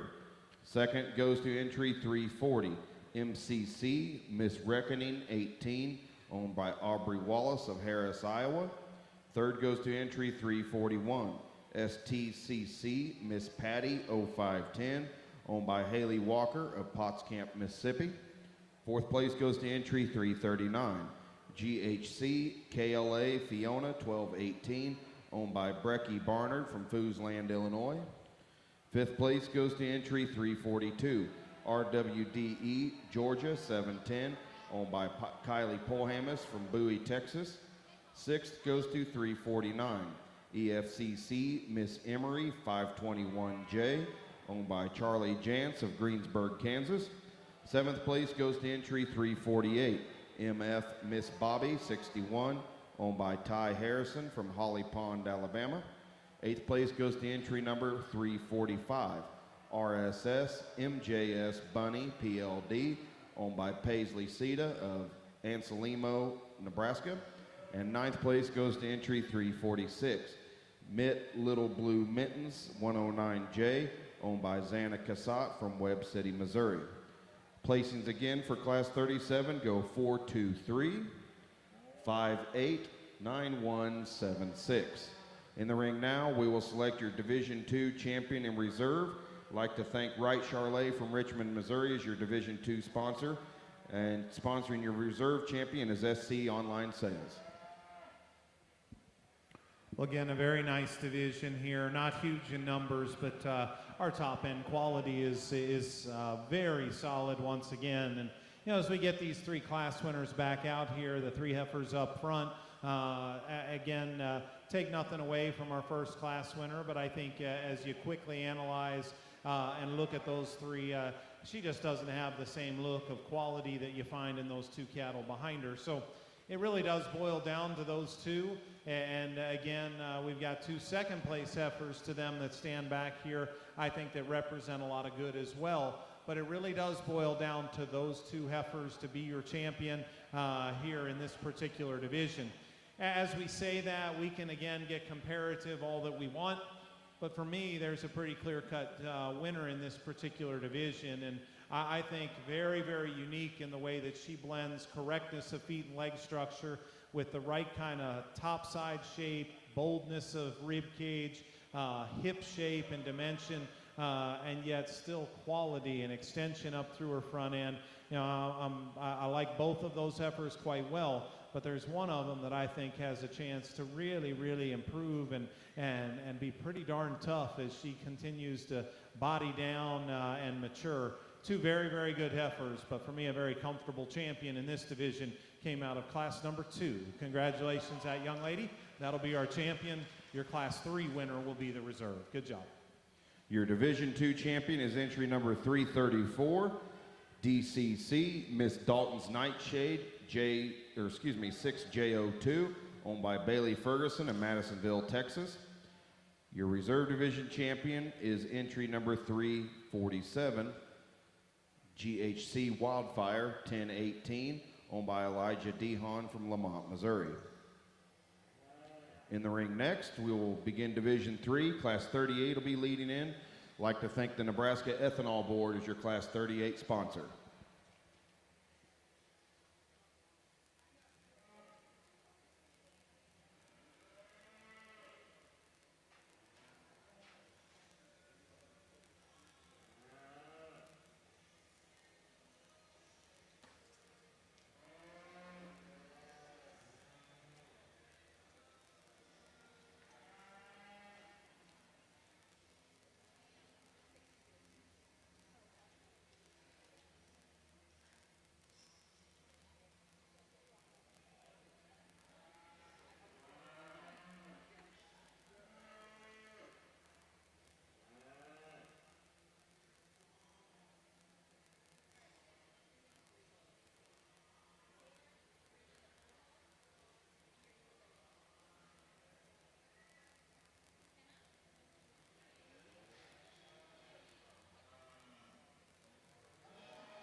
Well, again, what a great lineup here. Congratulations. Give these exhibitors another hand.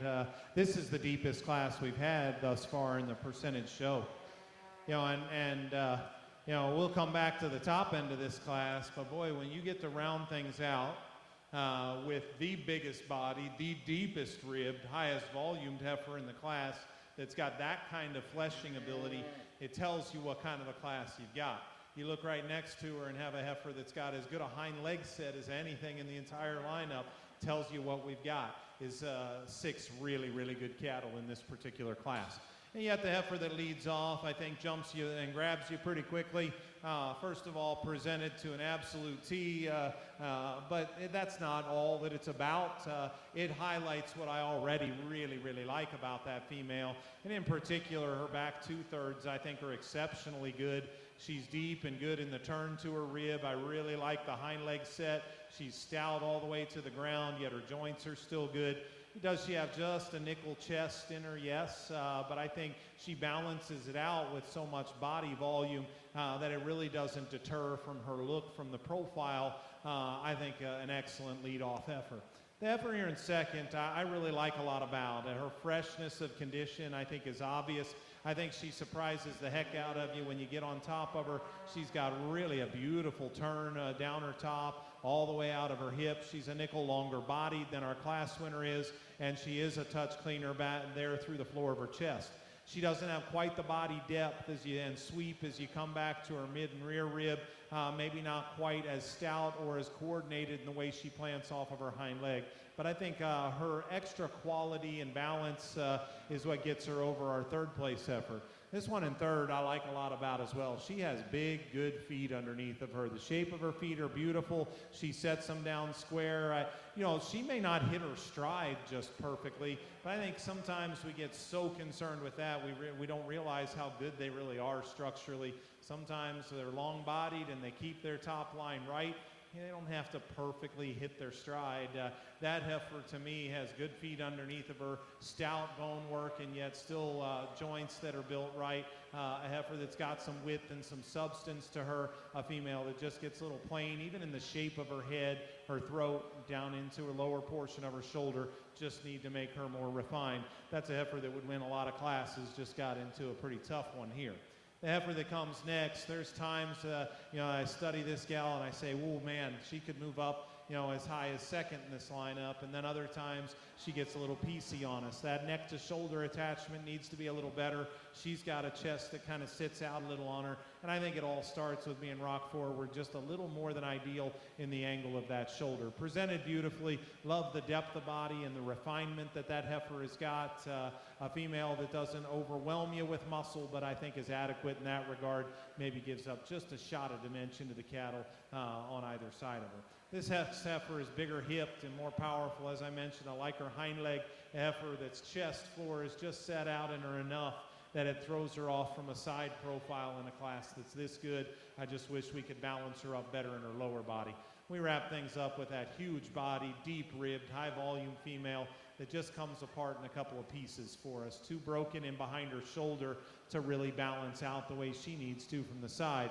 But again, what a testament to an awesome lineup there to have one like that leaving the ring in our final spot. Great set of cattle. Your results for Class 38. First place goes to entry 351, BFC Daphne 436, owned by Dallas Lane Ritchie of LaPorte, Indiana. Second goes to entry 358, SFC Foxy 120, owned by Briley Means of Villisca, Iowa. Third place goes to entry 350, TR Miss Jasmine 1923J ET, owned by Brighton Lane of Huntley, Montana. Fourth place goes to entry 357, Fires Foxy Moxie 14J, owned by Braylon Reed of Lewisburg, Kansas. Fifth goes to entry 354, MCF Miss Interstate Instinct 18J, owned by Braid Adam from Lathrop, Missouri. And sixth place goes to entry 356, MT Just a Dream J621, owned by Emma Note from Fort Lupton, Colorado. Results again for Class 38 go 3-1, 5-6, 4-2. Coming in the ring next, we'll have Class 39. I would like to thank Ritter Farms from Herman, Missouri as your Class 39 sponsor.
I'd like to remind anybody that has not had a chance to get their raffle tickets in that they are going to draw for them this evening. So if you still want to get in on the raffle tickets, please come up here to the block and we can get you taken care of.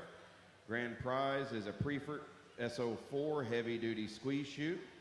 Reserve prize is a Gallagher WO scale package. And third prize is an Andis 5 set of Andis 5-speed clippers. So again, tickets are $20 a piece or 10 of them for $100. Come see us up here on the stand or any of the junior board members and they can get you taken care of, but they will draw those this evening.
Well, another strong class here, an interesting class, because I think, again, we've got tremendous depth in this lineup. I don't know if there's that one heifer that just puts every single thing together, but man, there are good parts.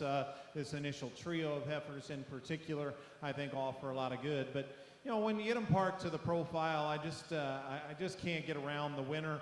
I think she's got such a quality advantage versus the next pair of heifers that she's got to win the class. Now, could she use just a little more center body in her? Without a doubt. I wish we could just soften her up and give her a little more body depth, but man, just the look and the balance that she possesses, the hip and hind leg, both attractiveness and function, I think just has to win this class here, even though we'd like to give her just a nickel more body to just put her over the top. The next heifer is stout. Man, she has a big top and a bold rib cage in her, and yet she still handles it reasonably good from a structure standpoint. She does get a little round for me. As you study her from her hooks to pins, study her at the base of her shoulder, just everything about her is just a little rounder in her makeup than ideal. And even though she's very clean-necked at the base of her neck, study her at the crest of her neck, even the shape of her head. I'd like to make her just a nickel more refined and female-like in that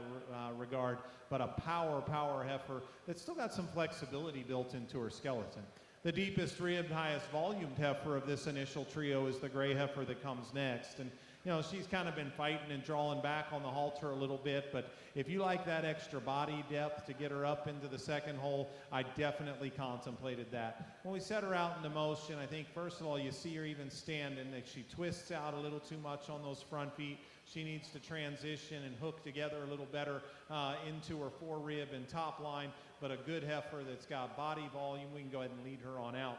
A good heifer that's got tremendous body volume comes together pretty darn nice when that young lady, gets her stuck. I think a trio of heifers that offers some give and take that I like quite well at the top end. The next heifer's got some look about her, just a little more extreme in terms of her frame and without quite enough body volume to have that just good, easy fleshing look about her, but I think some balance and still some muscle shape in that one. The next heifer, I thought these two were close because she's a nickel more moderate. When we put her in motion, she wants to drop her pins a little too much and camp that hind leg up under herself. But a heifer that if you like a switch in those two because she's a nickel more moderate, I'm not going to argue with that in the slightest. The next heifer's got body depth and volume, just comes in too plain of a package. And we wrap things up with a heifer that's got some expression and muscle shape to her, some length up through her front end, a heifer that comes just short in terms of body volume and depth and needs to be square and truer in the way she comes out of her front end. Again, an excellent class, top to bottom good. Some challenge to it, but I think in particular a trio of heifers on the top end that you can appreciate. Your results for Class 39. First place goes to entry 360, 3R Pearl, owned by Devin Benish of Valparaiso, Nebraska. Second place goes to 359, MT Jealous Much, J521, owned by McKenna Tucker of Briggsdale, Colorado. Third goes to entry 362, EFCC, Miss Aisha 519J, owned by Savannah Ingram of Fowler, Kansas. Fourth goes to entry number 364, OCR, Miss Peach J263, owned by Braden Benish of Albion, Nebraska. Fifth goes to entry 363, Smitch Gigi, owned by Taylor Lee Harriman from Parker, South Dakota. Sixth place goes to 366, Ren Matriarch 142, owned by Kylan Helms of Hallbrook, Nebraska. And seventh place goes to entry 367, PZC HSC Misfire 411 ET, owned by Bella Parker of Godley, Texas. Those places again for Class 39 go 2, 1, 3, 5, 4, 6, 7. In the ring now, we have Class 40 and would like to thank We Protect Farms, Tanya Williams Agency, as your Class 40 sponsor.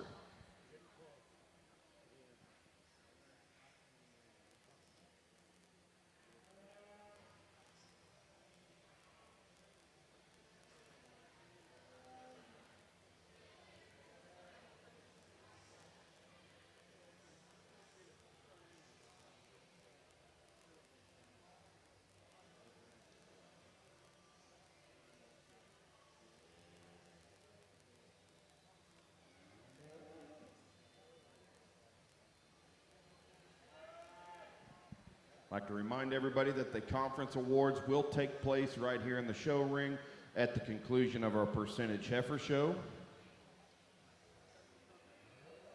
Also, one last chance to get, as you get a chance over to the expo building, please visit some of our vendors that we've got over there, as well as bid on the silent auction and the state boards that are over in the expo building.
Well, guys, a very high quality class here again, and just good from top to bottom. But this pair of yellow heifers up top, they both, the minute they stepped in, I knew it was going to be kind of a two-horse race, and I think they're fun to really analyze and study differences between.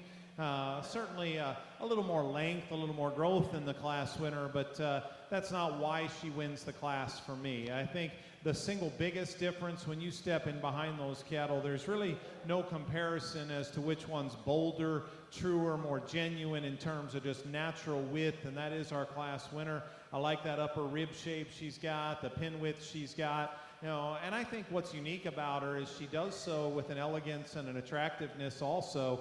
You know, she does toe out a little on her front feet, but I actually read the angle of her shoulder maybe to be slightly better than the second place heifer still, and because of it, that neck still comes out of the top of her shoulder very, very nice. But the big difference to me is with that extra length, she's got such an edge in terms of real genuine width that splits the pair for this judge.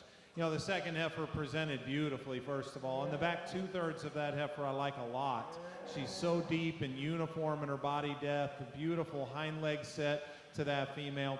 You know, as we study her up front, like we said, just a little shorter necked, a little more upright in the angle of that shoulder. So her stride out of her front end doesn't have quite the length that I'd prefer to see, even though I do like the squareness that her front toes have as she comes to the surface, maybe a little better than the class winner. So just a little give and take in terms of their front end structure. A heifer that I still call adequate enough in terms of dimension, but it's a sortable factor in that particular pair. And when we get her out in motion, she just pulls up barely right behind her shoulder. I think a product probably of the way she's built up front. Excellent pair. 3 and 4, again, very different cattle that need to stay in those two slots. Even though she's a little plain and heavy naveled and maybe not just quite the extra pizzazz and look to her from the profile, I think function-wise, our third place heifer has an advantage over 4. She's looser in her structural makeup. I think she's got a little more natural fleshing ease built into her as well. But this heifer in 4 can really strike you hard. That young lady does a great job, gets her head cranked. She's been presented great, stout bone, big hipped, powerful heifer. A little coarser for me, and I like to change her foot shape and her movement to get her up one slot in this particular class. But guys, that's 4 really nice cattle at the top end. The next heifer is just a little shallower and tighter in terms of her rib type compared to the 4 in front of her, but I still think she's pretty functional from a feet and legs standpoint, and that's why she gets around some cattle behind her. Kind of a neat looking heifer that's presented nice, really, really muscular that comes next. She's a little tight in her flank, gives up a little too much performance for me here today. A little the same holds true on the next heifer, but she's a little too tight off of that hind leg. It starts with her foot shape, go up into her ankle. There's not enough comfort in the way she plants off of her rear too. It's too bad because when she stops, she's certainly got a neat look to her. In fact, I think that pair's close because you can argue the red heifer, although plain and needs to be prettier everywhere you study her, maybe she's a little better at her foundation. So she's deep, she's sound, she's easy doing, just not enough quality and look in that female. The next heifer, a little bigger frame without quite enough body and natural dimension to go with it.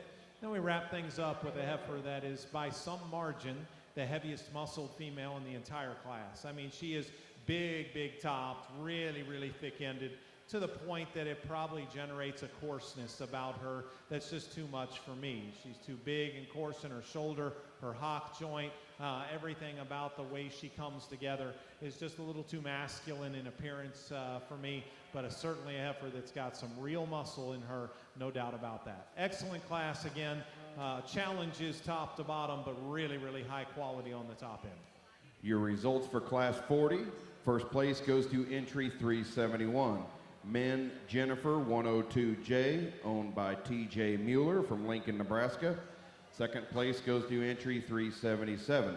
WFR Emma 10P, owned by J.C. Stutzman of Milford, Nebraska. Third goes to entry 369. Miss Paprika 5J, owned by Blaine Finster of Hartley, Iowa. Fourth place goes to 372. SL Miss London J13, owned by Sarah Mead of Aurora, Nebraska. Fifth place goes to entry 375. HINR Miss Helen 124J, owned by Cerise Jansen of Glenville, Nebraska. Sixth place goes to 378, Miss Impressive 01J ET, owned by Dalton Schmidt of Tipton, Kansas. Seventh goes to entry number 370, HL Diablo Sparrow Girl, owned by Cole Harris of Hepler, Kansas. Eighth place goes to entry 379, Clausen's Georgina, owned by Harrison Burton of Claypool, Indiana. Ninth goes to entry 381, OCR Miss Olivia J108, owned by Olivia Auden of Ree Heights, South Dakota. And 10th goes to entry 380, SCF Demi 36J, owned by Sophia Lorch of Harris, Iowa. Those placings again for Class 40 go 371, 45, 268, 10, 9. In the ring next, we will select your Division III champion and Reserve Division champion. Would like to thank Ocampo Cattle Company from Thorndale, Texas, is your Division III sponsor, and CCI.Live is the sponsor of your Reserve champion.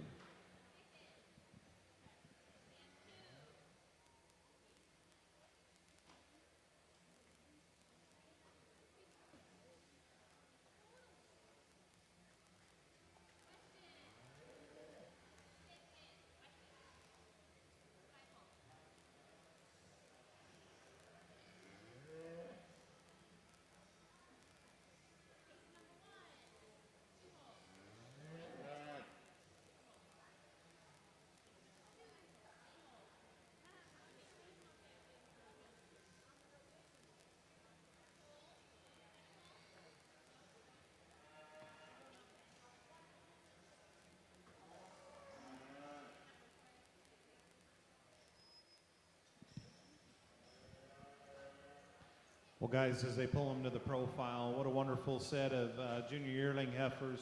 Three excellent classes exhibited by some tremendous young showmen that have worked really hard to prep for your National Junior Show.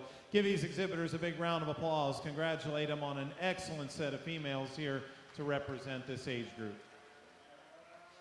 You know, I'm really pleased with all of these classes, but there are three heifers that kind of set the bar a bit higher in this particular division, and I think each one of them is quite nice in their own regard. That heifer that won class number 1 is certainly one that you better take a look at out here. Take nothing away from class 2. If she'll belly down just a little bit for you over time, she's going to be right in the thick of things as well. But the other two heifers actually both came out of class number 3. So that class number 1 winner, first and second place heifers out of class number 3. Those are the three cattle that I think it boils down to select your champion and reserve here in this particular division. And, you know, we can, discuss some of the subtle differences between all three of them. We've already broke those cattle down enough within their own individual classes.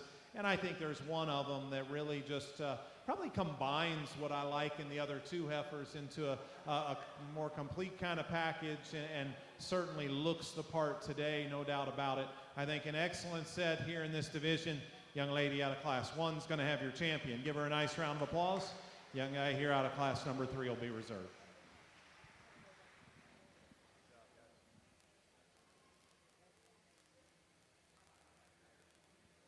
Your Division III champion is entry number 351, BFC Daphne 436, owned by Dallas Lane Ritchie of LaPorte, Indiana.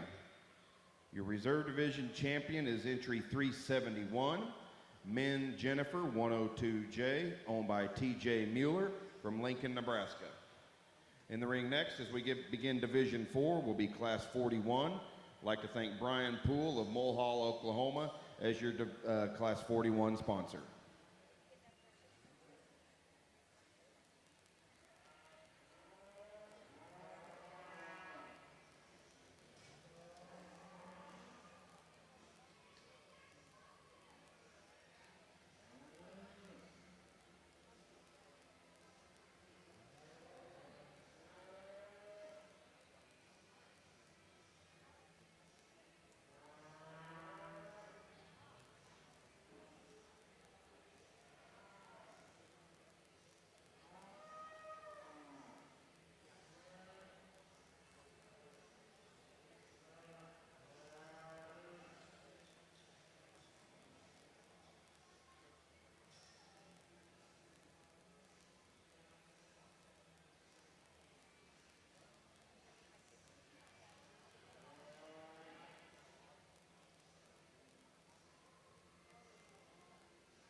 Guys, what a deep, strong, powerful class here. Give all of our exhibitors here in this lineup a nice round of applause. What a great job.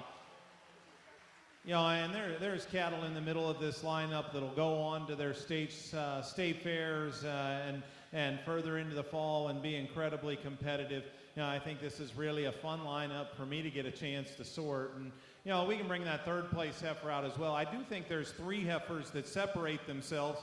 Obviously, 2 heifers just fit together better and are extraordinary. So, you know, we can sit here, you know, and discuss the differences in these cattle all we want. But this top pair, to me, just have a little more striking look about them. Hit you just a little harder immediately from the profile.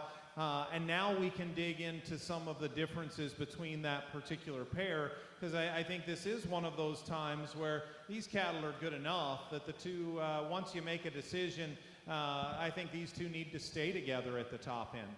You know, the longer they're out here, the more and more comfortable I get. I think of this particular pair, what do they have in common? Moderation, body volume, plenty of dimension, and a striking look about them. I think that's what they have in similarity. The other thing they probably have in a little bit of similarity is I wouldn't mind laying the shoulder angle back in both of those heifers just the slightest little bit. So what are the advantages then to the yellow heifer that wins? Well, one of them is not her hair coat on her non-show side. I have no idea what happened over there, buddy, but I'm glad it's over there and it doesn't hit me on this side. But, you know, what I do like about her, number one, just parked right here. The way her tail head sets into her top line to me is quite a bit nicer. And then the biggest advantage when we get in on top of those cattle and really study differences, and in particular look to the ground, her feet are shaped better. That's what it boils down to me. I like her feet, and because of it, I give her a structural edge, even though both of those heifers maybe could stride just a nickel longer out of their front end. She is better at her foundation. I like her feet better than the second heifer. And guys, when they're that good, that's what you have to boil down to, is little things. And, you know, this heifer in second, just an awesome presentation to her. Really put together to the nines here, and I really, really enjoy studying this female. We don't have to go any further. I think you know what the differences are. Little chest, little tail head, little too much curl to those toes. Fix those things, and then you got the class winner. So 2 excellent females that I like really, really well at the top end. Guys, this is a tremendously good heifer in third, and if you just want to simply talk about correctness of feet and leg structure, I would argue her to be the best of the entire class. Not only does she have the kind of feet that class winner had, maybe even a bigger foot, but she reaches the best out of her front end. She has the most comfort when we get her out on the go. You know, as you start to study head, crest of neck, navel, top line, just a whole lot of little pieces that keep her from balancing up quite like that initial duo. But excellent, excellent trio of heifers at the top end. This gray heifer is unique. She's long and clean at the base of her neck. She's got a huge top and a big hip in her, a little gathered in her udder quality, and a heifer that at this stage I just wish had a little more body depth. I think that would help her to give her just a little more maternal image from the side. But I think she's got some of the most unique breeding pieces of the entire class. To have that kind of power, that kind of shape, and yet still handle it good enough in terms of structure, I think that'll be an interesting heifer to see what she can do in a breeding program. Very highly presented heifer here coming next. Her lines are good. Her extension up front is right. She comes up a little tight in terms of her movement and stride. And even though we've tried our darndest to pull that hair down and give her enough flank, it's just not quite enough flank. She needs to have more body depth there for me to call her ideal from just a doability and ease of flesh standpoint relative to those cattle in front of her. The next heifer is more moderate. She's deeper and higher volume, but she's also coarser. The crest of her neck, the base of her shoulder, and then the gathering of those teats as we study her udder. Those are all things that I wish were a little more feminine in kind.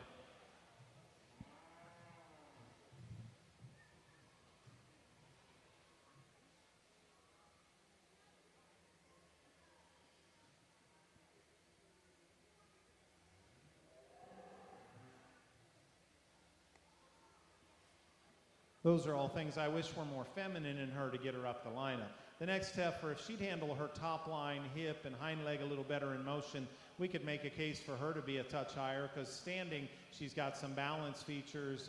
She's neat and extended up front, really up-headed, just a heifer that gets up in her spine and rounds out of her hip too much for us. The next heifer that's coming, a little bit of extra frame without quite enough body volume. I need more depth of rib to give her an easy fleshing look, but she's nice in her lines, and I think just in terms of udder quality, she's got an edge over the next female.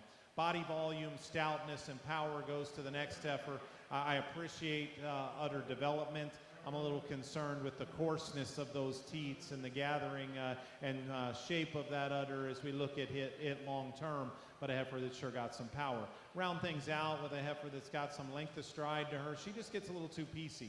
Her top line, her loin, her tail head, none of those things quite fit together the way they need to give her the attractive look she needs to be higher in such a good class. Again, outstanding lineup. That was tough, guys, but fun tough, because they were so good on the top end. Congratulations again. Give them one more nice round of applause. Your results for class 41. First place goes to entry 386, JOHNK Kinley 101J ET, owned by Corbin Roper Letty of Stockholm, South Dakota. Second place goes to entry number 388, RJC Ruth 129J, owned by Haxton Hoffman of Thedford, Nebraska. Third place goes to 387, Schrader's Miss Oakley 107J, owned by Weston Schrader of Wells, Kansas. Fourth place goes to entry number 383, Tequila, owned by Kaysen Statler of Hoskins, Nebraska. Fifth place goes to entry number 395, JRL Sole Purpose 102JP, owned by Samantha Gerlach of Columbus, Montana. Sixth place goes to entry number 394, Miss PC God's Girl, owned by Kaysen Addington of Rome, Texas. Seventh goes to entry 385, IVM Miss When in Doubt 1613 ET, owned by Samantha Gerlach of Columbus, Columbus, Montana. Eighth place goes to entry 384, C4 Midnight Martini, owned by Kaysen Addington of Rome, Texas. Ninth goes to entry 396, Lee Lilly, owned by Kix Lee of Gillum, Arkansas. And 10th place goes to entry 393, Jim, owned by Cole Crawford of Clarks, Nebraska. Those placings again for class 41 go 487, 132, 10, 659. In the ring now, we have our last class of percentage heifers in class 42. I'd like to thank Dismukes Ranch from Chakotah, Oklahoma as your class 42 sponsor.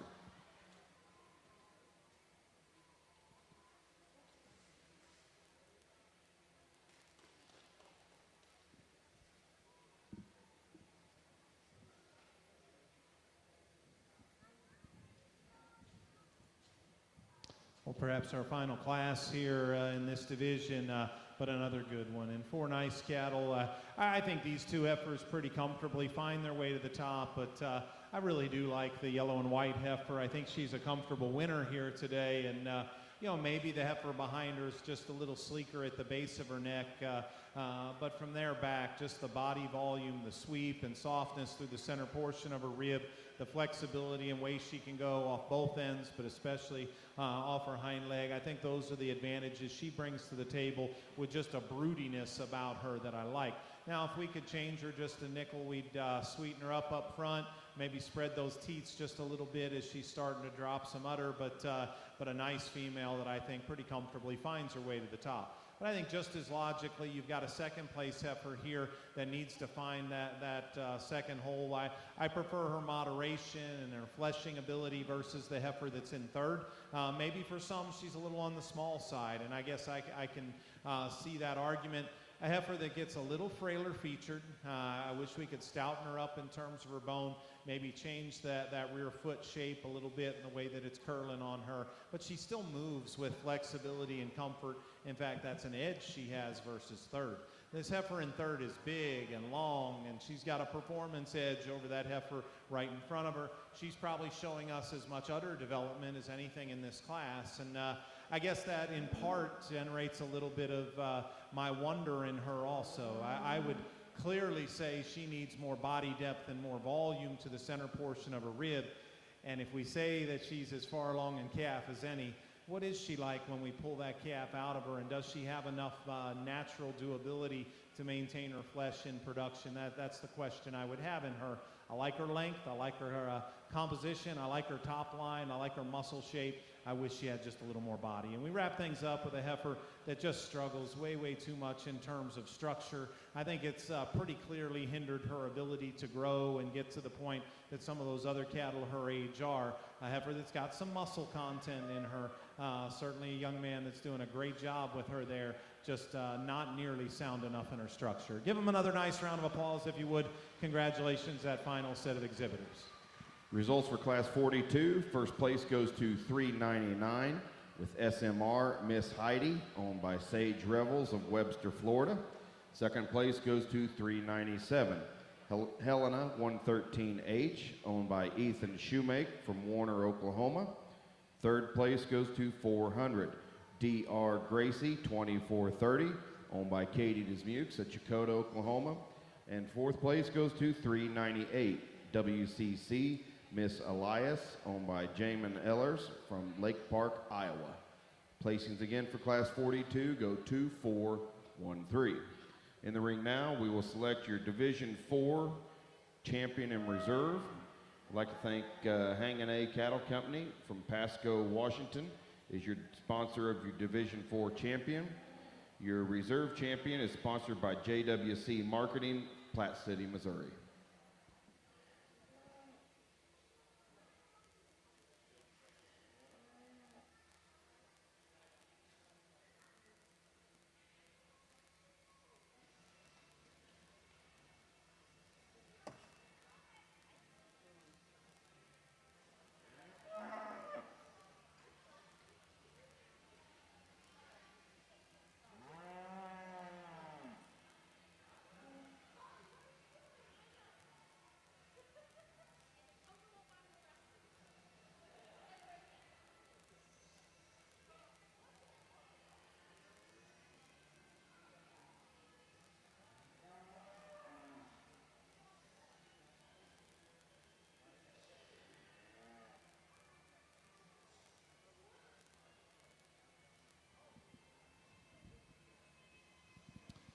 Well, guys, here in this final heifer division, really powerful and good. And, you know, I think probably the cat's out of the bag already in terms of where I'm going to land in this division. But there's quality and good that came out of both of these classes.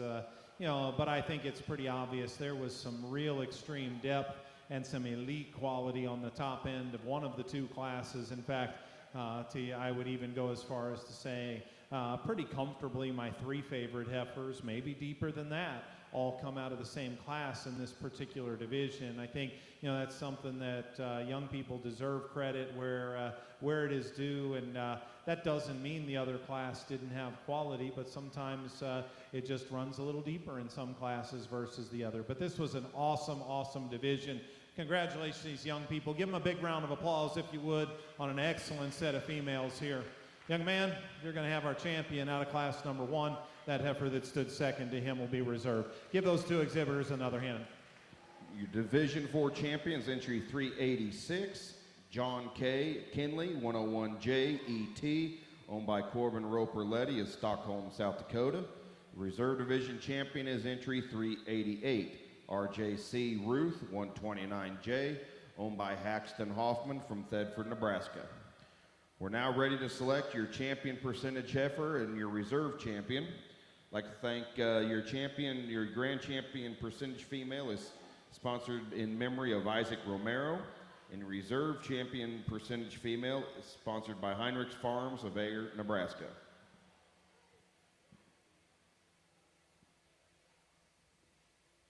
For your champion lineup today, out of Division 1, we'll have entry 326, Katie Dismukes from Chakotah, Oklahoma. Coming out of Division 2 is entry number 334, Bailey Ferguson from Madisonville, Texas. From Division 3, we have entry number 351, Dallas Lane Ritchie of LaPorte, Indiana. And out of that final division is entry 386, Corbin Roper-Letty from Stockholm, South Dakota. Lineup of your reserve champions. Out of Division 1 is entry 320 and Riley Laufenberg from Hickston, Wisconsin. Out of Division 2, entry number 347, Elijah Dehan from Lamont, Missouri. Division 3, we have entry 371 and TJ Mueller from Lincoln, Nebraska. And Haxton Hoffman out of Division 4 and entry 388 from Thedford, Nebraska.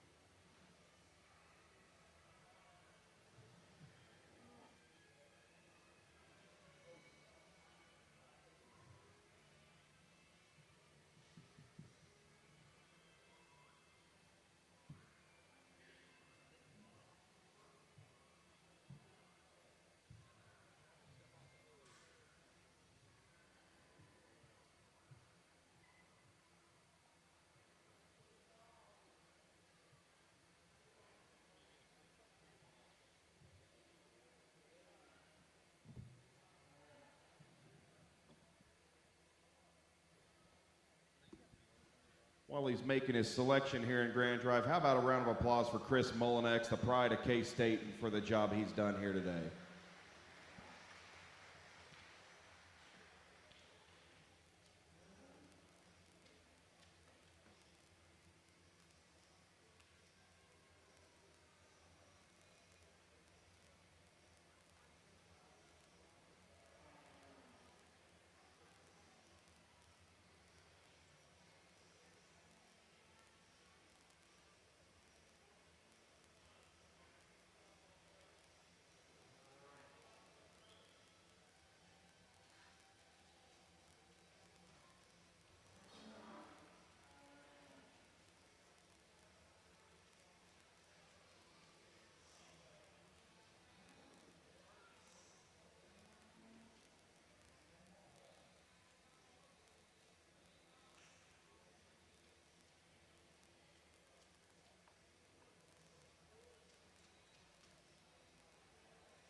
In addition to our great prize sponsors all day, our champion percentage heifer today is just like the bulls and everything else is going to win a custom felt hat donated by Bar None Hat Company. So pretty nice special prizes coming to our champion out of here today.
Well, guys, what a fun day. I will tell you, it's been a long day, too, and we've pushed a lot of cattle through this ring, but what a pleasure it's been to just share my thoughts on an awesome set of cattle, but even better set of young people. And it's always an honor to get to do this, but when you get a chance to walk out and work with people that are part of one of the greatest breed associations we're fortunate enough to have in this country, there's even a little more pride that you take in something like that, and this has been really fun. With that said, I want to thank the association again for giving me the opportunity here today. It's always humbling, and I so appreciate that they had the faith in me to just come and do it the way I saw fit. And again, we mentioned earlier that that doesn't mean I expect everybody to agree, but man, when they're this good, we can disagree on the little things and agree on the big picture, that this is just a amazing credit to your breed, how special this set of cattle has been, and a great set of young people. You got great leadership, at the helm in your breed association, a field staff that's young and energetic and getting after it, that I know quite well from a talent standpoint, and the things that they're capable of doing. You guys are in spectacular hands, and I think you can look in the last 8, 10, 12 years at where your breed is and where it continues to go, and I think it is exciting times for you, and it goes a lot further than this show ring. I think sometimes when we get out here, we get a little bit into the dog and pony show, so to speak, and we forget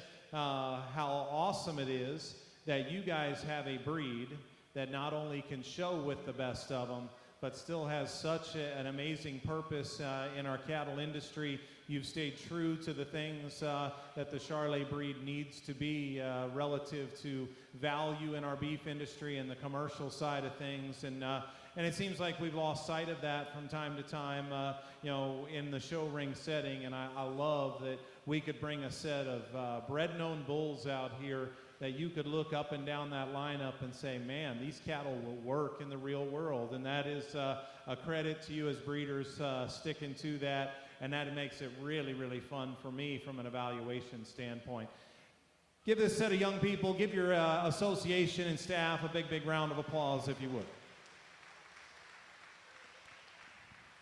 Now to the hard part, because I have dallied enough. I've got to make a decision here, and this is not an easy decision at all.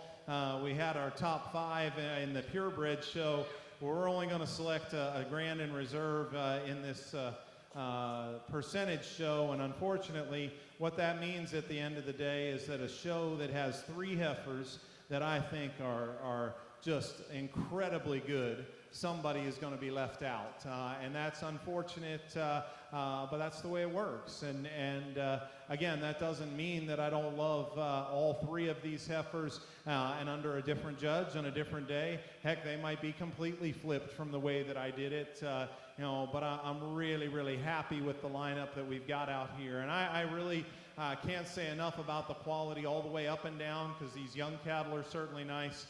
But I don't think it takes long to figure out the 3 heifers down here on this end. These 2 heifers that won the last 2 divisions, the heifer that was reserved in our final division, those are the cattle that it boils down to. And guys, it really is splitting hairs, because I think you can find argument in the way you pair up any 2 of those 3.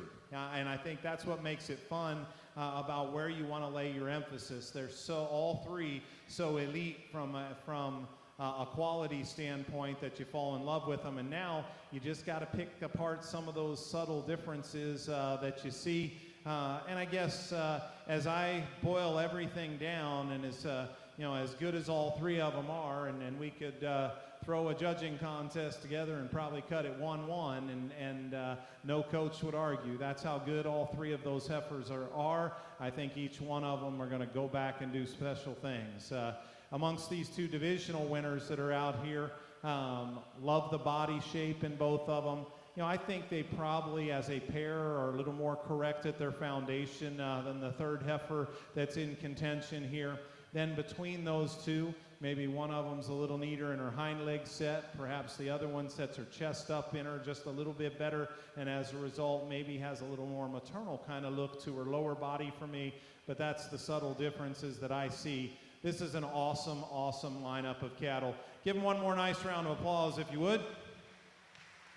I've made my decision. Those are 3 amazing heifers here, guys. Your champion is right here out of the final division. Your reserve comes out of that division right in front of him. Congratulations, guys. Excellent, excellent job. Your champion percentage heifer is entry number 386, John K. Kinley, 101J ET, owned by Corbin Roper-Letty of Stockholm, South Dakota. Reserve champion percentage heifer is entry 351, BFC Daphne, 436, owned by Dallas Lane Ritchie of LaPorte, Indiana. Congratulations to this great set of juniors. We will now have your champion state groups of 3, and that will conclude the proceedings for today. Again, as a reminder, the contest awards will be held right here in the show ring at the conclusion of the show.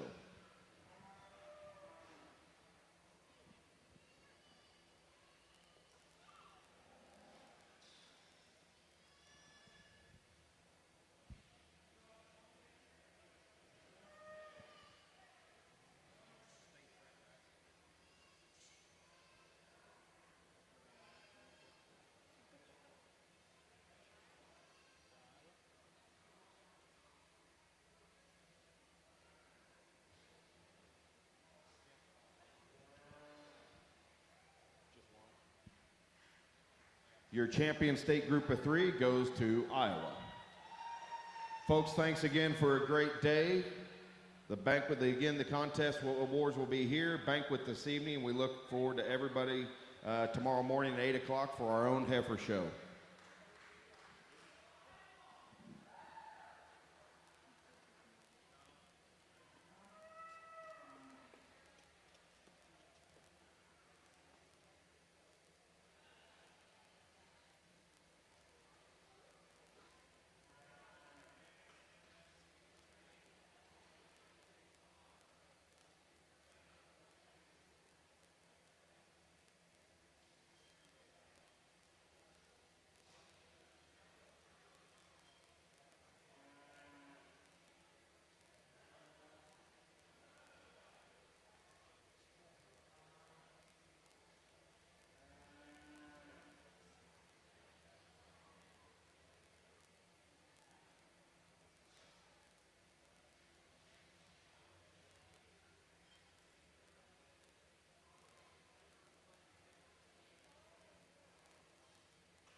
listen up. So right now what we are going to do is we are going to do our conference awards ceremony. So that would be like your contest that you've done throughout the week. We are going to start out with art.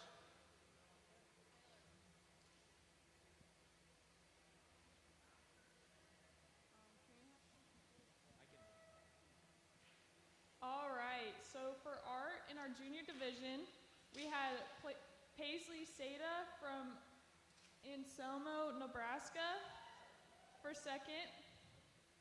And our first, sponsored by the Kansas Junior Charlet Association. In first place, we had Bailey Ferguson from Madisonville, Texas, and that was sponsored by the Gulf Coast Cattle. For the intermediate division, in second, we had Lexi Hughes from Elmont, Texas, sponsored by Diamond D Designs. Camille Greer from Shelbyville, Texas, sponsored by Dibdalt Charlet. In the senior division, we had Jessica Wurtenberg from Falls City, Nebraska. In second, sponsored by Walmart Engraving. In first place, we had Madison Borg from Conrad, Nebraska, sponsored by Franz Ranch.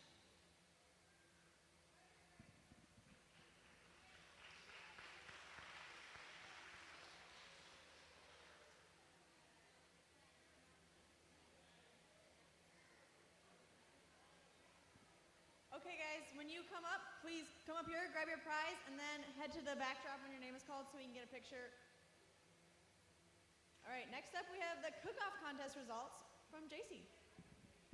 Hey everyone, I'm JC, and I have the cook-off results.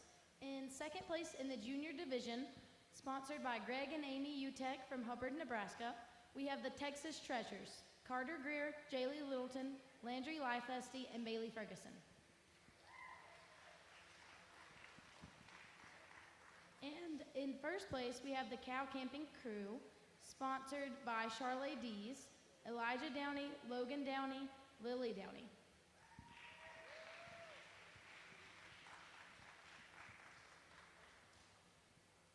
In our intermediate division, in second place, sponsored by Linscoff Field Ranch in Isabel, South Dakota, we have the LH Cookers, Mason Lifesty, Sean Lifesty, Corbin Hunt, and Avery Hunt.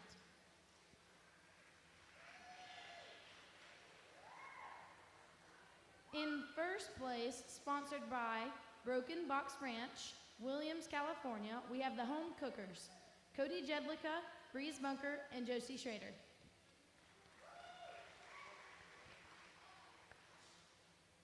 In our senior division, sponsored by Jeff and Karen Bonacker and family from Cedar Hill, Missouri, we have the Broke College Girls, Rayleigh Downing, Madison Vogt, Caitlin Jedlicka, and Bailey Mangrum.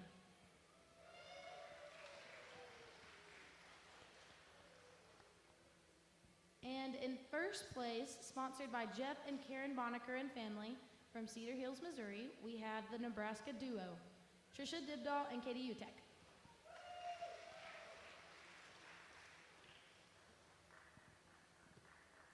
And for our adult division, our first place, sponsored by Zender Wagey Partnership from Stanchfield, Minnesota, we have No Bull Beef Tips, Susie Auden, Matthew Auden, and Christopher Auden.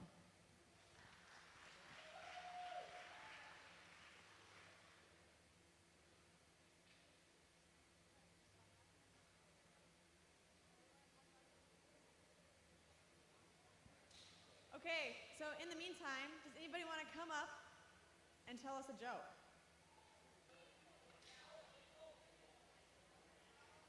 Tell it to Weston first to make sure it's appropriate.